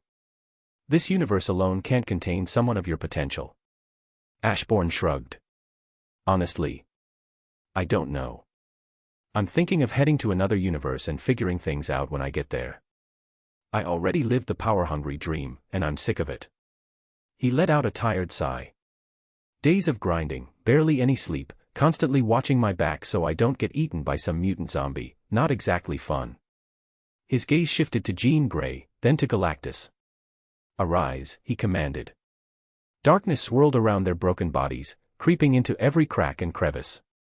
And then, boom. The universe trembled, far more violently than when Odin had been turned into a shadow. This wasn't just due to Galactus's overwhelming strength, it was the sheer cosmic weight of his rebirth, the ripple effect threatening to shake existence itself. But Ashbourne contained it, keeping the aftershocks locked within this realm. The Phoenix Force gazed at the massive pillar of darkness, watching as it slowly faded, revealing a newly reborn Galactus. But this wasn't the same cosmic devourer as before. This Galactus was far, far stronger than in life. Shock flickered in the Phoenix Force's burning eyes. It turned toward Jean Grey, now a shadow as well, and felt a shift, her presence, her power. She was the perfect host. More than ever before. "So, what are you? Are you like Odin's Odin Force?" Ashbourne asked while flying onto Galactus's palm, signaling the Phoenix Force to follow. Although he knew a lot of the Phoenix Force, he had reasons not to show he had such knowledge. "No, I'm the manifestation of the prime universal force of life. I'm also the nexus of all psionic energy which does, has, and ever will exist in all realities of the universe." The Phoenix Force said, its flames flickering as it regarded Ashbourne with unease, realizing it had underestimated him. "So you have some grand role in creation or something?" Ashbourne asked, tilting his head. "Just how were you even born?" "I was born of the void between states of being. I am the spark that ignites creation and the flame that consumes it," the Phoenix Force said, studying Ashbourne carefully. "Really? But isn't there someone who is the manifestation of death? Are you two best friends or enemies? And if you consume the flame of creation, doesn't that make you death? Or is death only responsible for physical death and nothing more, like the end of individual lives?" Ashbourne asked, his curiosity genuine. The Phoenix Force hesitated, its flames flickering as if the question itself had never been fully considered. "Death's domain is the process of the living losing life," it finally answered. "My domain is the process of creation dying. We have no relationship." Ashbourne nodded, processing the answer. "So, you don't deal with individuals, you deal with the death of creation itself, the end of cycles, the collapse of everything." He let out a low chuckle. "That makes you way scarier than death. So, what do you plan on doing?" "Since I'm going to turn every zombie in the universe into a shadow, I doubt you'll be able to find a host for a long time," Ashbourne said lightly. The cosmic entity turned its gaze toward Earth. "Why did you let the humans go? Many of them possessed unique abilities that could have benefited you." Ashbourne rolled his eyes. "I could also devour my shadows to grow stronger, but I refuse. I guess I'm too soft, but I don't mind it." He exhaled, looking ahead. "I see my shadows as more than mere tools, they're my allies. As for the humans on Earth, I don't know. I can't find the right words, but it just didn't feel right to attack those who had no ill will towards me. He stepped forward, nearing the edge of Galactus's massive palm as they arrived in Asgard, the realm now under his rule. I see, you allow those weak human emotions to control you, the Phoenix Force said, its tone laced with curiosity. Ashbourne rolled his eyes. You've existed for eons. I highly doubt you've never once experienced those same weak emotions, he replied, watching as the Phoenix Force hesitated for a brief moment. Noticing this, a smirk tugged at his lips. Emotions came and went, it finally said. To me, they were like a blink, fleeting, insignificant. But to you, they could be a major ripple in your existence, something that lingers, something that could lead to your downfall. I'm not one to regret my actions, so how about you join my army? Honestly, I have no idea who I'd even need my army for, but strengthening it wouldn't hurt, right? I won't turn you into a shadow, not out of pity or some human sentiment, but because my gut tells me you're different. And so far, my gut's never been wrong. Ashbourne stopped walking, turning to look directly at the Phoenix Force. What else has your gut told you? It asked. Ashbourne thought for a moment before responding. When I was absorbing Hulk's energy, I got this bad feeling. And for some time now, I've had this sense that something big is coming after me. My instincts have never failed me, Ashbourne said with a smile. The Phoenix Force narrowed its eyes as it studied him. I will stay, under one condition. You will do nothing to disrupt the balance of creation, and will protect it, it said firmly. Do I look like someone who causes chaos for no reason? Ashbourne asked, crossing his arms. The Phoenix Force eyed him carefully, scanning him from head to toe. Ashbourne followed her gaze, then glanced down at himself, his dark armor radiating an ominous energy. He let out an awkward cough. Well, I control the darkness. The darkness doesn't control me, he clarified with a shrug. You can check my mind if you want. I have no interest in some grand plan to end the world or whatever. He said with a roll of his eyes. I can see that. The fact that you bathe in shadows, yet your soul remains untouched by them, makes no sense. The fact that your mind isn't consumed by darkness, and it doesn't affect your power, also makes no sense, the Phoenix Force said, scrutinizing him. Ashbourne gave her a strange look. Not everyone is as mentally weak as you, he said bluntly. There is no dark Ashbourne. There's just me. The Phoenix Force flinched slightly, clearly taken aback by his words. To let mere mortals corrupt you? Ashbourne said with a hint of disdain. I suppose it's for the best that you stay by my side. Maybe I can teach you a thing or two. The Phoenix Force gritted its teeth in anger but quickly froze when Galactus narrowed his eyes at it. In her current weakened state, it was no match for him. So, it could do nothing more than hold back its displeasure and follow Ashbourne. Chapter 30. Who is he? I thought, staring at the man cloaked in darkness. It was strange. As a being with a unique connection to both life and death, I understood his essence. When he appeared before my host, I felt something dark, something more primordial, more absolute.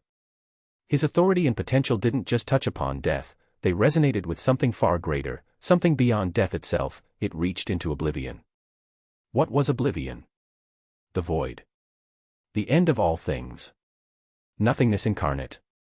Among the cosmic abstracts, oblivion was considered the third strongest, second only to its direct counterpart. But under the right conditions, when creation teetered too far into its grasp, oblivion was unrivaled. It was then that it became the strongest force of all. Was Jean Grey a good host? Yes, she was perfect, perhaps the best host I had ever bonded with. But this man shrouded in shadows, he was something else entirely. He went beyond perfection.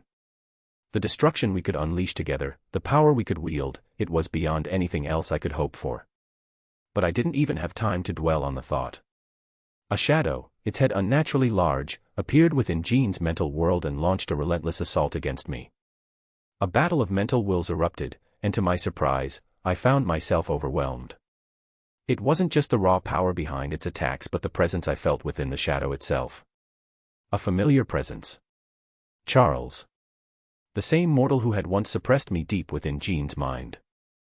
The same human who had fought me to a standstill, until Jean had stepped in and tipped the scales. And now, even in death, he had returned, stronger than ever. This time, even with Jean Grey and I working together, we were utterly powerless against this fused being. No matter how hard we fought, we were helpless. What made it worse was that this shadow wasn't even focused entirely on us. It had the audacity to split its attention elsewhere, effortlessly multitasking while crushing us under its overwhelming might. In the end, I had no choice but to retreat, forced into dormancy within Jean Grey's half-dead body, watching in silent fury as the being who commanded these shadows stood victorious. But that fury quickly turned to shock. When the one called Ashbourne commanded the shadows to rise, the former zombies obeyed, but they didn't just rise. They stood, far stronger than they had ever been in life. Of course, in my eyes, they were still weak, mere ants compared to the greater forces of the universe. But that wasn't what disturbed me. It was something far more unnatural. These shadows, they weren't just mindless puppets or hollow echoes of what they once were. No, they were nearly identical to their former selves, only enhanced in every way.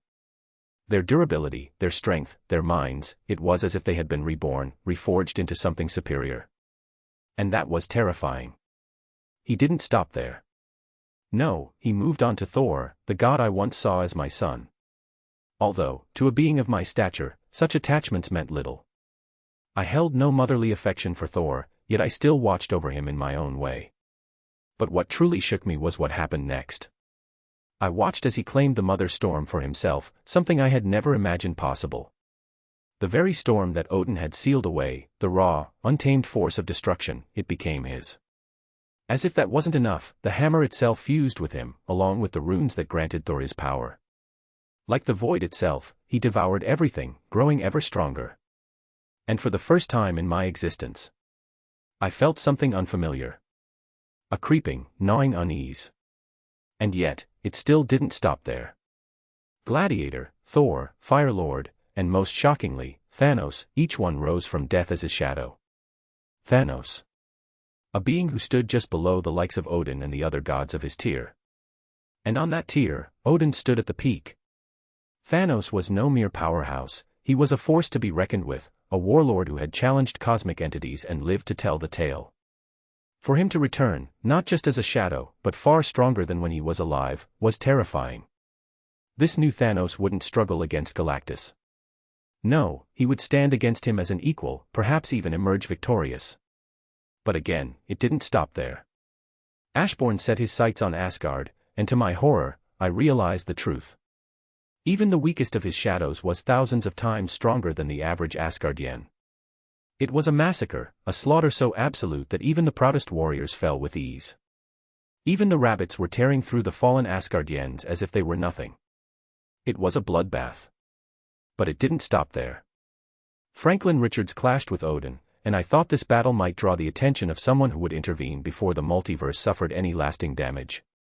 Yet, I quickly realized no such intervention would come, because it wasn't needed. Ashbourne killed Odin.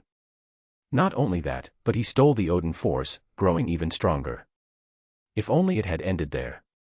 But after ordering his shadows to spread across the universe, slaughtering every last zombie, he returned to the throne room, only to then come back to us, and then, to my horror, he reached out, and I floated helplessly into his palm. I was scared. I didn't want to be turned into a shadow. I thought about turning you into a shadow, but in the end, I've decided not to. You're free to do as you wish. Ashbourne said, drawing out the corruption that had overtaken me. I didn't hesitate, I burst from his grasp, my form expanding as I quickly reclaimed my power. Though still weakened by the state of this universe, I was whole once more. Then, I turned to look at him, and what I saw left me stunned. His soul remained untouched. It wasn't overwhelmingly pure, like some noble-hearted hero, but it wasn't tainted either. It was balanced, neutral, in a way few beings ever were. To absorb my corruption and remain unchanged, to wield such deep darkness without it consuming him, who was this man? Something isn't right about you. The words escaped me before I could stop them.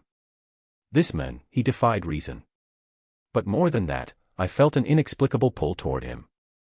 It wasn't just his power or his presence, it was something deeper. Without realizing it, I had been tracking his every movement, analyzing every action, every word. There was a weight to him, an aura that made everything he did seem more significant, more absolute. Nah, I just have a high affinity with the concept of darkness. He dismissed it with a casual shrug before meeting my gaze. The name's Ashbourne. Should I call you Phoenix? Then, he removed his helmet. And I froze.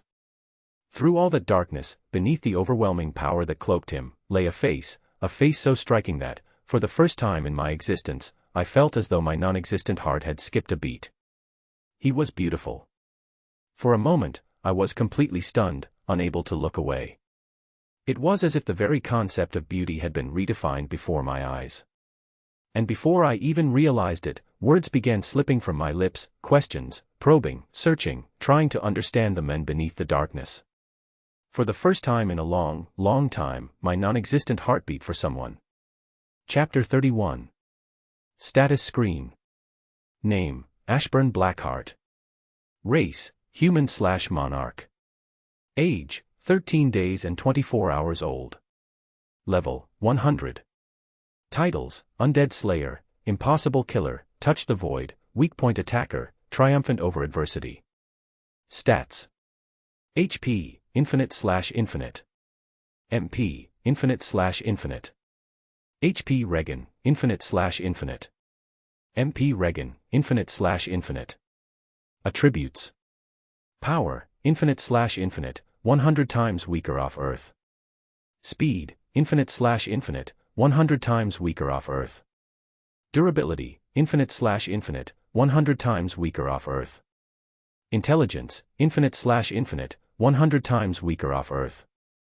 Charm, Infinite/Infinite, 100 times weaker off Earth. Class and skills. Job class, Shadow Monarch. Skills, Shadow Monarch Force, Shadow Inventory, Unwilling, Shadow Weapon Overlord, Detoxification, Tenacity, Longevity, Shadow Mood, Shadow Enhancement, plus 99 self-created skills. Job-specific skills, Shadow Extraction, Shadow Preservation, V3, Shadow Exchange, Monarch's Domain, Shadow Fusing V2. System, my stats make no sense. If I have infinite power, shouldn't I just be able to snap existence out? Ashbourne thought, frowning slightly as he examined his stats. Host, there are greater sets of infinity.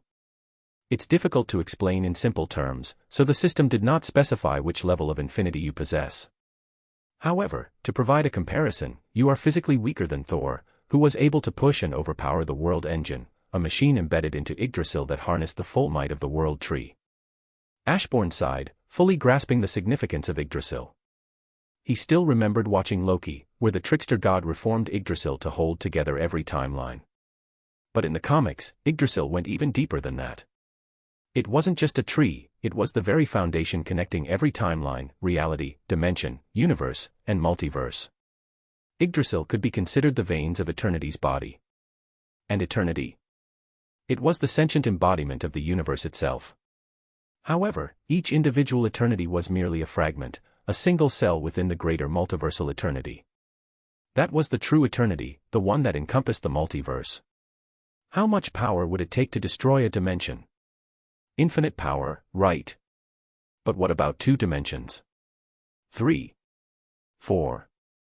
What about an infinite number of dimensions layered upon infinite realities? And beyond that, the entirety of the universe itself. Physically, Ashbourne wasn't as strong as Thor. But when drawing upon the Shadow Monarch force, he surpassed Thor yet still fell below Odin. That, however, could change. The Shadow Monarch force was the key.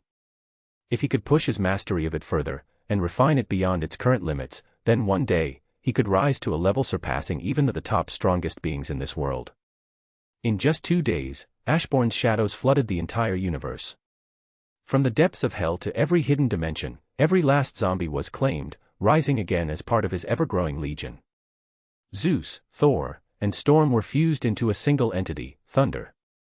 The human phoenix merged with Surtur, giving rise to Blaze. Reed Richards, Tony Stark, the leader, and Peter Parker combined, birthing a new being, the Doctor. Doctor Strange, Scarlet Witch, and Doom fused, forming the unparalleled Mage. And Susan, she fused with 4 of the strongest Celestials, yet under Ashbourne's will, she retained her form. She remained Susan. My lord, I have come to report, I've discovered more life in the universe. Thunder appeared in the throne room in a flash of lightning, kneeling before Ashbourne, who was engrossed in the tablet before him. The doctor had designed it to help him track all his shadows, making it easier to strategize who should be fused next. Who? Ashbourne asked, his brow furrowing as he noticed the unease in Thunder's expression. Hades. Bast. Amatsamikaboshi. Seth, and many other gods of death. Thunder's voice was grave. You need to see this for yourself. Ashbourne's frown deepened. Without another word, he placed the tablet aside and followed Thunder. In an instant, they vanished in a flash of lightning, reappearing inside what seemed to be a mystical laboratory. In the center of the lab, trapped within a shimmering barrier, were the gods of death. Hades, Bast, Amatsamikaboshi, Seth, and many others stood frozen, their divine forms restrained by an unknown force. Ashbourne glanced around, studying the strange laboratory. He searched his memory, trying to recall if he had ever seen this place before in a comic, but nothing came to mind. Reverse. With a simple command, Ashbourne activated his Shadow Monarch force. The fabric of time and space bent to his will, pausing before rewinding like a recording. The laboratory remained untouched, but its past unfolded before him in ghostly images, revealing the events that had transpired. As time unraveled, the truth emerged, the identity of the one responsible for this. This Thanos isn't from our universe, Thunder said, his voice filled with a shock that only deepened when the image of Sentry appeared, except this Sentry was a zombie. So, Thanos used Sentry to spread the virus? Thunder questioned, his disbelief evident. Ashbourne's gaze remained locked on the ghostly scene before him, his mind piecing together the puzzle. Even beings without physical forms were infected. The only way that makes sense is if the virus is connected to the void. Was the Thanos he was looking at from the main 616 universe? Boom. With just a thought, Ashbourne freed the gods of death. He barely spared them a glance, his focus locked onto Hela. If she was anything like her 616 counterpart, then she had once been a living infinity stone, a fact that intrigued him. Was she the same in this universe? Pushing that thought aside for the moment, Ashbourne turned his attention back to the larger issue at hand. Have you still not found Molecule Man? He asked, his voice calm but firm. With Gore arriving tomorrow, he needed to tie up every loose end. Sentry's mystery had been solved, but the bomb hidden in every universe, Molecule Man, was still unaccounted for. I looked into the past to find him, but at some point, he just disappeared, Allsight reported, his tone troubled. Allsight was still in Asgard, he didn't need to be near Ashbourne for them to speak normally to each other. Ashbourne frowned at the news. Allsight wasn't just any ordinary shadow, he was a fusion of Heimdall, Watu, Miles Morales, Agamotto, and Sage. A being capable of seeing everything across time and space, past, present, and future, all at once. If even he couldn't track Molecule Man, then something was very wrong. What do you mean? Ashbourne asked with a deep frown. Something, or someone, didn't want him to be found, Allsight replied, his tone dark. Before he disappeared, my vision was cut off, completely blocked. I couldn't even perceive the moment he was taken. It's as if something erased his existence while keeping me from ever seeing how. Ashbourne's frown deepened. That was bad. Very bad. If someone could block all sight, a fusion of some of the greatest cosmic observers, then they weren't dealing with a simple threat. Someone was actively working to keep them blind. Forget it, Ashbourne said after a moment. Do you at least know where Gore is? Allsight hesitated before shaking his head. No. The same goes for Null. Those two are completely hidden from my sight. Chapter 32. My lord. I see him. The one known as Gore. Allsight's voice was heavy, his usual composure shaken as he stood beside Ashbourne, who gazed silently into the vastness of the universe, awaiting the inevitable. The moment Allsight's words fell, the universe itself trembled. Space distorted, reality wavered, an ominous force spread across existence, the sheer presence of its darkness threatening to unravel everything. Ashbourne's expression hardened as he sensed the overwhelming surge of power. A darkness so vast and consuming that it seemed to stretch beyond the edges of creation itself. He's coming. The Phoenix Force, without hesitation, erupted into full power, fusing with Shadow Mega Mind. The very instant their fusion was complete, before even a heartbeat could pass, Gore was there. He had crossed an infinite distance, a span of existence so great it defied measurement. He had traversed realms, dimensions, and space itself as if they were mere illusions, arriving in Asgard with a force that threatened to tear reality apart. Boom. The universe trembled as Galactus and Gore clashed, the impact so immense it sent ripples through reality itself, cracking the very fabric of existence. The sheer force of their battle distorted space, creating shockwaves that traveled across dimensions. Gore moved like a blur, his speed beyond comprehension. Before Galactus could even react, a devastating kick struck his stomach, bending the devourer of worlds in half.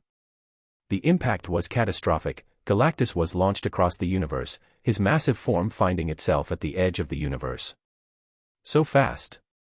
Ashbourne's eyes widened in shock. Even with the armor he had forged, armor that was, for all intents and purposes, indestructible, Gore had torn through it as if it were nothing. Every one of Ashbourne's shadows was clad in that same armor, each of them stronger than they had ever been in life.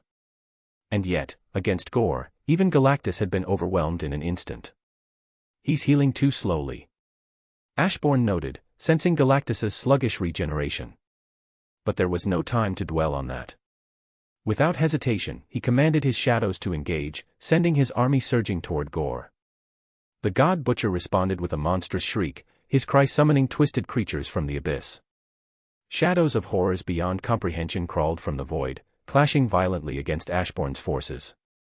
The battlefield was a chaos of darkness, a war of nightmares incarnate. Mega Mind, is it? Ashbourne reached out through their shared mental link, forming a plan. Above the carnage, his gaze locked with Gore's. The God Butcher remained still for a moment, watching as their armies clashed in an evenly matched struggle. Though Ashbourne's shadows held the advantage in numbers and experience, Gore countered by continuously creating stronger and stronger monsters, pushing his abyss to its limits. But even he had to recognize the inefficiency of this approach. The energy required to sustain such creatures would drain him faster than he could afford. Realizing this, Gore stopped. His abyssal creations continued their attack, but he no longer poured his strength into summoning more.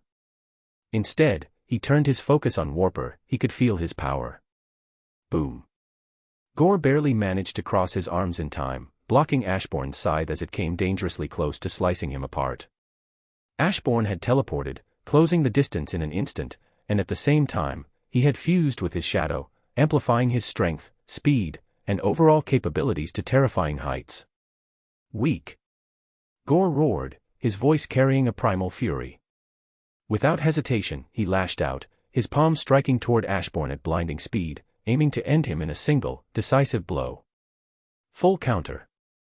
Ashbourne met Gore's attack head-on, his reflexes barely keeping up thanks to Mega Mind enhancing his thought speed countless times over. Boom. Gore was sent rocketing away, his own devastating attack rebounding against him. He flipped midair, trying to regain control before landing. But before he could, Warper appeared above him in a blur, driving his fist into Gore's stomach with enough force to distort space itself, but at the last second, Gore's body twisted, exploding into writhing darkness. From within, a spear of pure abyss shot out toward Warper, its jagged edges crackling with destructive energy. Full counter. In an instant, Ashbourne switched places with Warper, intercepting the attack and sending it right back at Gore. Boom. Gore coughed up a mouthful of blood, his body hurtling toward the ground, crashing into Asgard with an impact that sent shockwaves across the realm. But before the dust could settle, he burst out of the crater, rocketing toward Ashbourne, his eyes burning with pure hatred. Ashbourne gritted his teeth, his muscles screaming in protest. Keeping up with Gore's sheer speed was pushing his body far beyond its natural limits.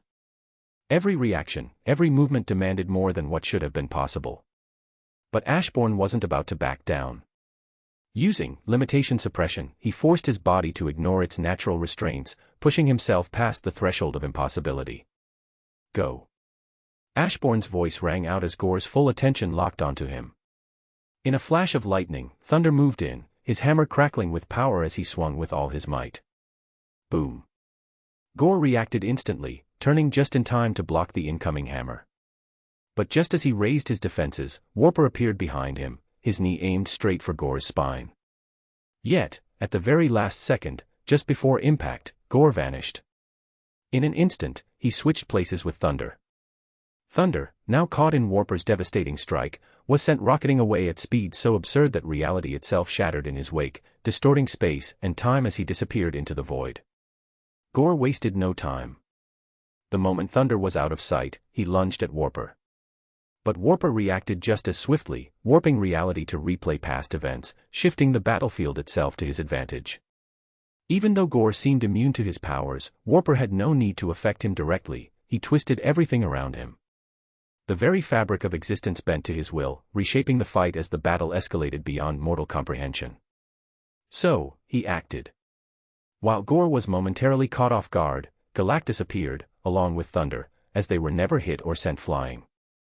The three of them surrounded Gore, closing in on him from all sides. Chapter 33. So, he acted. While Gore was momentarily caught off guard, Galactus appeared, along with Thunder, as they were never hit or sent flying. The three of them surrounded Gore, closing in on him from all sides. At the same time, Mage unleashed the full force of light, hope, and justice, forging that power into a blinding sword of pure energy. The sword rocketed toward Gore, tearing through space at speeds beyond comprehension. A massive explosion erupted where Gore stood. The sheer force of the blast sent shockwaves rippling across Asgard, warping the sky itself. Galactus, Thunder, and Warper didn't hesitate. The instant the attack landed, they moved in, striking from every angle, aiming to overwhelm Gore before he could react. But before their attacks could land, a dark, symbiotic mass burst outward, forming a barrier around Gore. The living mass pulsed with unnatural energy, swatting all three of them away like insects. From within the barrier, Gore shot out, his massive wings unfurling as he took to the air. His predatory gaze locked onto Ashbourne, his entire body radiating raw, unrelenting malice. "Bring it, ugly," Ashbourne taunted, standing his ground. With a single flap of his wings, Gore vanished, reappearing before Ashbourne in an instant. But just as they were about to clash, he teleported. In the blink of an eye, Gore materialized behind Ashbourne, his blade plunging forward. Boom. A cataclysmic impact rippled through reality itself, tearing through the very fabric of the multiverse. But before the attack could land on Ashbourne, Warper had intervened. At the last possible moment, Warper warped reality itself, switching places with Ashbourne, taking the full brunt of Gore's attack. The collision of Gore's devastating power and Warper's reality warping ability sent shockwaves across the battlefield, space itself fracturing under the sheer force of their clash. Gore narrowed his eyes, irritated. He hadn't expected Warper to hold his own. No, Warper wasn't just enduring the attack, he was adapting to his own power, and bit by bit, he was drawing out the full limits of his capability. Warper lacked full mastery over his abilities, but in a battle of this scale, where he was pushed to his absolute limits, he was rapidly awakening his true potential. Every clash, every counter, every surge of power forced him to evolve at an accelerating rate. But he wasn't the only one. Even Thunder was growing stronger, though not at the same exponential rate as Warper. Still, the battle was sharpening them both, pushing them beyond their previous limits. No more reality. Gore roared, his voice booming across existence itself.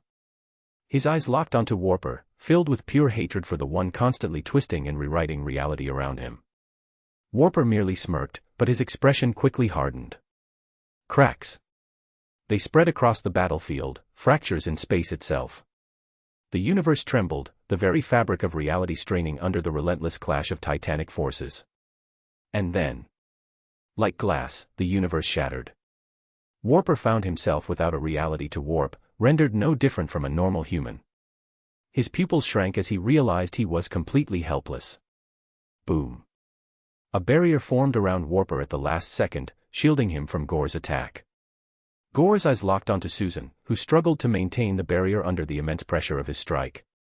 But before Gore could move to finish her off, his head snapped toward Ashbourne. Ashbourne was moving, not toward him, but toward the multiverse. Yes, they were no longer inside it. They had been thrown outside, beyond the multiverse.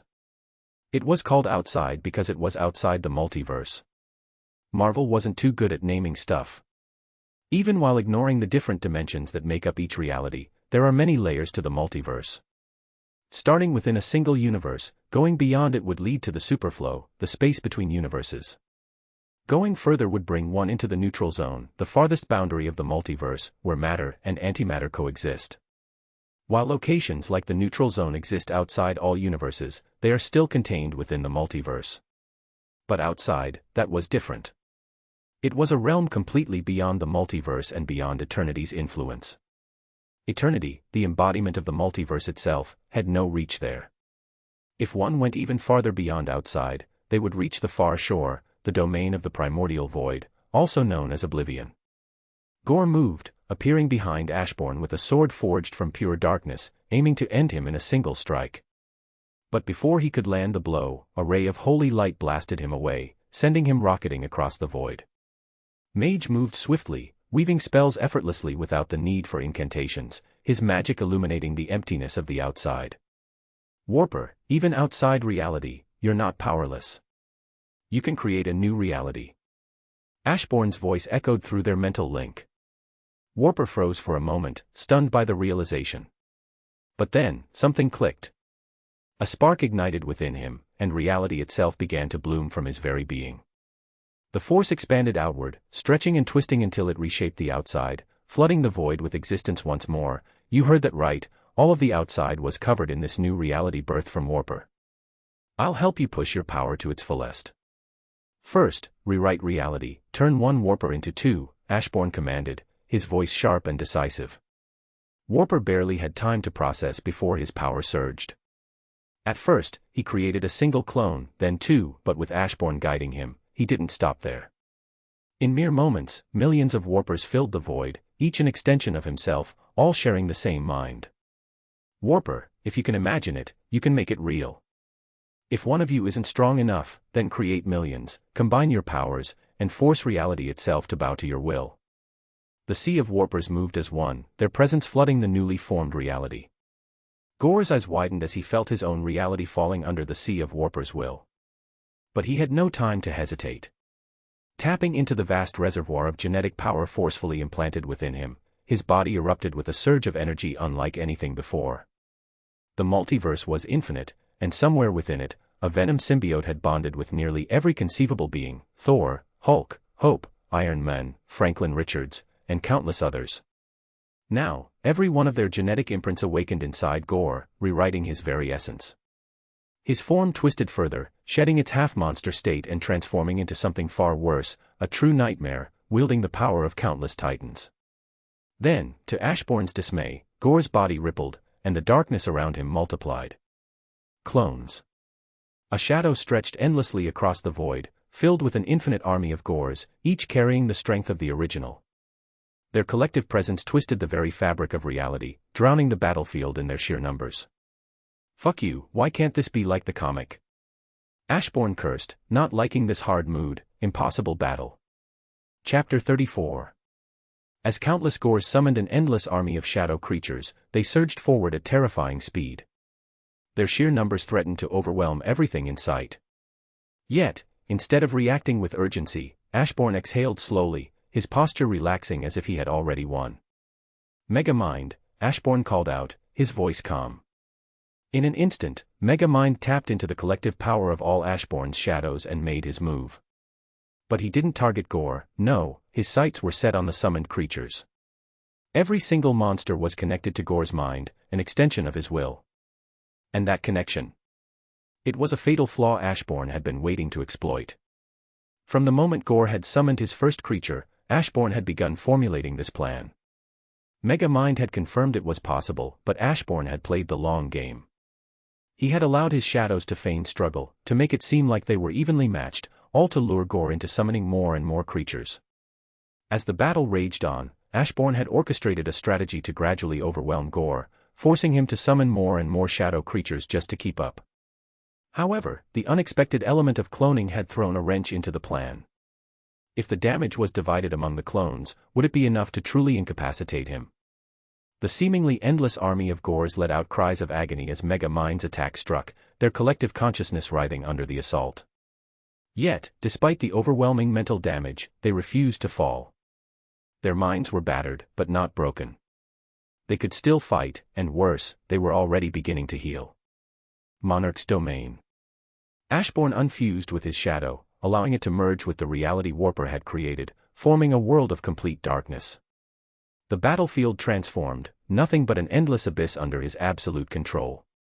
Infinite copies of yourself or not, you'll all die the same way. Ashbourne's voice echoed through the void as his domain expanded, absorbing all of Gor's summoned creatures and turning them into fuel for his power. He closed his eyes, feeling the surge of strength coursing through him, his control over darkness reaching unprecedented heights. Roar! The countless Gors erupted in fury, their anger shaking the very fabric of reality. With mouths gaping, they unleashed beams of pure darkness, each one carrying destructive energy strong enough to erase eternity, all converging toward Ashbourne. Megamind didn't just attack your mind to harm you, he made sure you'd attack me too. Ashbourne smirked, his ever-changing weapon shifting into a massive shield in his palm. Gor's pupils shrank in realization. GG. With a wave of his shield, Ashbourne met the endless barrage of beams converging toward him. Supreme Monarch counter. A surge of power exploded from him, and in an instant, every single attack was reflected back, twice as strong as before. Boom. The sheer force shattered Warper's reality, sending ripples across existence.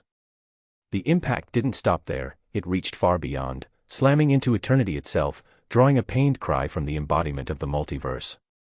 Ashbourne cast a glance toward eternity, but he had no time to concern himself with its pain. He was exhausted. Supreme Monarch counter was an unrivaled technique, boasting a 100% success rate, but at the steep cost of draining 99% of both his HP and MP. Let's go, Ashbourne said, intending to return to the multiverse and prepare for Null. But just as he was about to move, he vanished, dodging in the nick of time as a dark spear whistled past where his neck had been a moment ago. A deafening roar echoed through the void.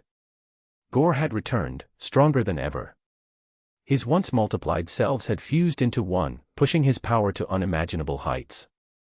He was no longer just a threat, he had become a force of destruction, a true monster beyond reason. That has to be cheating, Ashbourne muttered, watching Gor's transformation with a deep frown. The idea of forming clones, fusing with them to grow stronger, and then repeating the cycle, it was absurd. If there was no limit, could he just keep stacking power endlessly? Thanks, Quickie, he said, acknowledging his fastest shadow, a fusion of 5 of the speediest beings in the universe, who had just pulled him away from the fatal strike in time. I'm out of ideas. Just kill this son of a bitch. With those words, the shadows that had been holding back finally unleashed their full might. A/N, Ashbourne refuses to go all out because he likes keeping trump cards. The less his enemies know, the more windows for a surprise attack he would have. Power surged forward, wielding the combined strength of every shadow in Ashbourne's army. Energy Master closed in, siphoning Gor's power to fuel his own. One by one, the strongest warriors among Ashbourne's forces engaged, each striking with overwhelming force. Gor, despite his monstrous evolution, was now facing the full fury of the Shadow Monarch. The battle shook the outside, forcing eternity to retreat from the battlefield to avoid being caught in the chaos. Gor was quickly overwhelmed, outnumbered, and steadily overpowered by an army that wasn't just holding its ground, but growing stronger with every passing moment. How many shadows had the ability to absorb energy? Too many for Gor to handle. While a single shadow might not have been able to contain the sheer magnitude of Gor's power, they spread it out among the rest, ensuring the army as a whole continued to evolve mid-battle. But the true turning point came when power, the fusion of Rogue and Hope, felt herself breaking past her former limitations. In the past, her abilities had been bound by 2 conditions, copying the powers of mutants and physically absorbing the powers of non-mutants. But now, those restrictions had shattered. She could copy any power within range, seen or unseen, mutant or not. Even Gor's terrifying strength wasn't out of reach. However, she needed time, as Gor's power was just too much for her to instantly copy it all. Warper was beginning to understand how to warp his own reality, and in doing so, he realized something profound: being outside of reality didn't limit him, it freed him. Without the constraints of an established existence, he could reshape himself at will. It was like having an endless stat screen where he could tweak his abilities, grant himself new powers, and evolve without limits. Meanwhile, Ashbourne watched his shadows steadily grow stronger with every clash, their abilities sharpening and adapting as the battle raged on. The more they fought, the more refined and unstoppable they became. Are you making any progress, All Sight? Ashbourne asked, glancing toward All Sight who stood at his side, observing the battlefield. Yes, it seems like my eyesight is evolving. I believe soon I will be able to see everything, and beyond the multiverse, beyond the outside, All Sight said, his eyes, which seemed to hold all of outer space, locked onto the battle unfolding before them. Chapter 35. Good, it's nice to see that you all can continue growing stronger, Ashbourne said calmly, watching as Gore was slowly overwhelmed. Gore was fighting on too many fronts, battling against Ashbourne's army in the physical world while simultaneously struggling against Mega Mind's relentless assault on his mind. The mental warfare was the key to their victory, forcing Gore to split his focus and making it impossible for him to fight at full strength. However, despite being on the defensive, Gore was adapting, steadily growing stronger with each passing moment. I've noticed something, my lord. Gore's genetic structure contains the genetic code of all life forms across the multiverse. It didn't fully integrate with his body, which is why he has that monstrous form, All Sight observed. I already figured as much. What are you getting at? Ashbourne asked casually, his gaze still locked onto the battle. Simple, we target his genetics instead of his body. His genetic structure is his greatest weakness. In fact, there's a chance he might evolve to correct those flaws. If we start tampering with his genetics, we won't even have to kill him. His own power will do the job for us, All Sight explained, causing Ashbourne to sigh. He hadn't thought of such a straightforward solution. You all heard him. Bio, take the lead.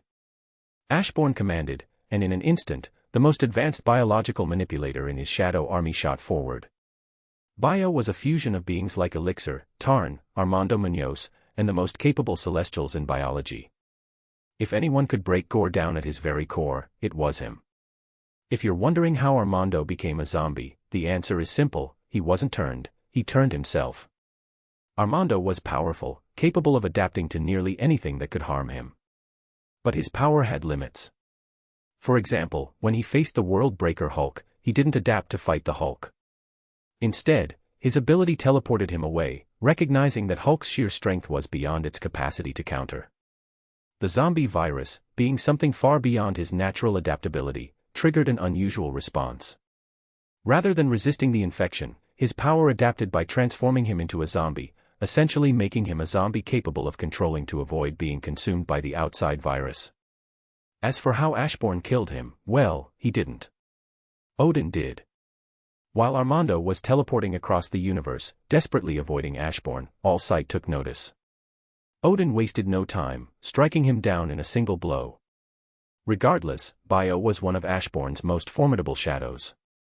With a mere thought, he could evolve or devolve any being within his range, on a multiversal scale. Now, Bio shot toward Gore, with all the shadows working to clear a path. Gore was too powerful for Bio to manipulate his DNA from a distance, physical contact was necessary. The battle intensified as they fought to get Bio close enough to touch Gore. Susan created a barrier, shielding Bio as he advanced. Warper manipulated his own reality, temporarily granting himself the strength to stand toe-to-toe with Gore, at least until his body began to strain under the immense power. Meanwhile, creatures of all kinds, rabbits, ants, and countless others, crawled onto Gore, draining his energy. Ashbourne had gifted them the ability to absorb shadows, turning even the smallest beings into weapons against their enemy. Gore was already struggling, but with his focus divided as he tried to keep Bio at bay, he left himself open. Power seized the opportunity. Wielding every ability imaginable, she channeled all of her strength into her fist and drove it into Gore's monstrous chin with reality-shattering force. I summon the power of the Phoenix Force. Mage declared, stepping forward as he began his chant. With his immense power, there were few places from which he could draw additional strength. But the answer was simple, he could call upon higher-dimensional beings. Far beyond the outside, past the far shore, lay the White Hot Room, the true domain of the Phoenix Force. Not the mere avatar that had fused with Mega Mind, but its purest form, the cosmic fire that shaped existence itself. I call upon your power. Bathe my enemy in the flames that forged creation. Mage's voice boomed as a colossal magic circle formed above Gore. From it, a storm of divine fire rained down, each ember carrying the weight of the Phoenix's might, descending upon Gore like the wrath of the cosmos itself. What? You thought Gore was powerful just because eternity itself had to flee from their clash. that was nothing. The true form of the Phoenix Force stood infinitely above everyone on this battlefield, beyond comprehension. Mage was already a force to be reckoned with, his power so immense that he could draw strength from himself alone. But in this battle, he sought more, he looked beyond eternity itself, reaching into the depths of existence for a greater source of power. And he found it. The true form of the Phoenix Force had answered his call. Not just anyone could achieve such a feat. To reach so far, to channel a power so vast, required an overwhelming mastery of magic, an understanding of the cosmos itself. The spell Mage had woven was more than just an incantation, it was a testament to his might. And now, the darkness burned as the flames of creation descended upon Gore. Gore's pained roars echoed through the void as the flames consumed him, burning away at his very essence while leaving everything else untouched. He tried to move, to fight back, but then, he felt it. A hand. His gaze snapped downward, and there, gripping him, was Bio. Instantly, chaos erupted within Gore's body. His already unstable genes turned against him, spiraling into a self-destructive frenzy. His cells, unable to coexist, tore at one another, warring within him. Agony unlike anything he had ever known racked his form, compounded by the unrelenting flames of the Phoenix Force. "This battle is over," Ashbourne said simply, turning away toward eternity. Behind him, Gore's body twisted and convulsed, deforming beyond recognition before finally. Boom. He exploded. Chapter 36. Bonus chapter for the 500 Power Stones. Want more chapters? Feed my greed, Cash App me $Itachi1010 author. I bring this stuff up because I have a life.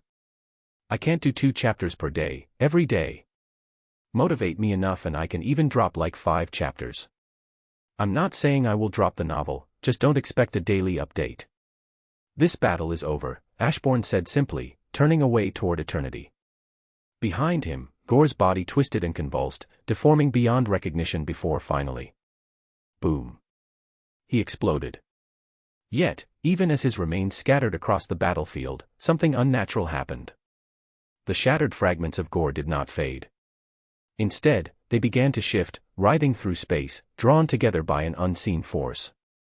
And then, they reformed.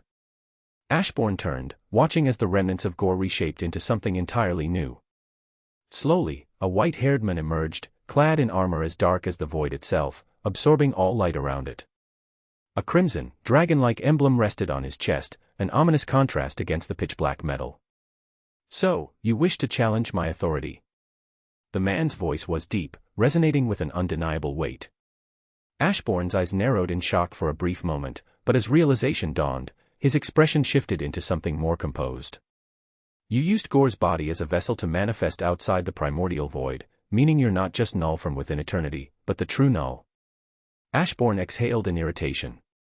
Of course. This wasn't the Null from the comics or even that one Venom movie. This was worse. This was the true form of Null, not his avatar within the eternity. It was safe to assume that Null possessed every power across the multiverse, given that he now held the genetic code of all life forms. Unlike Gore, he wasn't a mindless berserker, he was controlled, calculated, and far more powerful. Ashbourne exhaled, already preparing for the worst. He wasn't just fighting Null, he was facing a superior version, one that surpassed even the comic iterations. Still, this wasn't Null's true body, just a vessel. That meant there was still a chance, however slim, to win. Null extended his hand, summoning the all-black sword, only this wasn't the weaker version that had fused with Gore, nor the one seen in the MCU. This was the original blade, forged in the primordial void, imbued with the essence of oblivion itself. With a single, effortless wave, the battlefield shifted. Ashbourne's weaker shadows, his cannon fodder, simply ceased to exist. The rabbits, the ants, the endless numbers of smaller creatures he had, erased in an instant. The stronger shadows remained, but they were barely holding together, damaged, and on the verge of disappearing. "Weak," Null said, his voice carrying an eerie finality. For a brief moment, Ashbourne's heart skipped a beat, but in the next instant, his eyes turned cold. Without hesitation, he flashed forward, appearing directly before Null while recalling all of his remaining shadows into his own darkness. Supreme revenge counter. Ashbourne roared, meeting Null's descending blade. Head on. Blood erupted from Ashbourne's nose, gushing from his ears and mouth. His eyes burned crimson, bloodshot from the unbearable strain. He had pushed himself beyond his limits, past what his body should have been able to withstand, for this one attack to land. Boom. The outside trembled. Everything shook. The impact sent devastating ripples cascading through the far shore, warping the very fabric of existence. It was so catastrophic that someone had to step in. A golden giant appeared, standing between eternity and the devastation. His form radiated an overwhelming presence, his massive body glowing with cosmic energy. His chest pulsed with a bright blue light, and his head floated above his shoulders, detached yet controlled. 3 heads adorned his form, though 2 were concealed beneath a veil, leaving only the forward-facing head fully visible. The leftmost head, partially uncovered, revealed only its chin. The golden giant floated toward Ashbourne, gripping the hammer of judgment in his colossal hand.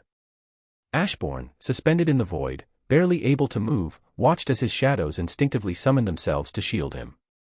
Yes, Ashbourne had one-shot Null. But the cost was staggering. Supreme Revenge Counter, a technique Ashbourne had created himself, was a devastating ability. It took the combined damage he and his shadows had suffered and reflected it back at the enemy, amplified tenfold. However, there was a far more dangerous effect. If Ashbourne's HP dropped below 5% while using the technique, he would forcibly swap HP with the target.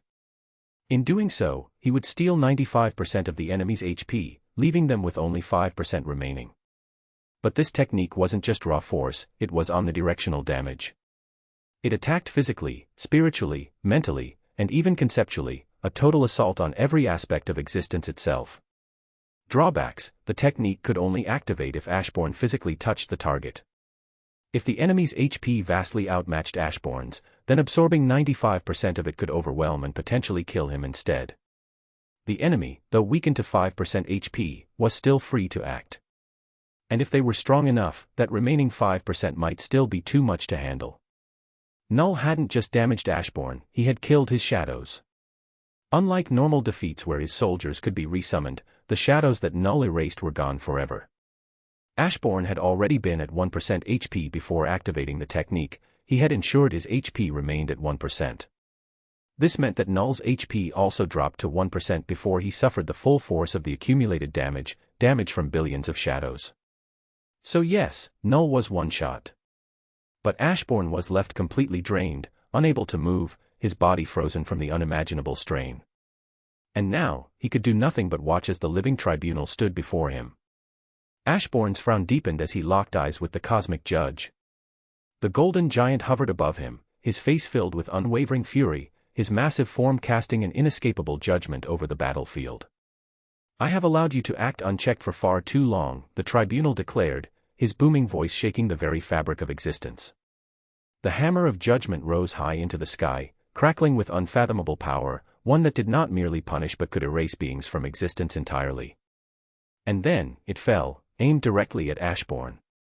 The shadows surged forward, their sheer numbers forming an impenetrable barrier around Ashbourne. But they were nothing before the living tribunal's authority, they were overwhelmed instantly.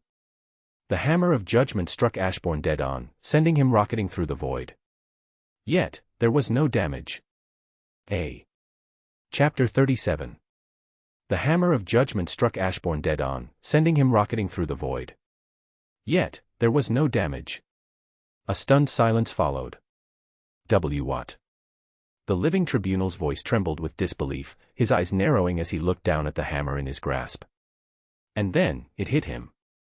His cosmic senses expanded, analyzing the battle, tracing back every action Ashbourne had taken. He had done nothing wrong. Or rather, he had been allowed to do everything he did. The balance of existence had indeed been shaken, but most of the destruction had been in self-defense. The tribunal could not pass judgment on a being that had merely fought to survive. A long silence stretched between them as the tribunal deliberated. He could still act. He could throw the hammer aside and erase Ashbourne by sheer force alone. But as he gripped his hammer, considering that very thought, he found that he couldn't. A deep sigh left him. He turned, preparing to depart, yet just as he did, his senses flared, catching something. A gateway to the far shore tore open, a rift in existence itself, and from its depths, a force shot forward, aiming straight for Ashbourne. The living tribunal watched, his expression unreadable, contemplating whether to intervene. For a brief moment, he considered ignoring it, letting fate take its course.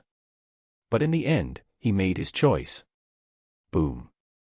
The hammer of judgment came crashing down, colliding against the incoming force. Don't you dare. The living tribunal roared, his three voices merging into one, his golden aura flaring as he clashed with oblivion itself. But this time, something was different. In the past, the tribunal had bested oblivion, beaten it back into the void where it belonged. This time, oblivion did not flee.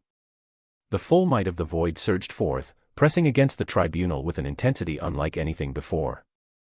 The tribunal staggered, his grip on his hammer tightening. For the first time in eons, he was being forced back. His rage erupted. You dare. All three heads of the living tribunal spoke at once. The cloth that had long covered the two hidden faces was suddenly torn away, revealing their true forms. And with them, a power unlike anything the multiverse had ever felt before. In the name of the one above all, I revoke your right to ever step beyond the far shore. The living tribunal roared, his three faces glowing with celestial authority as existence itself bent to his decree. Boom. A force unlike any other surged forth, shifting the very laws of reality, binding oblivion, and hurling it back into the far shore, a realm from which it should never have emerged. But then, oblivion ignored the laws. Crack. Reality fractured as the primordial void forcefully willed itself back into existence. The tribunal's command, an absolute law upon which the multiverse stood, was shattered as if it were nothing. And in the midst of it all, Ashbourne ran. By now, he could move again, and he was fleeing as fast as possible, wanting nothing to do with a battle of this scale. This was beyond him. You. The living tribunal's rage erupted, golden energy surging as he turned his fury toward oblivion. How dare it? Who was he? He was the law. The absolute force of balance. The cosmic judge of existence. And yet, oblivion was his counterpart. His equal. For too long, oblivion had never fought back with its full might. For too long, it had let itself be pushed away with ease. And the reason? It had never seen the time as right for the end to arrive. A battle that shook existence itself began, as oblivion refused to relent, its will absolute, it wanted Ashbourne dead at all costs. The living tribunal, the embodiment of the law of existence, would not allow such a disruption, for no one could defy the balance he upheld. Their clash sent shock waves rippling across all of reality, shaking the very foundation of creation as forces beyond comprehension collided in an all-out war of cosmic magnitude. Despite his best efforts to remain uninvolved, Ashbourne quickly found himself caught in the chaos. The battlefield was beyond the limits of space and time, stretching across creation. Then, it happened. A deep, resounding crack echoed through the omniverse as fractures spread across the fabric of existence. These weren't mere disruptions in space or time, but something far worse, something that shouldn't have been possible. The omniverse itself, the highest concept of all that was, had begun to break apart. Fun fact, eternity is considered to be an omniverse instead of a multiverse.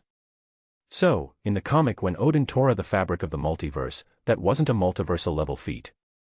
And before Ashbourne could react, before he could even consider escaping, one of those cracks expanded and swallowed him whole. The living tribunal, despite noticing this, did nothing.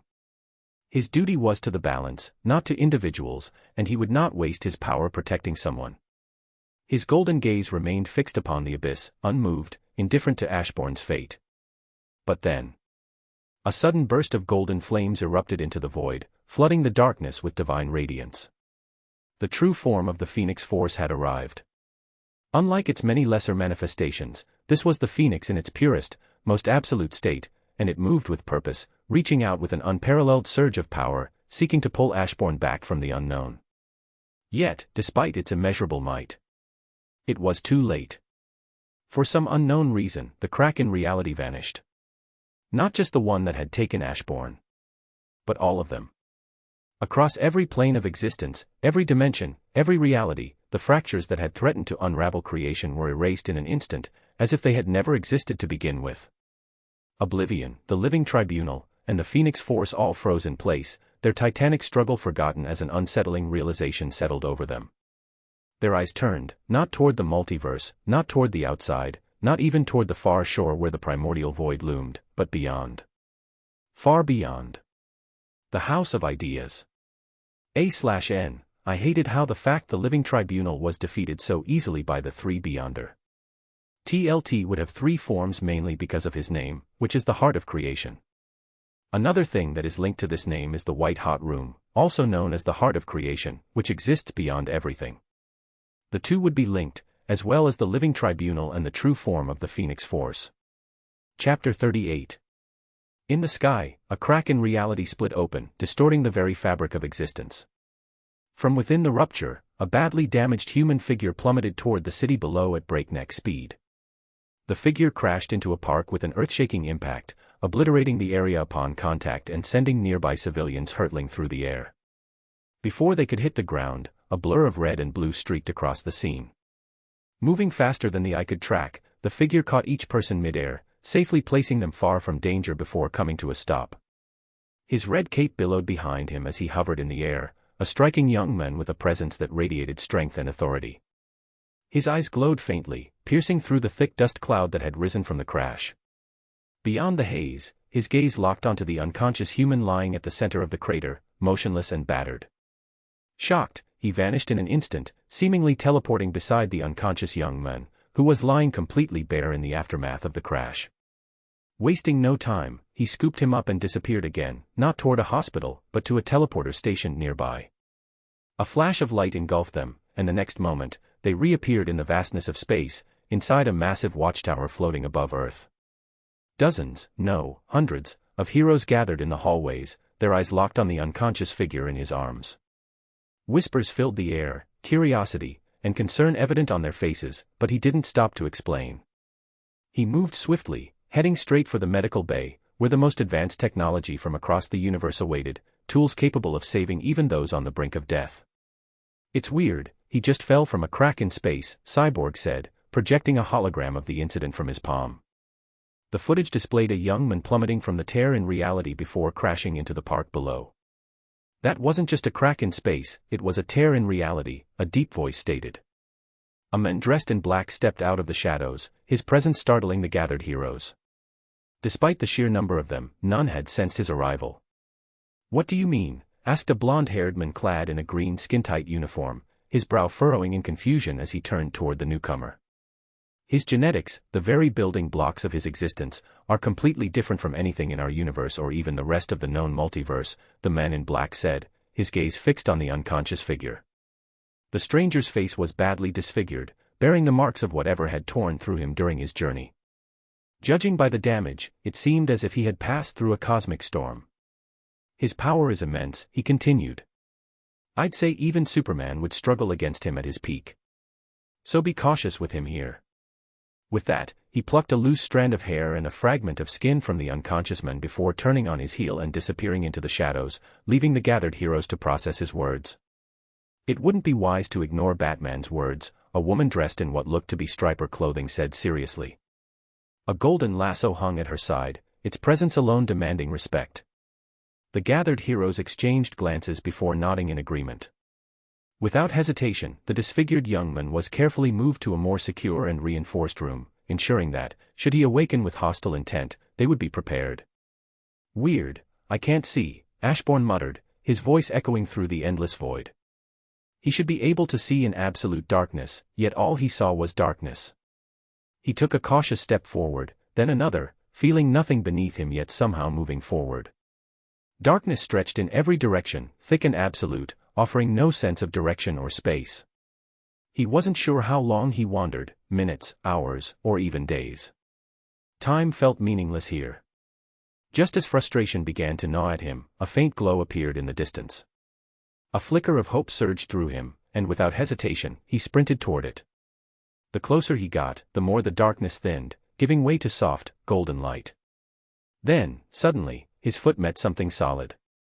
A strange yet familiar sensation spread beneath him, and as he looked down, his breath caught in his throat. A cloud. His body tensed, realization hitting him like a crashing wave.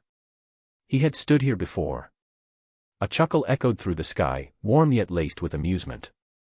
You didn't expect to see me again so soon, did you? Ashbourne turned toward the voice, already knowing who it belonged to.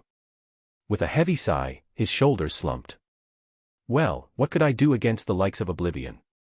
Honestly, all this, infinitely greater, stuff is getting annoying. That storm I faced between words was way too overpowered. Even with the mother storm trying to absorb it, I still ended up dying, Ashbourne sighed, rubbing his temple before taking a seat in front of the old man. Haha, indeed. It's difficult to wrap your head around, the old man chuckled. But to make it easier, just think of it like this. There's an infinite number of decimal numbers between 0 and 1, 1 and 2, not all infinities are equal. Infinity is everywhere, you're either too strong to notice it, or too weak to notice it, by the way you're not dead. Ashbourne frowned slightly, processing the words, but then something else caught his attention. Wait, you just said I'm not dead, he asked, confusion flickering across his face. Ashbourne wasn't confused about the decimal numbers part. That much made sense. Infinity existed everywhere, it wasn't some abstract concept, but a fundamental part of reality. The issue wasn't understanding infinity, it was dealing with its implications.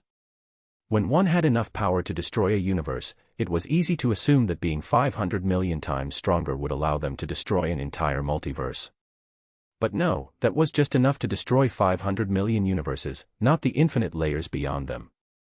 So the real question was, how strong did Ashbourne need to become for even his weakest shadows to reach heights capable of destroying a universe?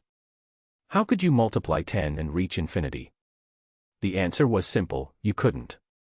No matter how much mastery he gained over his power or how much stronger he became, the multipliers his rabbit's shadows received would never be enough to push them into the realm of true infinity or the greater infinities that lay beyond. I'm not dead. Ashbourne asked again, still in shock. He was certain he had died, but to his surprise, he hadn't. Haha, nope, right now, you're in a state of half-death.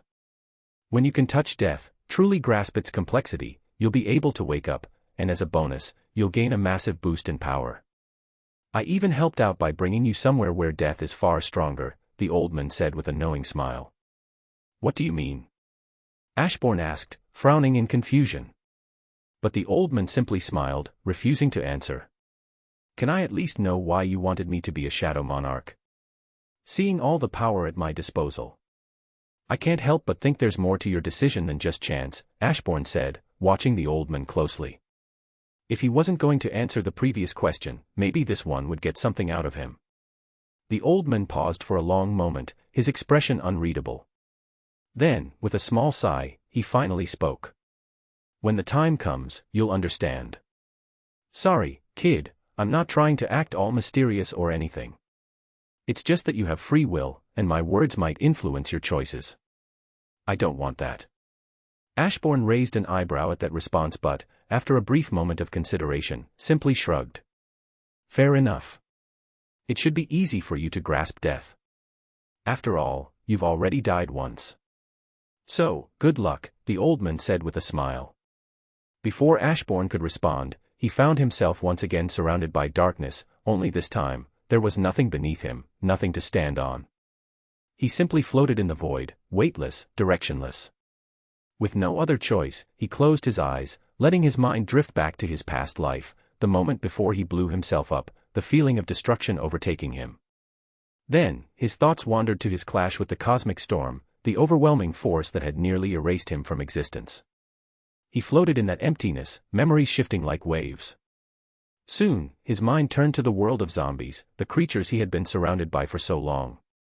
They were beings that should have perished, yet remained animated, lingering in a state between life and death. That universe had no concept of true death, and yet, in a way, he had been standing at death's door the entire time without realizing it. What is this, some kind of cultivation novel?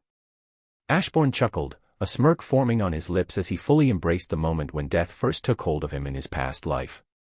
That fleeting instant when he had stepped through the doorway of death, neither alive nor truly gone. He had died once before, yet here he was again, standing at the precipice, staring into the abyss. Only this time, instead of resisting, he reached out, grasping the essence of death itself. Chapter 39. You're not from here. A charming voice echoed, drawing Ashbourne's attention. His gaze landed on a beautiful goth girl who was sizing him up with a curious expression. For a split second, he was caught off guard by her beauty, but he quickly snapped back to reality when he realized who she was. Death, he asked, his voice laced with disbelief. This wasn't the Marvel Universe's Death, no, she was different. This was Death of the Endless, a being that shouldn't even be here. At your pleasure, she said with a friendly smile. You seem to be from next door. It's been a while since I've been there. What? Ashbourne asked, momentarily speechless. Death nodded. I stopped by Rick Jones and Marlo Chandler's wedding, but that's not important. What's impressive is that you somehow passed through the barriers of our two worlds and only suffered such light injuries. Ashbourne's eye twitched. Light injuries. He was in a half-dead state, barely clinging to existence. What part of that was impressive? Weird. He muttered, watching as Death's form began to shift, twisting and distorting in ways that made his mind reel. Death paused, her eyes widening as she realized what was happening. Ashbourne wasn't just seeing her, he was seeing through her chosen form. The illusion of a charming goth girl wavered, and for the first time, his evolving mind caught a glimpse of her true form. The sight horrified him. For all his power, for everything he had seen, nothing could have prepared him for this. This wasn't just a personification of death, it was death itself in its purest, most incomprehensible state. It was a concept-given form, a force beyond time, beyond space, beyond anything his mortal mind had ever been able to grasp. For the death standing before Ashbourne wasn't the weak death found in Marvel, the one that merely governed the process of the living dying. No, the being before him was the end itself. She had been there at the beginning of the DC universe, and she would be there at its final breath. When anything ended, be it a thought, an era, a relationship, a life, or even something as small as a fleeting moment, it was because of her. She was the end, the ultimate finality, the force that closed the book on all things. And such a being now stood before him. For the first time in a long time, something made Ashbourne's very soul tremble. The sheer weight of her existence, the sheer concept of what she was, threatened to crush him under its presence. But then, his fists clenched. He suppressed that fear. Why? Because his potential was limitless, so limitless that one day, he would rule over the end itself. That endpoint, that darkness, that finality, was that not his destiny? Why should he fear the end, when one day, he would reign over it? What's this? Death stepped back, genuinely shocked by the darkness exploding off Ashbourne. The Shadow Monarch force, it hadn't just grown stronger. No, stronger wasn't the right word anymore. As Ashbourne gazed into death itself, grasping even a fraction of its secrets, how could his mastery of his own power remain stagnant? His very being evolved in that moment. Ashbourne straightened, eyes gleaming with newfound understanding. I'm Ashbourne Blackheart, the future overlord of the primordial void. It was a pleasure meeting you. With those words, the dark world shattered. A heartbeat later, Ashbourne's eyes snapped open, only to find himself lying in what looked like a hospital room. Due to unforeseen events, the host has found himself outside of the Marvel Omniverse. The system has decided to remain with the host and is currently charging energy to send the host back home. The host has suffered serious injuries from battling the end storm. All stats have been suppressed, and every ounce of energy is being used to keep the host alive. Restoring full strength. The host has grasped death of the endless and witnessed the end itself. The host's Shadow Monarch force has evolved. Having seen the birth and end of all sets of infinity, shadows will no longer be measured in multipliers of their former strength. Instead, they will bathe in the host's power to grow, just as the host will bathe in their strength to evolve in turn. Note, this does not mean the host and all shadows will be equal in power. Rather, it places both on the same level of infinity, albeit with many limitations. However, as the host is currently outside of the Marvelverse, this ability is locked until further notice. Mission complete, Gore the God Butcher. Objective, kill the evolved God Butcher within the given time. Reward, 3x 100% shadow extraction chances. Mission complete, he has awakened. Objective, survive or kill the Eldritch God of Darkness. Reward, depends on success. Mission complete, the Void's will. Objective, Survive the void's attempt to devour you. Reward depends on success. Reward for the He has awakened quest, Undying Shadows. Undying Shadows, you are now the core of all your shadows' existence. If any shadow is ever killed or erased, they will return to you, and in 1 week, they will be fully reformed and ready for battle once more. Reward for the void's will quest, evolution into a mutated monarch race. Race, Monarch. Description: as one of the 2 races created by the Absolute Being in the solo-leveling universe, the Monarchs are among the strongest beings in existence, surpassed only by the gods. Their strength scales at a universal level, making them incredibly powerful. However, this race is not without flaws. Due to their mana-based biology and lack of organic forms, monarchs cannot freely cross into the human world without a suitable human vessel, a trait they share with the rulers. Unlike the rulers, however, monarchs fully possess their vessels, stealing their bodies for their own use. While this technique allows monarchs to exert their full power in the human world, it also means that if their human vessel is slain, the monarch perishes as well. Monarchs are weak compared to the Marvel world. They would struggle to destroy a single dimension, considering how many extra dimensions and realities a single universe contains, Ashbourne thought as he reviewed the information before him. His gaze shifted to the sea of mutations available for selection. Chapter 40. Race, Super Monarch. Description: a monarch that has evolved beyond its limits, ascending to a state where they can suppress the gods, wielding universal plus levels of power. Super monarchs are born with a vast array of innate abilities, including the power of creation and destruction, mastery over all abilities possessed by lesser monarchs, and more. However, this evolution is not without flaws. Due to their overwhelming power, super monarchs exist within a dimension far removed from the human world. If they were to stand next to a normal human, the sheer force of their existence would erase the human from reality, even if the super monarch had no intention of doing so. To enter the human world, a powerful vessel is required. However, even with a suitable vessel, it would be impossible for the super monarch to unleash their full might, as the vessel would incinerate under the strain of containing their true power. The list of possible mutations Ashbourne could choose from was endless. Options ranged from Monarch King to Shadow Monarch, and many more, each offering different strengths and weaknesses. But in the end, Ashbourne, naturally, set his sights on the strongest mutation available. Race, Sovereign. Description: the Sovereign is an evolution beyond monarchs and even the gods. They are a race of higher dimensional beings with limitless growth potential. Unlike gods, who can perish under the right conditions, sovereigns are truly immortal. Simply killing them is not enough to erase their existence. While monarchs require vessels to enter lower dimensions, sovereigns exist between the physical and spiritual realms, allowing them to freely shift between a corporeal and ethereal state with just a thought. This removes the limitations of needing a vessel and grants them unmatched autonomy across dimensions. Additionally, sovereigns possess an innate mastery over their own power, with instincts so sharp that they can immediately adapt to and control their full strength. This ensures that, unlike lesser beings, their presence alone will not unintentionally destroy those around them, making them the ultimate rulers of existence. Of course, Ashbourne chose to become a sovereign. The prospect of endless growth was simply too tempting to ignore. Race evolution complete, Sovereign. New abilities gained. The immortal shadow, your existence is now bound to your shadows. As long as even a single shadow remains, you cannot die, even if your physical body is reduced to ashes. This also means you no longer require food, water, or air to survive. Limitless, your body has no upper limits. The more pressure it endures, the faster it adapts. The more energy it holds, the quicker it evolves to handle greater levels of power.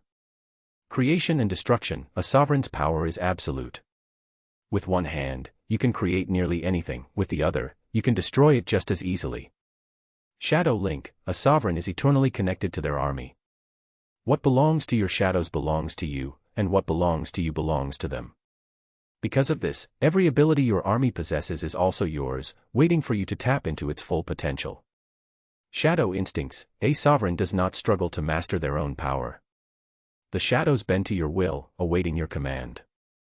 Even without an order, they will act to fulfill your desires, for you are their absolute ruler. Nice. Ashbourne thought as he reviewed his new skills, feeling the surge of power coursing through him. His mastery over Shadow Monarch Force had finally reached its peak, or at least, the highest level his body could currently handle. That part annoyed him. He had assumed that by mastering his power, he would instantly be capable of covering the entire omniverse in darkness. But reality proved otherwise. His mind and body simply weren't ready to withstand that level of absolute power. The burden would crush him if he pushed too far, still his body and mind would adapt to be able to use that power. And then, there was the darkness itself, a force with its own will. Until Ashbourne fully conquered and bent it to his command, there would always be limits to what he could achieve. Even without calling upon Shadow Monarch force, Ashbourne was already physically stronger than Thor. In terms of raw power, he could crush Thor effortlessly, with Odin being the only one who could offer him a true challenge. But with Shadow Monarch force, Ashbourne dared to say he could have stood against Gorr before he fused with his clones and fought him to a standstill. That alone was terrifying, but what was even more impressive was how much his shadows had grown alongside him. Just as he was reveling in this realization, a sudden voice echoed in his mind. "You should lower your charm. Normal humans can't handle it, they'll melt." The words caught Ashbourne off guard, his eyes widening slightly. Only then did he notice the thin veil of flames surrounding his body, holding his appearance from others. "You came with me?" Ashbourne asked in shock. "Yes, when the hammer fell upon you, I left Megamind and fused with you, but I wasn't needed since you did nothing wrong," the Phoenix Force said. "Thanks," Ashbourne said before looking at his stats. But before he could even look at his stats window, he saw a new window. Due to the host's current strength, the system has changed a few things. From now on, one stat equals infinity. To make things simple, please look below. Infinity normal 1 stats equals 1 asterisk stat. Infinity 1 asterisk stat equals 1 asterisk asterisk, 1 asterisk asterisk stats are equal to an infinite 1 stat. 1 asterisk equals universal level destruction. For every 1 stat, that equals 1 infinite size dimension 1 can destroy. Infinity 1 asterisk asterisk equals 1 asterisk asterisk asterisk, 1 asterisk asterisk asterisk stats are multiversal, meaning that for every 1 stat, 1 could destroy an infinite number of infinite-size multiverses. Infinity 1 asterisk asterisk asterisk equals 1 plus stats are beyond multiversal, meaning that with every 1 stat, 1 could destroy an infinite number of infinite-size multiverses. Low omniversal. Infinity 1 plus equals 1 plus plus, 1 plus plus is where beings like True Form Eternity stand. Mid omniversal.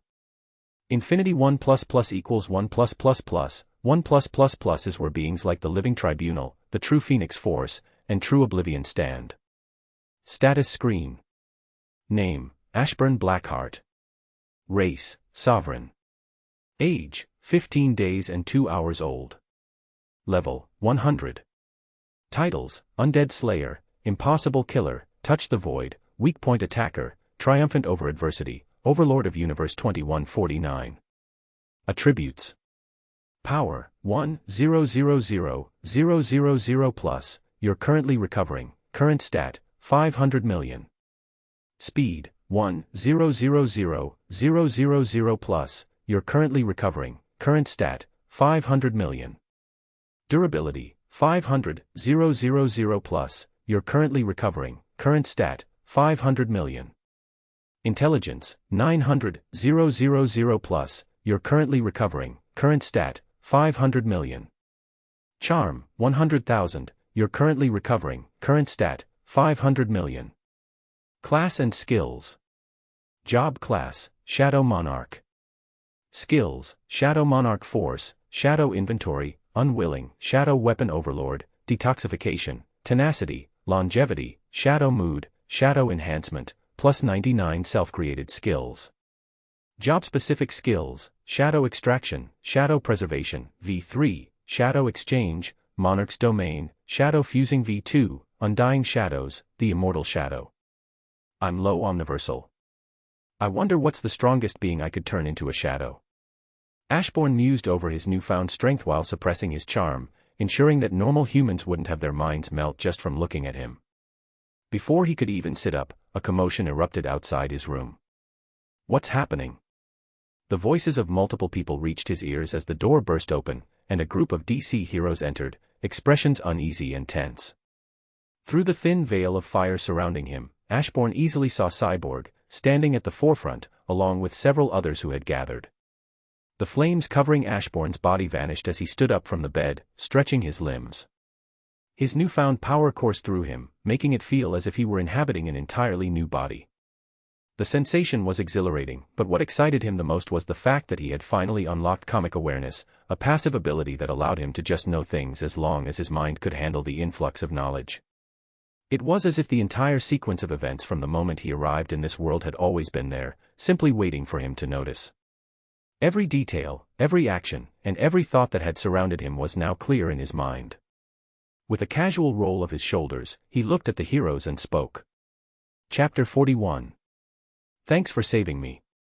It would have been a pain if I landed in Lex's hands or something. His tone was light because even in Lex's hands, he had nothing to worry about. No problem, but can we get some information from you? You just fell out of the sky, the Flash asked, his tone light but laced with curiosity. Ashbourne nodded slightly, acknowledging the request. I was sucked into a crack between our two worlds. There, I fought a void storm, and, well, let's just say it beat me up pretty badly. But in the end, I managed to devour it. If I hadn't, it would have followed me here and wreaked havoc on your world. He spoke casually, as if he hadn't just described an apocalyptic battle, but his words left an uneasy silence in the room. As he finished, his eyes flickered around, finally noticing his armor was missing. By the way, you guys didn't happen to see my armor. It's all black and gives off a dark aura visible to the naked eye, Ashbourne asked, glancing around the room. The heroes exchanged looks before shaking their heads. You were naked when we found you, Green Lantern said with a frown. Ashbourne shrugged. It's bound to show up eventually. He glanced down at the simple robes covering him. With a thought, darkness engulfed him, and when it faded, his clothing had transformed, a near-perfect replica of his level XX gear, its intricate black and silver patterns reflecting the light in an eerie but elegant manner. Should we be worried about the armor? Shazam asked, feeling uneasy about how it had been described. I don't think so, Ashbourne replied with a shrug. But whoever finds it might get a huge strength boost. I can't say if that power would come with side effects, though. I've never let anyone other than myself use it. The heroes exchanged wary glances, but before they could ask anything else, Ashbourne simply raised a hand in a casual wave. Well, peace. With that, shadows engulfed him, and in the blink of an eye, he vanished, only to reappear in the middle of a busy street, surrounded by civilians of planet Earth. He took a deep breath, happy to smell something other than rotten flesh, the good old smell of pollution. How he had missed it. So, do you want to stay fused with me, or would you rather leave and walk around? I can help your body of fire take the form of flesh, Ashbourne asked casually. The Phoenix Force, residing within him, paused for a moment before finally agreeing. Flames gathered in his palm, swirling with an otherworldly intensity. Strangely, no one around them seemed to notice, as if Ashbourne were invisible, his presence slipping past their awareness like a shadow in the wind. On his palm, the Phoenix Force erupted, forming a swirling fire tornado that quickly dissipated. In its place stood a woman, her hair catching the light like living flames, shifting between fiery hues as the sun hit it just right. She was breathtaking, a beauty that could rival even the goddess of love herself. She floated inches above Ashbourne's palm before gradually descending to the ground.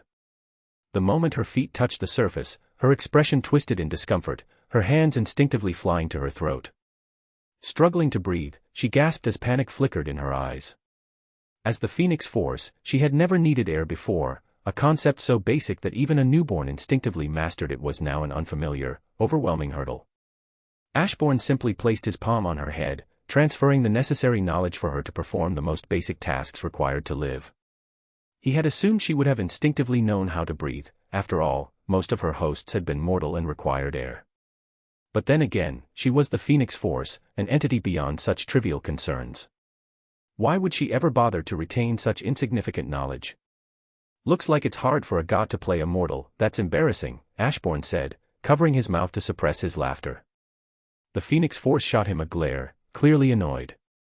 Determined to reclaim her dignity, she attempted to stand, only to immediately stumble, realizing she also needed to learn how to walk. Annoyed, she connected to the nearby humans, quickly copying the knowledge they had accumulated over a lifetime. The next moment, she stood effortlessly, adjusting with ease. However, she frowned as she noticed the state of the dress she had created for herself. It was wrinkled and unkempt, something she clearly found distasteful. "You mortals are born so weak that even surviving is a struggle," she muttered, irritation lacing her tone. With a careless step forward, her clothing became as clean as new. "Not everyone is lucky enough to be born with the power to reshape existence," Ashbourne replied, walking beside her. "Then again, that kind of power comes with chains. Maybe it's an equal trade-off." The two strolled through the bustling streets, yet not a single human seemed to acknowledge their presence. Even though no one could sense them, the people instinctively moved aside, parting like water around them, allowing them to walk undisturbed.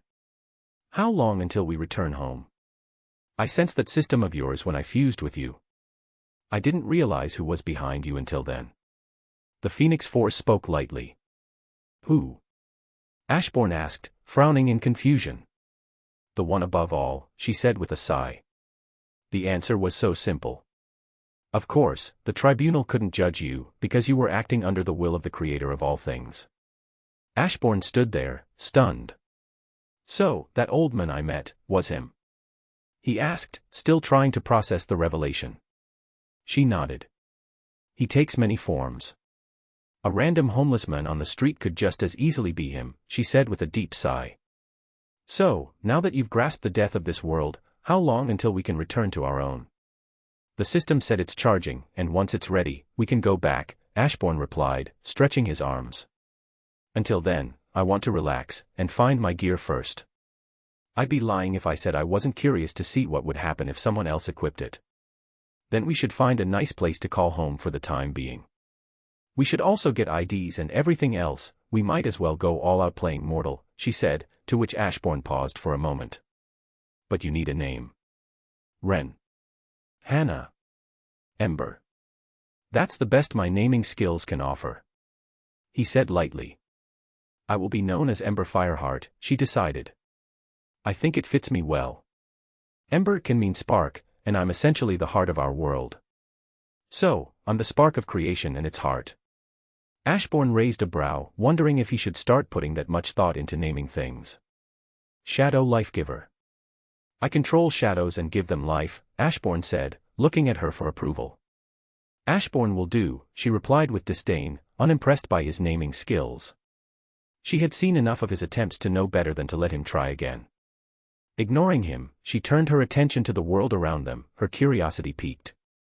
This place was filled with unique forces, unlike anything found in their own world, and she was eager to explore. Chapter 42. What's wrong? Batman's voice cut through the hushed tension in the watchtower. His sharp gaze moved over the gathered magic users, their unease evident. "We sensed an overwhelming darkness," Dr. Fate said, golden energy swirling around his hands as he wove a spell, searching for traces of the anomaly. "A presence unlike anything we've encountered before, but it vanished as quickly as it appeared. I tried to look into it," Zatara added, his voice uncharacteristically shaken. "And something looked back." He swallowed, running a hand over his forehead, wiping away the cold sweat. "Billions of eyes. Each one belonged to a being powerful enough to snuff out our entire universe with a mere thought." He hesitated as if saying the next part aloud might summon it back. "But the strongest presence among them. It was beyond anything I could comprehend. I fear even the true forms of the gods would bow before it." "Where is the person Superman brought in a few days ago?" Batman asked, his tone sharp as his gaze swept over Shazam and the others. "We were just about to report," Green Lantern Hal Jordan said, his frown deepening. "He teleported away using some kind of dark energy. He's most likely the presence they sensed." Batman didn't waste another second listening. Without a word, he turned on his heel and strode toward the nearest console, pulling up surveillance footage from the room where Ashbourne had been. His fingers moved swiftly across the interface, fast-forwarding through the recordings until the screen played back everything that had transpired. His jaw tightened as he watched. His eyes narrowed. Then, without hesitation, he turned his attention toward Earth. "He's either still on our Earth or has moved to another one. Everyone needs to work together to find him," Batman ordered before swiftly teleporting back to Earth. Without wasting a moment, he began scanning Gotham, his city, searching for any trace of Ashbourne. "I've never been to California, but I'm pretty sure there wasn't a city called Jump City," Ember remarked, arms crossed as she observed the unfamiliar skyline. Ashbourne stood beside her, taking in the city that didn't exist in either Marvel or his previous life. Should have gone to New York, right? I just did a random teleportation, he mused. She nodded, giving him a knowing look. Sighing, Ashbourne was about to open a portal when something caught his eye, an explosion erupting in the distance, flames licking the sky as the sounds of chaos filled the air. This is new, the fearsome five, robbing a bank, a green cheetah-like figure called out, sprinting toward a man with a single, glowing eye and 4 others. Without hesitation, the one-eyed man fired a devastating energy beam, slicing through nearby cars like they were paper. Raven, they're all yours, the green cheetah shouted to the gothic-clad girl hovering ahead. But Raven wasn't paying attention. Her mind was elsewhere, drawn to something far more disturbing, the overwhelming darkness she had sensed just appearing within the city a moment ago. She had always believed her own power was something formidable, something to be feared. But compared to whatever she had just felt, her darkness was nothing. Boom. Her momentary distraction cost her. A sudden blast struck her midair, sending her crashing to the ground. Seizing the opportunity, the fearsome five wasted no time, disappearing into the chaos before anyone could stop them. I told you luck was on our side, a girl named Jinx laughed as the fearsome five disappeared, teleporting away in a flash. Beast Boy shifted back into his human form and hurried to check on Raven. To his relief, she was okay. She pushed herself up, brushing off the dust, and muttered an apology to him and the rest of the Teen Titans. But before she could explain what had happened, her head suddenly snapped toward a distant point, where Ashbourne stood. Meanwhile, Ashbourne stood unfazed, deep in thought. Now that I think about it, we need IDs, money, and a few other things, he mused aloud. With that, he stepped into his own shadow, which swirled in front of him, forming a portal straight to New York. We could just mind control people to give it to us, Ember suggested nonchalantly, leaving Ashbourne momentarily speechless. Before he could respond, the two vanished into the swirling darkness of the portal. Just as it was sealed shut, Raven appeared in the sky, her gaze locking onto the shadow portal disappearing. A deep unease settled over her. Meanwhile, Ember spoke again in New York. By the way, you do realize someone manipulated probability to make sure you ended up in Jump City. Ashbourne raised an eyebrow at that. Didn't even notice, he said with a shrug. Guess they were too weak to register. After all, his teleportation had been completely random, whoever had interfered was barely worth his attention. Let's find a rich villain or something. Lex Luthor would do. I'm sure he'd be willing to part with a few $1 billion, for the right price, Ashbourne said casually. Ember tilted her head, tapping into her cosmic awareness to pull up everything she could about Luthor. And what exactly are you planning to sell to that foolish human, she asked, intrigued. Ashbourne smirked. Good question. How about hair? Ember stared at him, caught between amusement and exasperation. That reminds me, when we get back to our world, I want to sacrifice my eyes in exchange for wisdom, and I also want to hang myself on Yggdrasil to further boost my powers, Ashbourne said with a grin. He had planned to do it after dealing with the Void, but then he'd ended up in this new world. Ember raised an eyebrow, her expression unreadable. Why stop there? If you sacrifice your entire body in exchange for wisdom, you'll gain insight beyond comprehension. And if you don't just hang yourself from Yggdrasil, but let its roots pierce into you, you could obtain the purest form of rune magic. That would at least put you on equal footing with the true form of Null. She said it lazily as if it were the most obvious thing in the world. Ashbourne blinked. Wow, you really just said that like it was nothing. He chuckled, shaking his head. But still, his plans were set. Why Gotham? Ember asked blankly as she surveyed the dark, foreboding city they had found themselves in. Ashbourne smirked. Well, this city practically calls to me. It's the perfect place for someone like me. Even in broad daylight, Gotham felt shrouded in eternal twilight, the shadows stretching unnaturally long as if resisting the presence of the sun. It was a city that seemed to thrive in darkness, and Ashbourne found that oddly fitting. Next chapter, Ashbourne vs. the Dark Phoenix. Chapter 43. In a way, Ember mused, glancing around, this world is more peaceful than the Earth we left behind. Yeah, our world has all the action packed into New York. It's like every villain there only has eyes for that city, which is pretty stupid if you ask me, Ashbourne said casually. Let's make a plan for what we're doing here. The first thing is, Ember suddenly stumbled, her stomach letting out a loud growl. A wave of weakness washed over her, and she nearly lost her balance. Ashbourne raised an eyebrow. You're hungry. Without hesitation, he held out his palm, and after a second, a bag emerged from his shadow. What do you want to eat?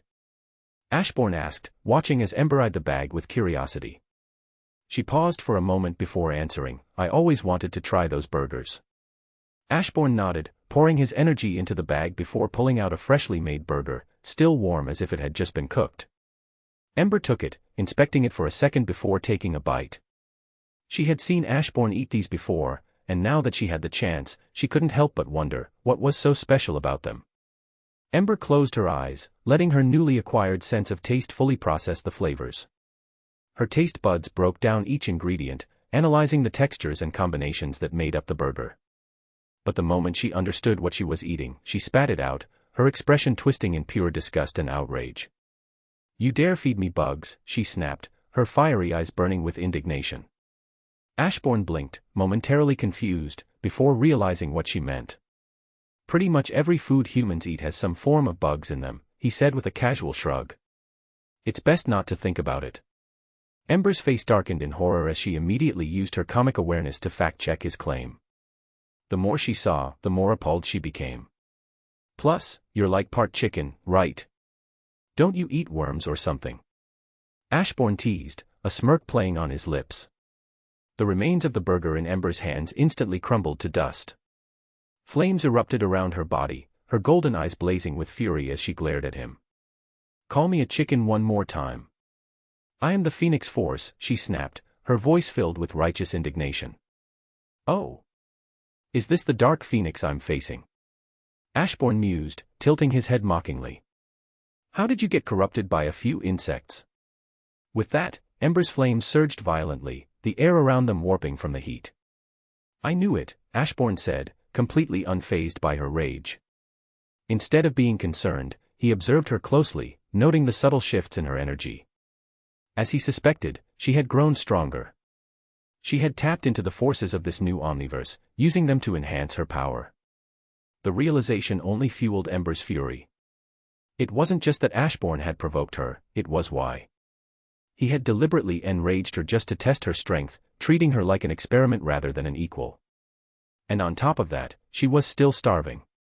Her patience snapped. Without hesitation, she lunged forward, determined to put Ashbourne in his place. Here. Just as Ember moved to strike, she hesitated, her eyes narrowing as Ashbourne casually pulled a golden red apple from his bag and held it out to her. She paused, eyeing him suspiciously before snatching it from his hand. Taking a cautious bite, her rage evaporated instantly, replaced by wide-eyed amazement. The apple's flavor was unlike anything she had ever tasted, a perfect fusion of sweetness and spice that sent a pleasant shiver down her spine. Wait, you can create entirely new kinds of food, she asked, staring at the bag in disbelief. A moment ago, she had been ready to burn Ashbourne to ash, but now, her curiosity had completely overtaken her anger. I guess so. Makes me wonder what I could create if I put in enough energy to rival a city, Ashbourne mused.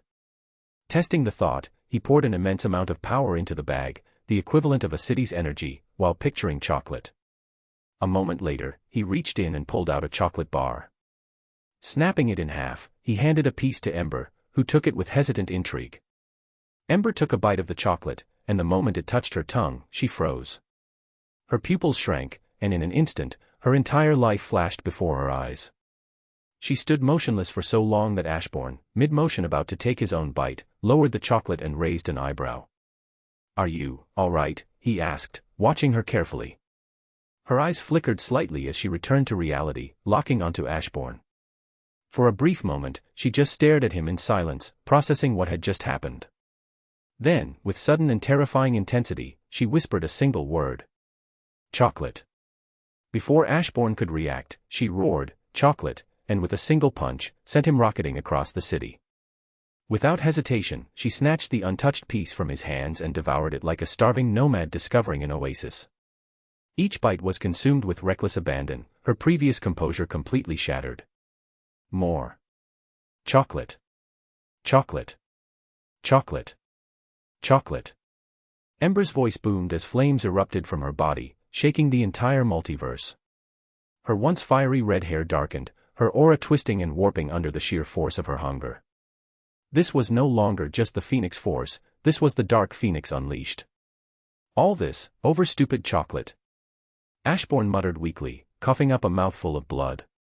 His vision blurred as he slowly glanced down at the gaping hole in his stomach. Shadows slithered around him, instinctively moving to repair the damage, but even they seemed sluggish under the oppressive energy Ember was releasing. No, this cursed city had something to do with it, he muttered, his mind racing as he tried to make sense of the madness unfolding before him. That one attack would have one-shot me if I wasn't immortal. Warper. All sight. Why are you guys just standing around?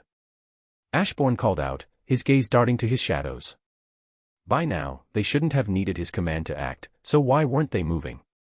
All shadow soldiers were erased during the battle with the storm. Due to the host acquiring the skill, Undying Shadows, and the host's current injuries, all shadow soldiers are locked away until the host fully recovers, the system informed him. Ashbourne clicked his tongue in frustration, but he didn't have time to dwell on it.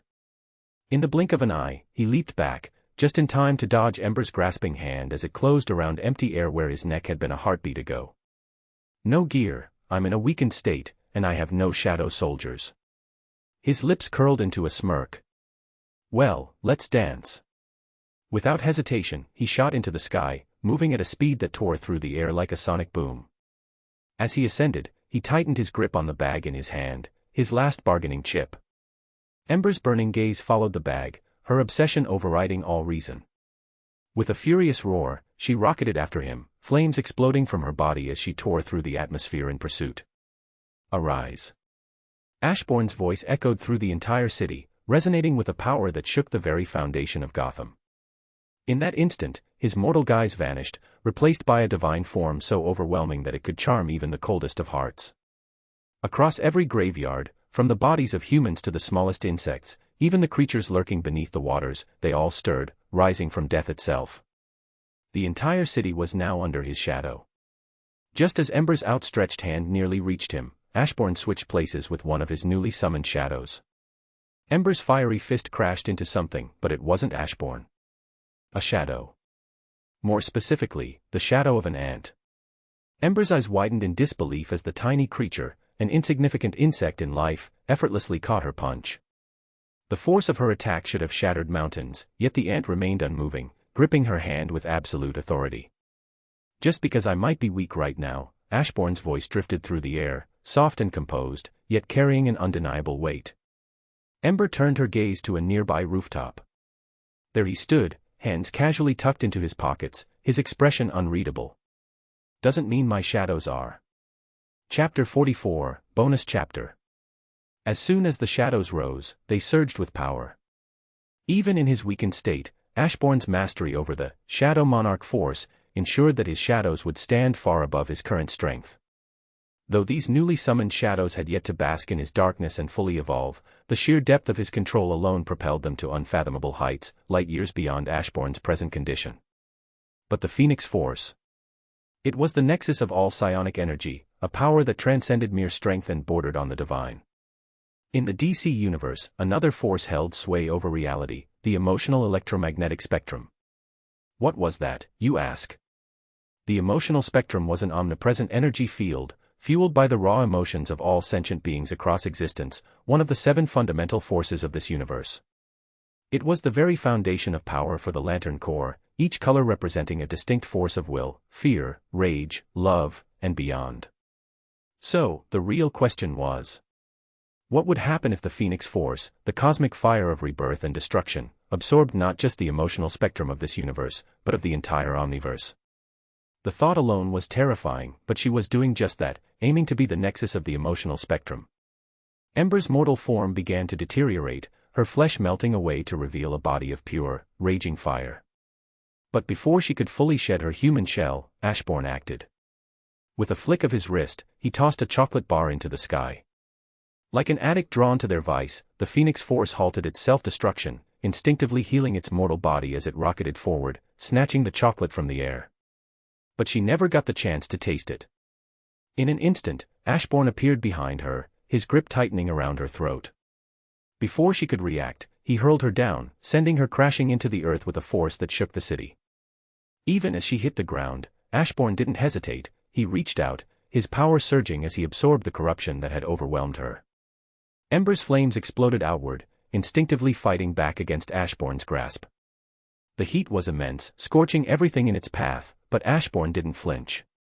Her fire burned him, searing his skin, but he ignored the pain, his eyes locked onto hers as the Phoenix Force slowly regained its reason. Bit by bit, the madness faded. And then, in an instant, the flames vanished.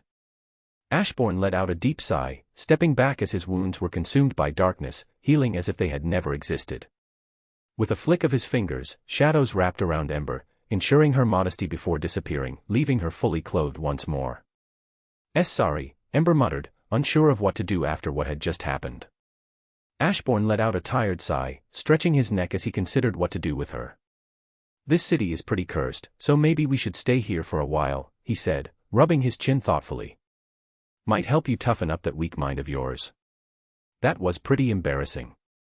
Ember's face flushed red with humiliation. Remembering how she had gone feral over chocolate made her want to disappear into the void. Luckily, you were stupid. This was the first time one of my plans actually worked, Ashbourne said with a grin, crossing his arms.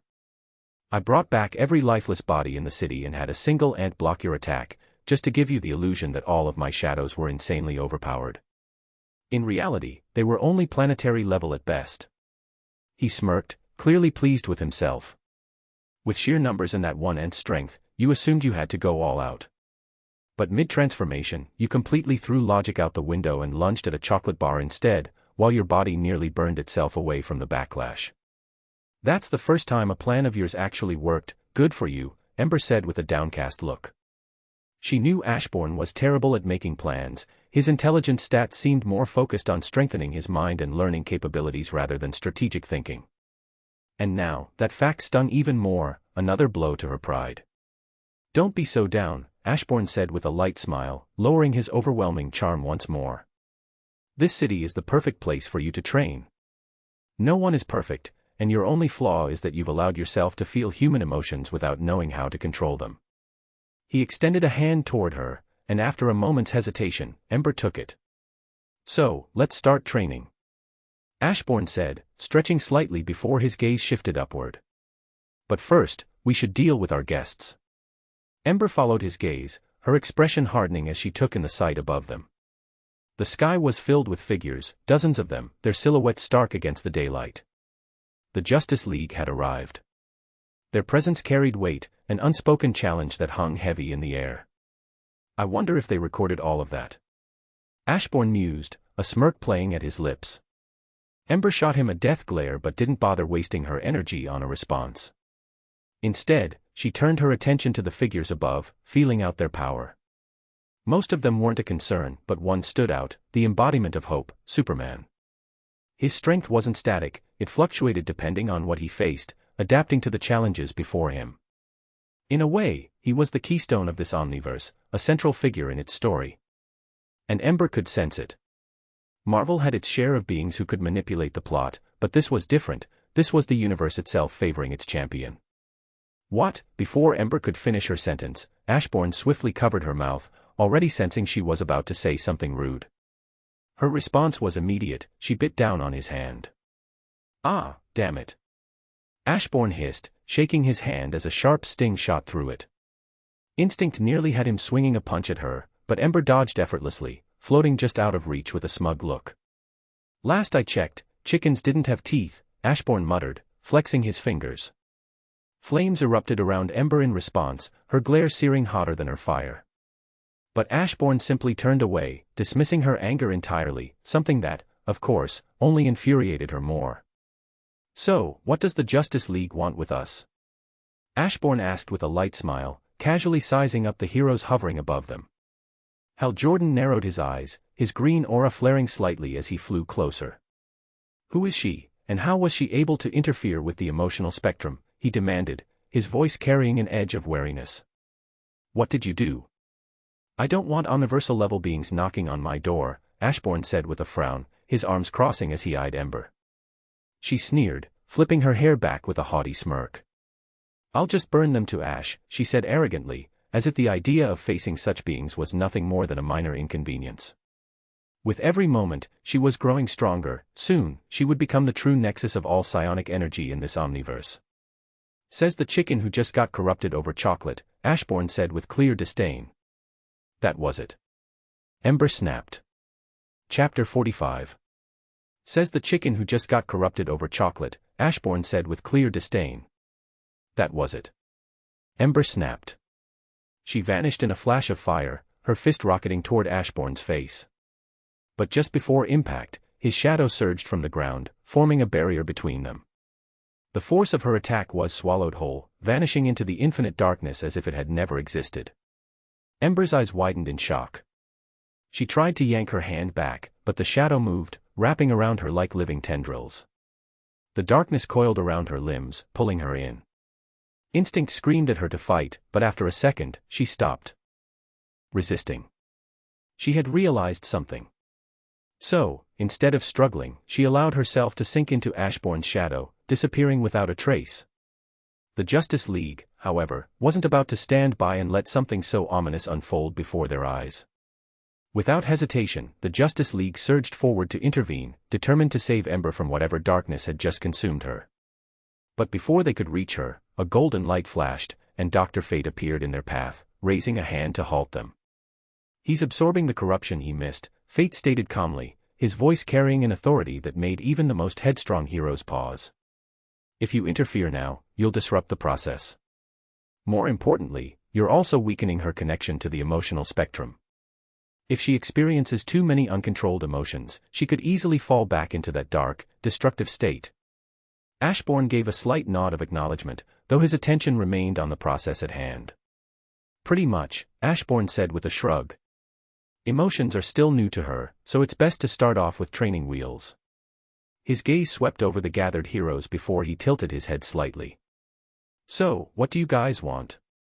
Batman stepped forward, his expression unreadable beneath the cowl, but his voice was firm. "You are an unknown, highly powerful being walking the earth with control over darkness. We can't ignore your existence when it could pose a threat to everyone." Ashbourne sighed, rubbing the back of his head. "Don't worry, I'm a reasonable man. I just plan to relax here on Earth until I recover my full strength. Then I'll leave your omniverse and return to mine." His tone was casual, as if this entire situation was nothing more than a minor inconvenience. "I'm afraid we can't just take your word for it," Superman interjected, his voice firm but not hostile. "You may not have ill intentions, but your power alone makes you a concern. And the girl in your shadow, she lost control and destroyed an entire city block without even meaning to. We need to ensure she's safe to walk among the people here." "I understand where you're coming from," Ashbourne said with a sigh while turning to leave. "But I just don't want to. I spent months in a universe overrun with zombies, only to step out and fight the pawn of the ruler of the primordial void. Then I had to take on the void's ruler himself, survive an attempted assassination by its will, and watch it clash with the embodiment of the laws of my omniverse. And after all that, I somehow ended up here." He stretched his arms lazily. "So, forgive me if my top priority right now is relaxing, and staying far away from all of you is step one." With that, he turned on his heel, waving a dismissive hand over his shoulder. "I'm going to get an ID. See you guys never. We can help you settle on Earth. Just answer a few questions, and you'll have everything you need by tomorrow," Batman said. Ashbourne paused for a long moment before replying. "Okay, 5 questions." Batman hesitated briefly before asking, "When you awakened, our magic caster sensed numerous powerful eyes within your darkness. Are they connected to how you reanimated lifeless bodies across Gotham as shadows?" Ashbourne gave a slight nod. "Are they under your complete and absolute control?" Batman asked. Ashbourne paused for a moment before answering. "Yes, but they have free will." Batman's eyes narrowed. "Who is that girl in your shadow?" "Ember," Ashbourne replied calmly. "I can't go into more detail. I have no interest in attracting the attention of some omniversal being here. A phoenix with a unique connection to the emotional spectrum, so powerful that if her existence were known to the right beings, they would come looking for her." Batman pieced the information together. Ashbourne had called her a chicken, and she'd been offended. That alone made it obvious, she was a phoenix. Are you being corrupted by the corruption you absorb? Batman asked. Ashbourne simply shook his head. Nope. I was told my soul is far too clean for someone who bathes in darkness. I guess that's a good thing, Ashbourne said lightly. Batman glanced at the magic casters nearby, and they all gave a confirming nod. Ashbourne was telling the truth. I'll save my last question, Batman said before stepping into the darkness and vanishing. Well, it would have been cool if Ashbourne couldn't see him perfectly, even in the shadows. I'm willing to pay for a nice mansion, immortality, bringing the dead back to life, whatever you want. Name it, and I can make it happen. I was going to go to Lex, but you'll do, considering how rich you are, Ashbourne called out, making Batman pause and turn back to him. You'd work with Lex? Batman asked, frowning. Sorry, but the whole hero and villain concept doesn't interest me. Think of me as a neutral party, someone who acts only by his own rules. Ashbourne smirked. Oh, and that was your fifth question. Batman's eyes narrowed. A mansion is only worth a few million, nothing too extravagant. That's about equal to what, exactly? Ashbourne mused, tapping his fingers against his arm as he searched for something of equivalent value. He peered into his shadow, sifting through countless items like a merchant digging through a bottomless bag. After a few moments, his eyes lit up, and with a smirk, he reached in and pulled out a worn but undeniably advanced suit of armor. This, he said, holding it up with a slight flourish, is the Model 2. It used to belong to a genius, until he turned into a zombie, anyway. It's a bit banged up, but come on, tech from another world's top mind has to be worth more than just a few million. He gave the suit a solid slap, the metal ringing dully under his hand. This thing can obliterate tanks, outspeed missiles, and do a whole lot more. With a bit of tinkering, I'd say it could take your capabilities to the next level. You have better ones? Batman asked, stepping out of the shadows for a closer look at the armor. His eyes flicked toward Cyborg, who was already trying to scan it, before shifting back to Ashbourne. Yes, sir, Ashbourne replied smoothly. I've got Model 3, Model 4, all the way up to Model 37. He let the words hang for a moment before continuing. Now, Model 37, that one's a little too good. It's called the Bleeding Edge armor. With a casual wave of his hand, he brought out all of the armor, but the one almost everyone looked at was the sleek, advanced suit, its metallic surface shifting with an almost liquid fluidity. This beauty has more than enough power to wipe out a planet, Ashbourne said, his tone almost playful. Best of all, it's made of nanotech. It can rest under your skin, just a thought away from activation. He grinned. The going price? A modest $9.2 trillion. What about this one? Batman asked, his gaze settling on the massive Hulkbuster armor. Chapter 46. What about this one? Batman asked, his gaze settling on the massive Hulkbuster armor. Ashbourne smirked. Sharp eyes. In my omniverse, there's someone called the Hulk, a powerful hero who only gets stronger the angrier he becomes. As you can imagine, that kind of power can get out of control. He gestured toward the towering suit of armor. This is the Hulkbuster. But not just any Hulkbuster, this one wasn't built to fight just any Hulk. The average Hulk is already planetary level in strength, but this was designed to take on World War Hulk. A version of him so powerful that his very footsteps could shatter the earth. Ashbourne slapped the armor with a metallic clang. The price for this big guy? A cool $800 trillion. 800 trillion. The sheer number sent a ripple of shock through everyone present. Ashbourne simply nodded, completely unfazed. I mean, World War Hulk went toe-to-toe with Thor while he had the Odin Force. At that point, Thor was already beyond universal in power, Ashbourne mused. So yeah, this armor could easily destroy the universe if you're not careful.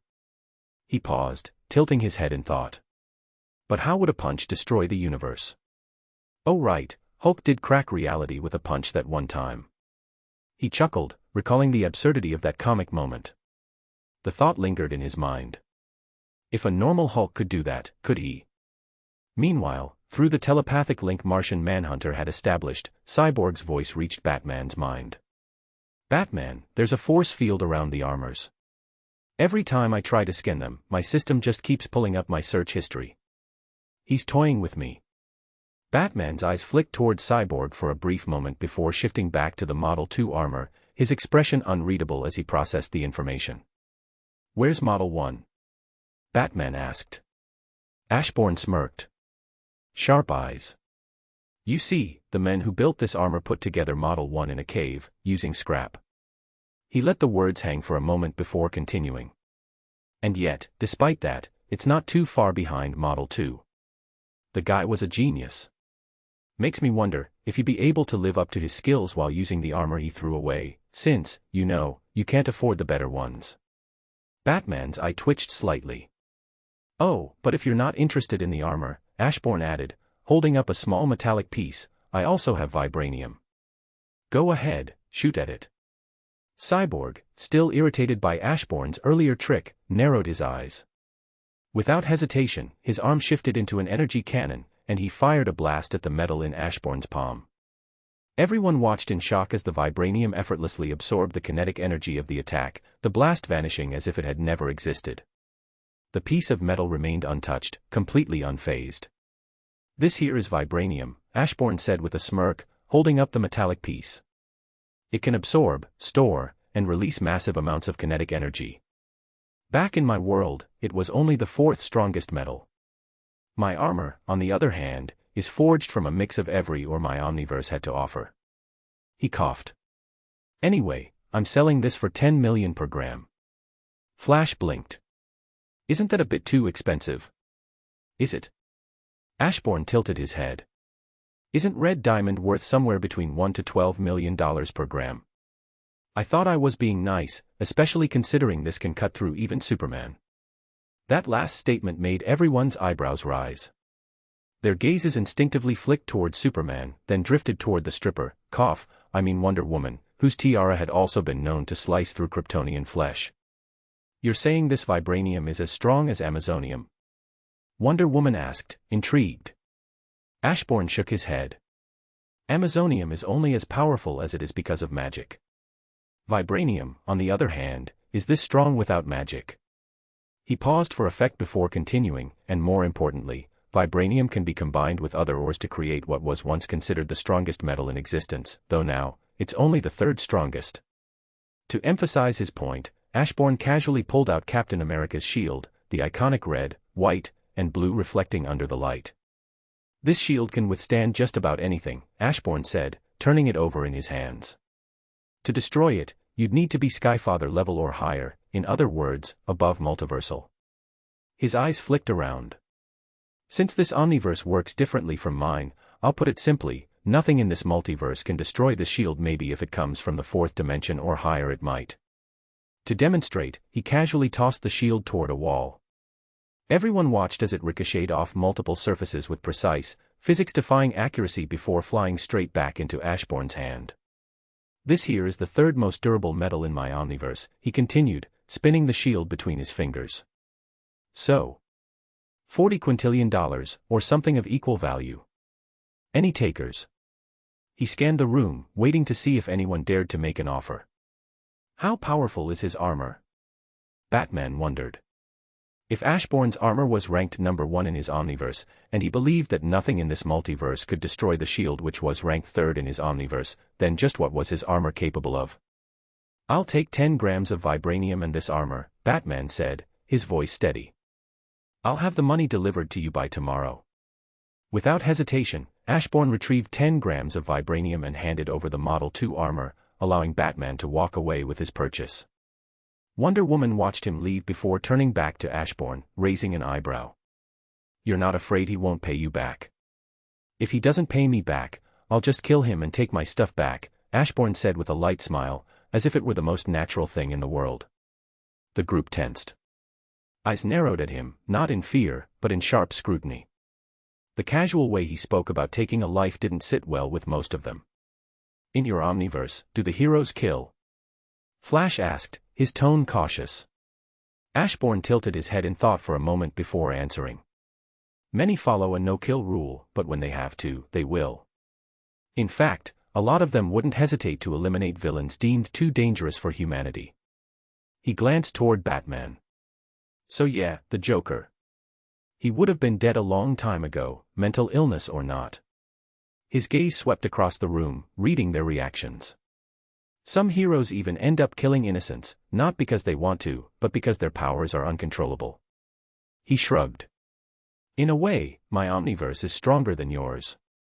It's willing to make the hard calls instead of letting the fear of crossing that line dictate everything. They don't let the idea that killing once makes it easier to kill again control them. He said it all so lightly, but the weight of his words settled heavily in the air. Ashbourne recalled a comic where Wolverine had killed a young mutant who had just awakened his powers. The kid hadn't even had a chance to understand what was happening to him. Before ending his life, Wolverine had shared a drink with him, one last moment of humanity before delivering the inevitable. Marvel had its fair share of heroes with a no-kill rule, but it also had plenty who wouldn't think twice about pulling the trigger. Deadpool, Punisher, Ghost Rider, Wolverine, Moon Knight. His thoughts suddenly halted. Wait. His shadows contained countless warriors, monsters, and legends, but one name was missing. Ghost Rider. The heroes remained silent, their expressions darkened by Ashbourne's words. They all knew the truth, killing was the easier way. If they executed someone like the Joker, countless lives would be spared, and Gotham would undoubtedly be safer. But once they crossed that line, wouldn't it be easier the second time? And the third? Until eventually, they weren't heroes anymore, they were tyrants, deciding who lived and who died. No matter how much sense Ashbourne's world made, they refused to believe that true heroes killed. There was always another way, no matter how difficult it seemed. Breaking the silence, Ashbourne smiled. So, where am I sleeping? It'd be rude to let your guest spend the night on the streets. Chapter 47, Bonus Chapters. A/N, for this chapter and the following chapters, I kept erasing and trying something new. If you guys find yourselves having a hard time living it, I'm here to point out it was me powering through writer's block. Also, I plan to only have 2 people in the harem, which is why MC came to DC for Raven. But on second thought, I realized that you guys might not like simply 2 harem members.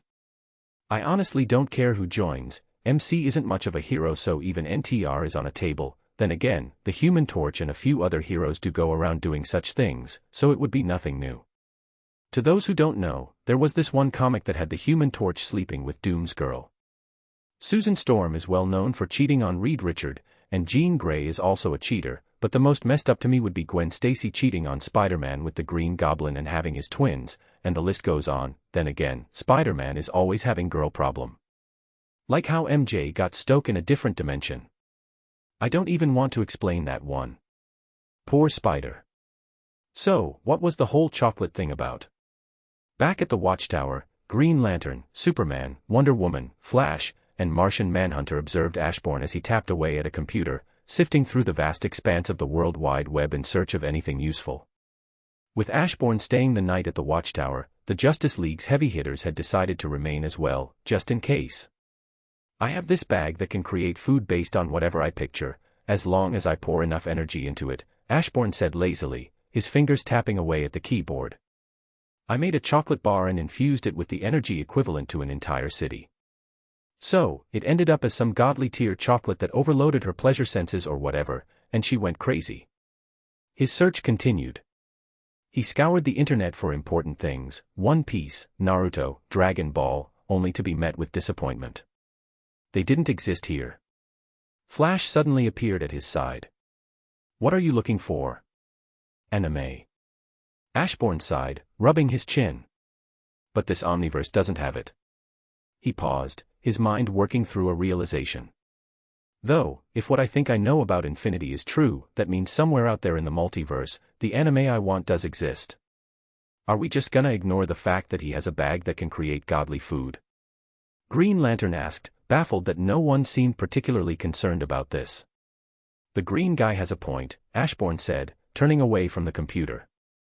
5 minds are better than 1. So, how about you all come up with some crazy ideas? I want to see just how ridiculous the stuff I can create. With a casual motion, he reached into his shadow and pulled out the bag. Flash shrugged. All right, how about pizza that tastes amazing but also helps you lose weight? Ashbourne gave him an approving nod as that was a smart idea. Without hesitation, he reached into the bag, focused for a moment, and then pulled out a pizza box, placing it on the table in front of them. "No way," Hal muttered in shock. His ring had scanned the pizza, and sure enough, it was exactly what Flash had asked for, a delicious, weight-loss-inducing masterpiece. The room fell into stunned silence before chaos erupted.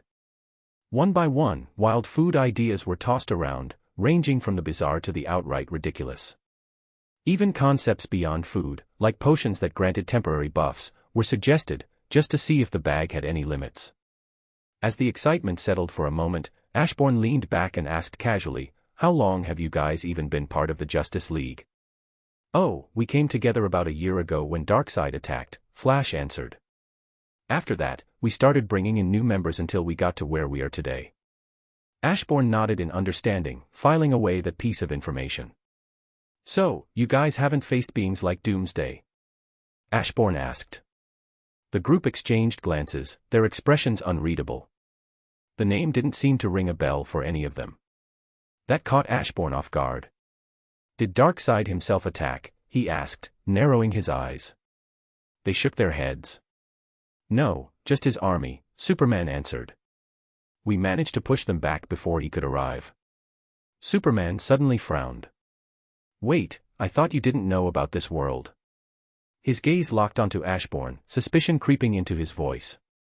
"That's a secret," Ashbourne said casually. "By the way, is Cyborg part of the Justice League or the Teen Titans?" "He's a temporary member of the Justice League. He's not old enough to join officially," Flash explained. The conversation continued, with Ashbourne learning more about the League. They were still relatively new, but over the past year, they had gathered heroes from all over the world. They had faced many dangerous threats, but nothing they couldn't handle. For now, Earth had been at peace. So when Ashbourne suddenly appeared, they were all quick to react. "So, do you have a girlfriend or something back home?" Flash asked, breaking the silence. With things getting dull, his curiosity got the better of him. "Nope," Ashbourne replied without hesitation. "I was never the handsome type." He glanced at Superman. "Especially with guys like him running around. Hard to compete when someone looks like God took extra care of them when they were in the oven." Sure, Ashbourne had a high charm stat, but as far as he could tell, it had zero effect on his looks. At best, it probably boosted his persuasion, social manipulation, and mental resistance. But his actual appearance? Clearly beyond even the system's ability to improve. Otherwise, why weren't zombies baddies throwing themselves at him? Not that he wanted that, of course, he was just being honest. He was so ugly that even the undead didn't find him attractive, and he'd made peace with that.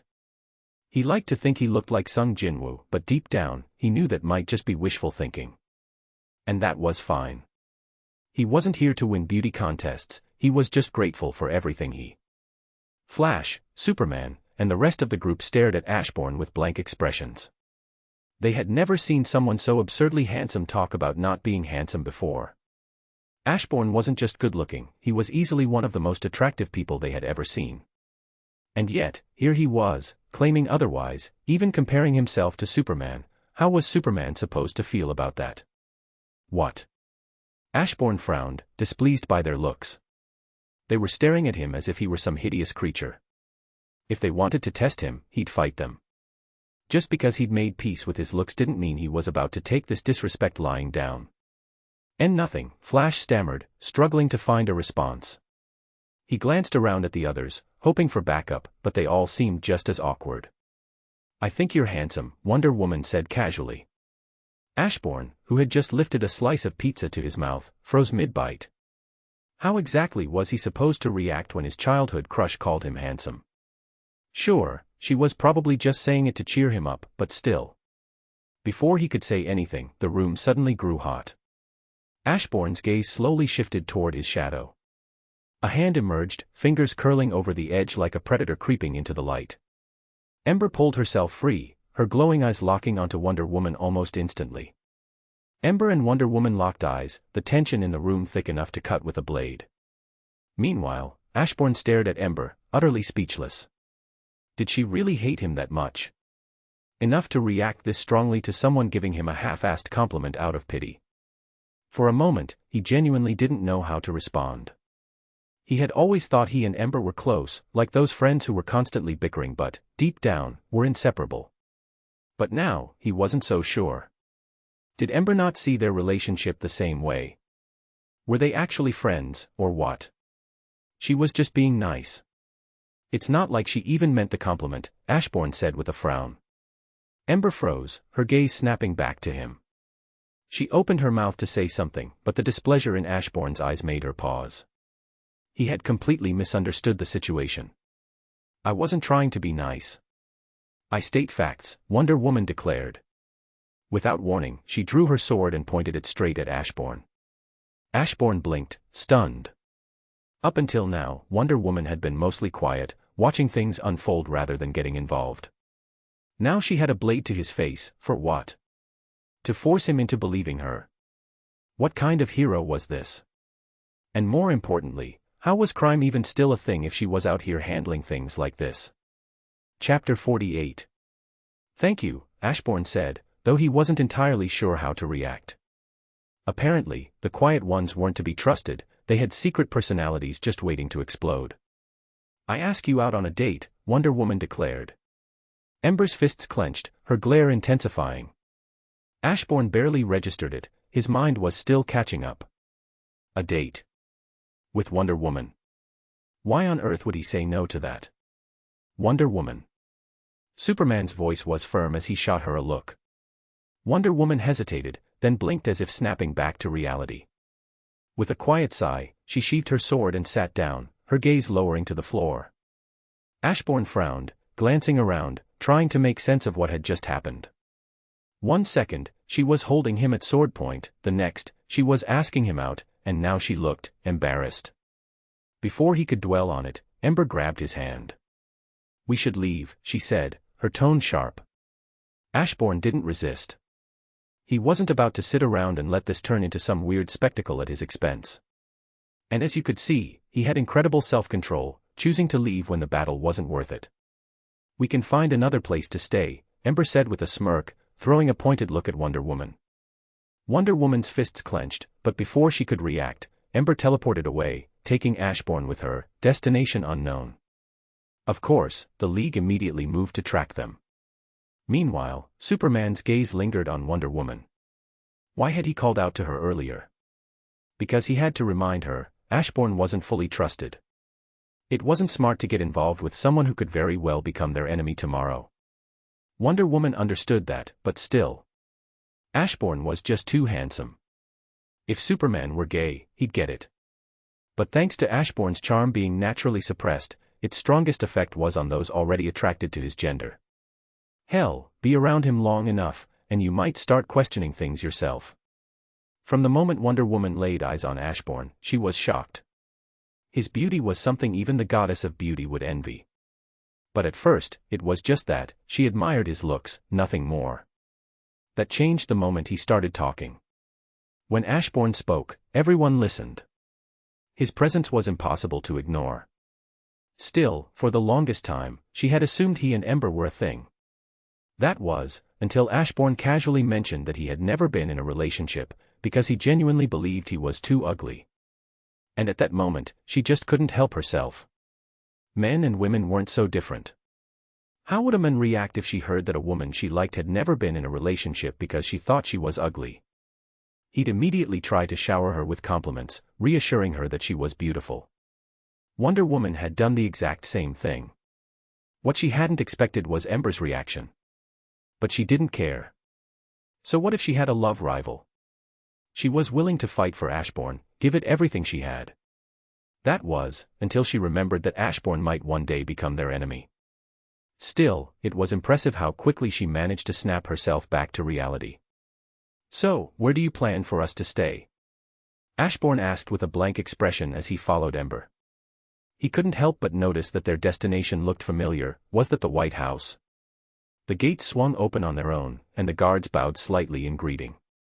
It seemed Ember's mind control was in full effect. I'm going to take the easy route, Ember replied, casting a peculiar glance at Ashbourne. Also, shouldn't you start resting? You're bound to attract trouble. What do you mean? Ashbourne asked, genuinely confused. You don't feel it? Ember asked, her expression growing more serious. The primordial void of this omniverse, slowly trying to pinpoint you within the light we're in.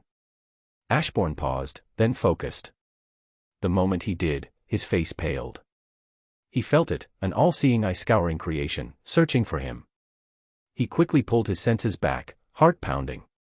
If he lingered for even a moment longer, it might help the darkness find him. New mission, get ready. Objective, you destroyed the hero's plot armor by suddenly appearing. The darkness will come at the light with its full might. Prepare yourself. Reward, extreme recovery. Punishment, you will not be ready to face it. Time limit, 10 years. Hint, you would need more than 1 billion years to fully recover your strength. It would be wise to gain allies within the light to combat the darkness. Once the system deems you minimally prepared, the quest will be marked as complete.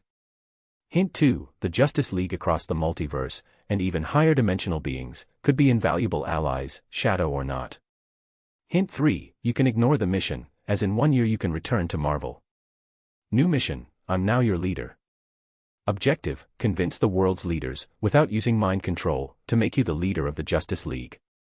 Reward, training dimension. Punishment, none. Fuck this shit.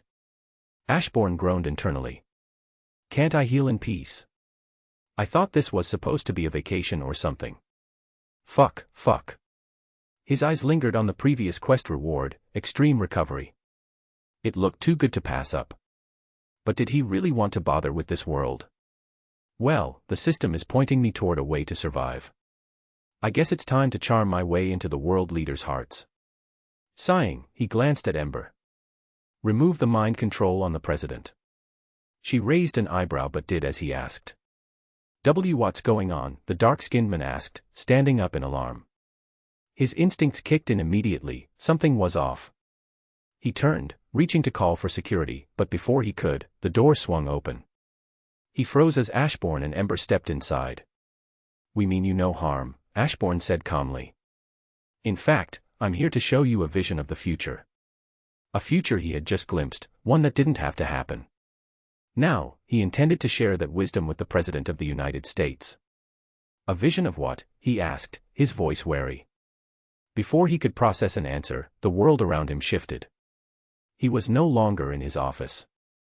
His breath caught as he looked around, disoriented, until his eyes landed on 2 hands reaching for each other.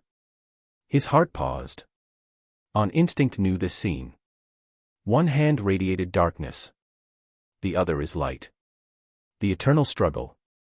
Heroes and villains, locked in an endless cycle of good and evil. It was why no matter what happened, villains who should have died always returned, and why the same was true for heroes. The battles waged on Earth were nothing more than reflections of the greater war between the darkness and the light.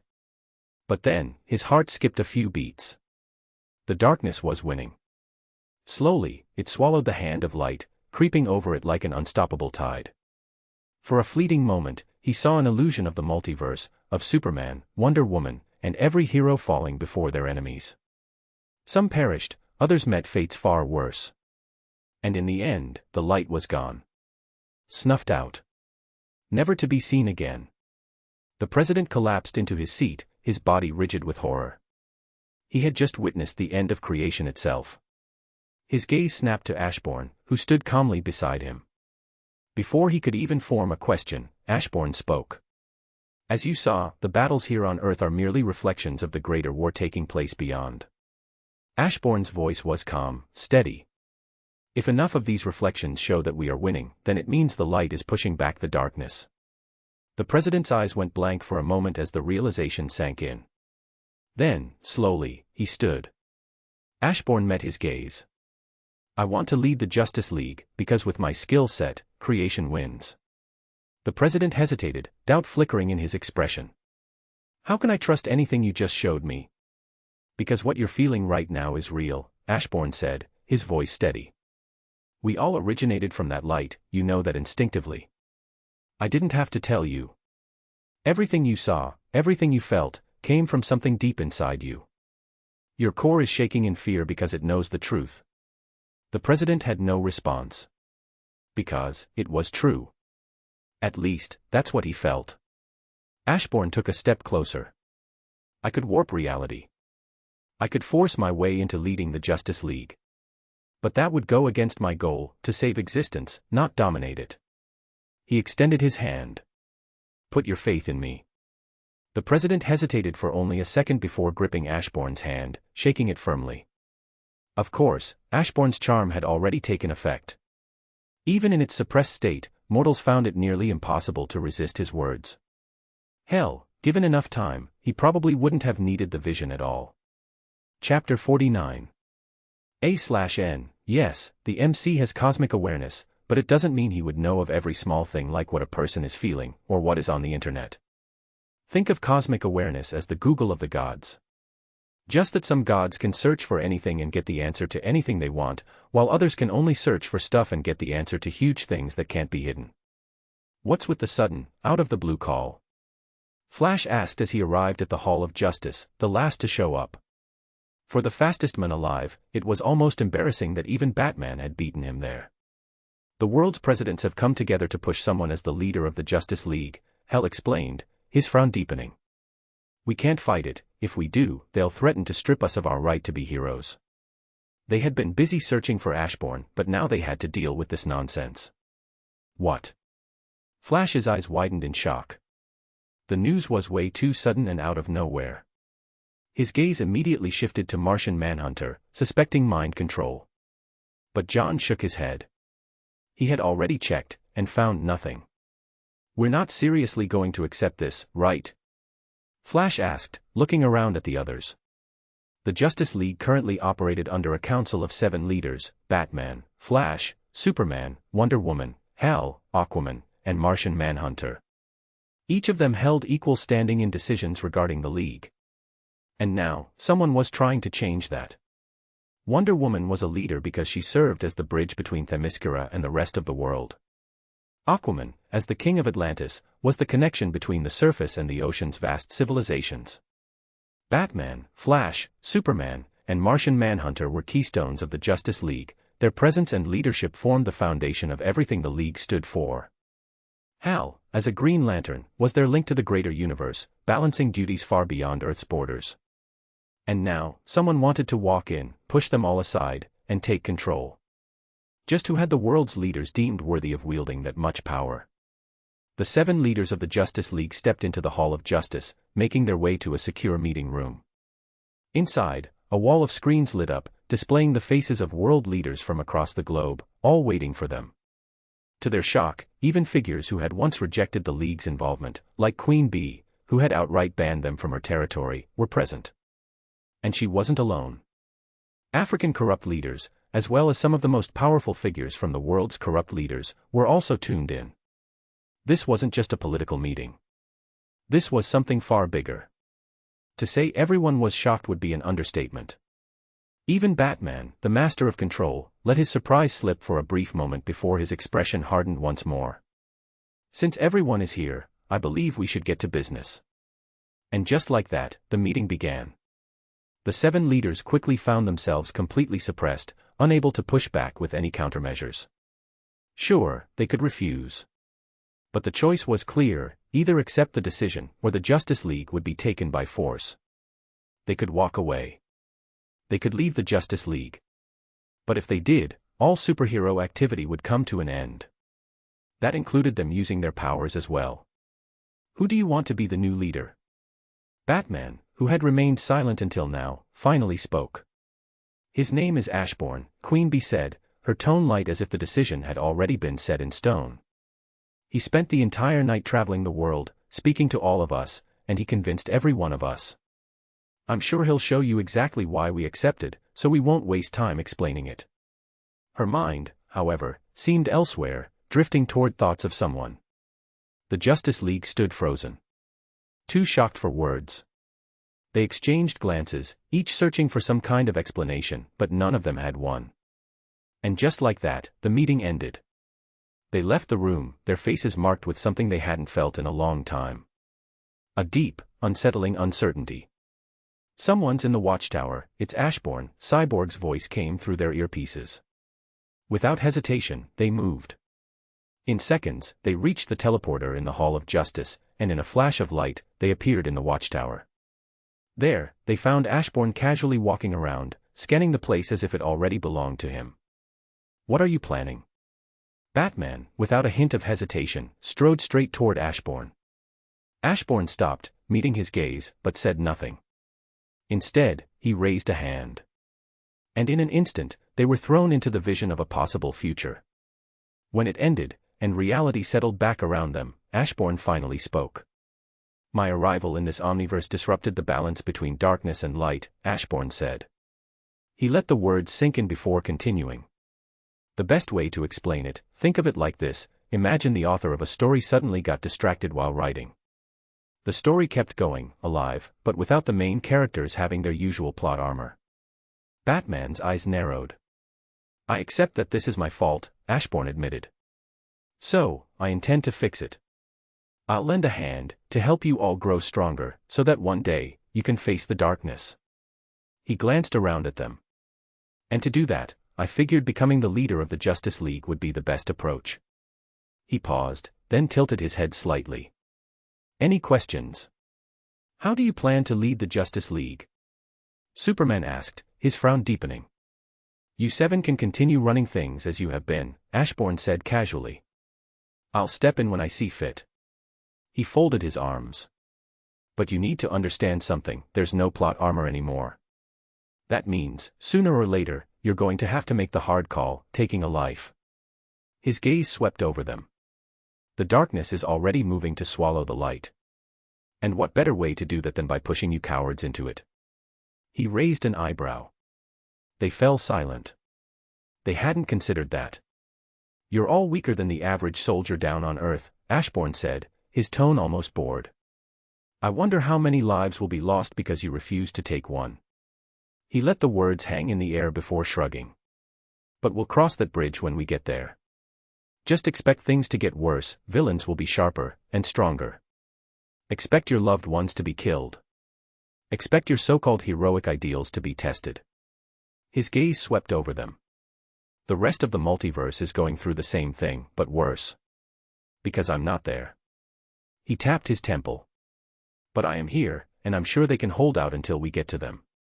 He clasped his hands together. "Any more questions?" Batman's eyes narrowed. "If this is a plan to push us into killing." Ashbourne sighed hearing his words, he couldn't help it and rolled his eyes. "Do I look that bored?" Ashbourne scoffed. "Secondly, I've been given full authority by the world leaders to kill whenever I see fit. And I could extend that authority to all of you, but only when I see that you can handle the weight of taking a life." He suddenly snapped his fingers. "Wait, never mind. I'll just give it to Wonder Woman." His smirk widened. "She's got the balls to kill and still stay true to her beliefs. Unlike the rest of you." His faint, mocking laugh made their irritation spike. "It's funny, really. The only woman here, and she's got more balls than any of you." Their expressions darkened. How couldn't they when Ashbourne was mocking them with something so serious as taking a life? Those who never took a life didn't understand just how easy it was to take a life. The first time it would weigh heavily on you, but the second time, it would lighten. The more one killed, the lighter that weight would become until one finds that killing was the answer to everything. People look down upon them for not killing, but have those who look down upon them ever taken a life? Chapter 50. Is what you said true? Superman finally asked, his voice tense. Without a word, Ashbourne reached into his shadow and pulled out a sleek black card. A license to kill, valid anywhere on Earth. And yes, he had it made last night, personally signed by every world leader. Seeing the card, Superman fell silent. He had always stopped others, and himself, from killing for one simple reason: it wasn't his call to make. Superman didn't interfere when governments sentenced criminals to death. He didn't challenge the system. His role was to enforce the law, even when he knew deep down that the people making those laws weren't always right. After a long pause, he spoke, his voice softer. "Everyone is capable of changing, you know that." Ashbourne met his gaze and gave a small nod. "Indeed," Ashbourne said. "But twist metal too much, and it's bound to break." He met Superman's gaze. Sometimes, what we see is the best we're ever going to get. Sure, there are villains, here on Earth and out there, who might change for the better one day. But many? They never will. His eyes flicked toward Batman. Take the Joker, for example. In my opinion, the only thing Joker truly fears is Batman disappearing. Meaning, the only thing keeping him the way he is Batman himself. Ashbourne crossed his arms. So, if you really want to save him, then Batman needs to disappear. Let an Iron Bat or something take his place. Batman's eyes narrowed. What are you saying? Die before Joker, Ashbourne said coldly. And the next time he's about to blow something up, don't show up. In fact, no one should. You're the reason that guy exists. His glare bore down on Batman. Every life the Joker takes from this point on, I'm putting them on your head. His voice didn't rise, but the weight behind his words pressed down on the room.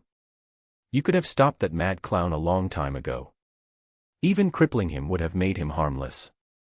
But for some reason, you're harsher on struggling minions, people forced into crime just to survive, than you are on him. Silence, no one said a word, for they had never thought they would see the day where Batman would be put in such a position. I'll be watching you, Ashbourne continued. 3 more strikes and you can forget about suiting up again. He took a step closer, his gaze unyielding. The fact that you cripple people forced into crime while letting the Joker run free makes me wonder about you. So here's some advice, get therapy. Before I force you to. He tilted his head slightly. And you should know about my bag by now. I could pull out something that would make you spill your entire heart to a therapist. So do it on your own free will, or I will make sure you get the help you need. Then, his eyes shifted to the rest of them. Hal, Ashbourne said, turning to the Green Lantern. I'll deal with the blue aliens later. For now, I want to get everyone ready to be equipped with a lantern ring, one that suits their abilities. Then, his eyes flicked back to Batman. And one more thing, conquer that fear. His voice was firm but not unkind. Fear itself isn't evil. It all depends on who is using it. With that, he turned to leave. Well, I'm out. Got a list to make. He took a step but then paused, glancing back at Batman. My money, and the keys to my new home. Batman silently handed him a card and a key, the latter attached to a small piece of paper with his new address written on it. Ashbourne took them, gave a nod, and walked away. Ashbourne said nothing else. His shadow twisted, forming a dark portal before him, and he stepped through. A moment later, he emerged before a secluded mansion, far from civilization. A long, winding road stretched through dense forest, climbing up a hill to reach the grand 3-story estate. Why is Gotham always so damn dark? Ember muttered as she flew out of Ashbourne's shadow, eyeing the mansion. Ashbourne barely glanced at her before handing her a card. Here. Go buy whatever you need. I need to check what my shadows dumped into my inventory. Ember took the card, staring at it with a strange look. What exactly would she, the Phoenix Force, possibly need to buy? Ember simply slipped the card away, saying nothing as Ashbourne stepped forward and pushed open the door. As soon as he did, shadow soldiers rose silently from his own shadow, spreading out and vanishing into the dark corners of the mansion, and the nearby land, blending seamlessly with the surrounding shadows. Stepping inside, Ashbourne took in his new home. Dust coated nearly every surface, spiderwebs stretched across the high ceilings, and the air carried the scent of time long forgotten. Old furniture, belonging to whoever had once lived here, filled the space, each piece covered with white cloths, adding to the abandoned atmosphere. I want to throw everything out and start from scratch, Ember said. Ashbourne nodded in agreement, until he realized Ember's definition of throwing everything out was very different from his own. She held out her palm, and the furniture began to warp and reshape itself. Ashbourne sighed. That's not throwing things out, that's recycling. Ember simply shrugged, clearly unbothered. By the time she was finished, the entire interior of the mansion had transformed. The walls and furniture radiated a deep, burning red, glowing like embers whenever the sunlight hit them. Ember turned to Ashbourne expectantly. What do you think? Ashbourne, looking vaguely sick, stared at the overwhelming sea of red. This place looks disgusting. With those blunt words, Ashbourne activated Shadow Monarch Force, and in an instant, the mansion's interior shifted, transforming into something far grander. Something that looked almost like a castle. From the outside, this place already had a castle vibe, Ashbourne said, stepping back to admire his work. So, I figured if people step inside, they should be greeted with something worthy of a royal castle. Ember glanced around, taking in the transformation. The ground was now covered with a luxurious red and gold carpet, intricate phoenix patterns woven throughout. Above them, ornate chandeliers hung from the ceiling, casting a warm golden glow that made the entire space feel rich and refined. Exotic plants lined the halls, releasing a unique fragrance that filled the air, subtly relaxing the body and lifting the spirit. It was amazing. She opened her mouth to say as much, then stopped herself as Ashbourne spoke first. "I'm thinking of calling this place Grand Castle," Ashbourne said with a smile. Grand because, well, it looks grand. And castle because, it's a castle. What do you think? Ember stared at him with a blank expression. You don't like it? Ashbourne frowned. Maybe it needs more edge. How about Shadow Monarch Castle? No, wait, Shadow Lifegiver Manor. Or maybe just Ashbourne Home. He kept rattling off more names, each one more ridiculous than the last. Ember's eye twitched. Just stop it, she said, cutting him off before he could go any further. Abyss Manor? No, this place doesn't really have a dark theme. Ember said, her eyes scanning the place while thinking of a good name. Something like Fireheart Manor or Phoenix Manor would fit better, given all the phoenix symbols you put here. Ashbourne frowned, glancing at the intricate phoenix patterns woven into the decor. After a moment, he gave a reluctant nod. Yeah, that makes sense. Phoenix Manor it is, then. With that settled, he began walking around the place, casually pulling various items out of his shadow, and placing them where they belonged.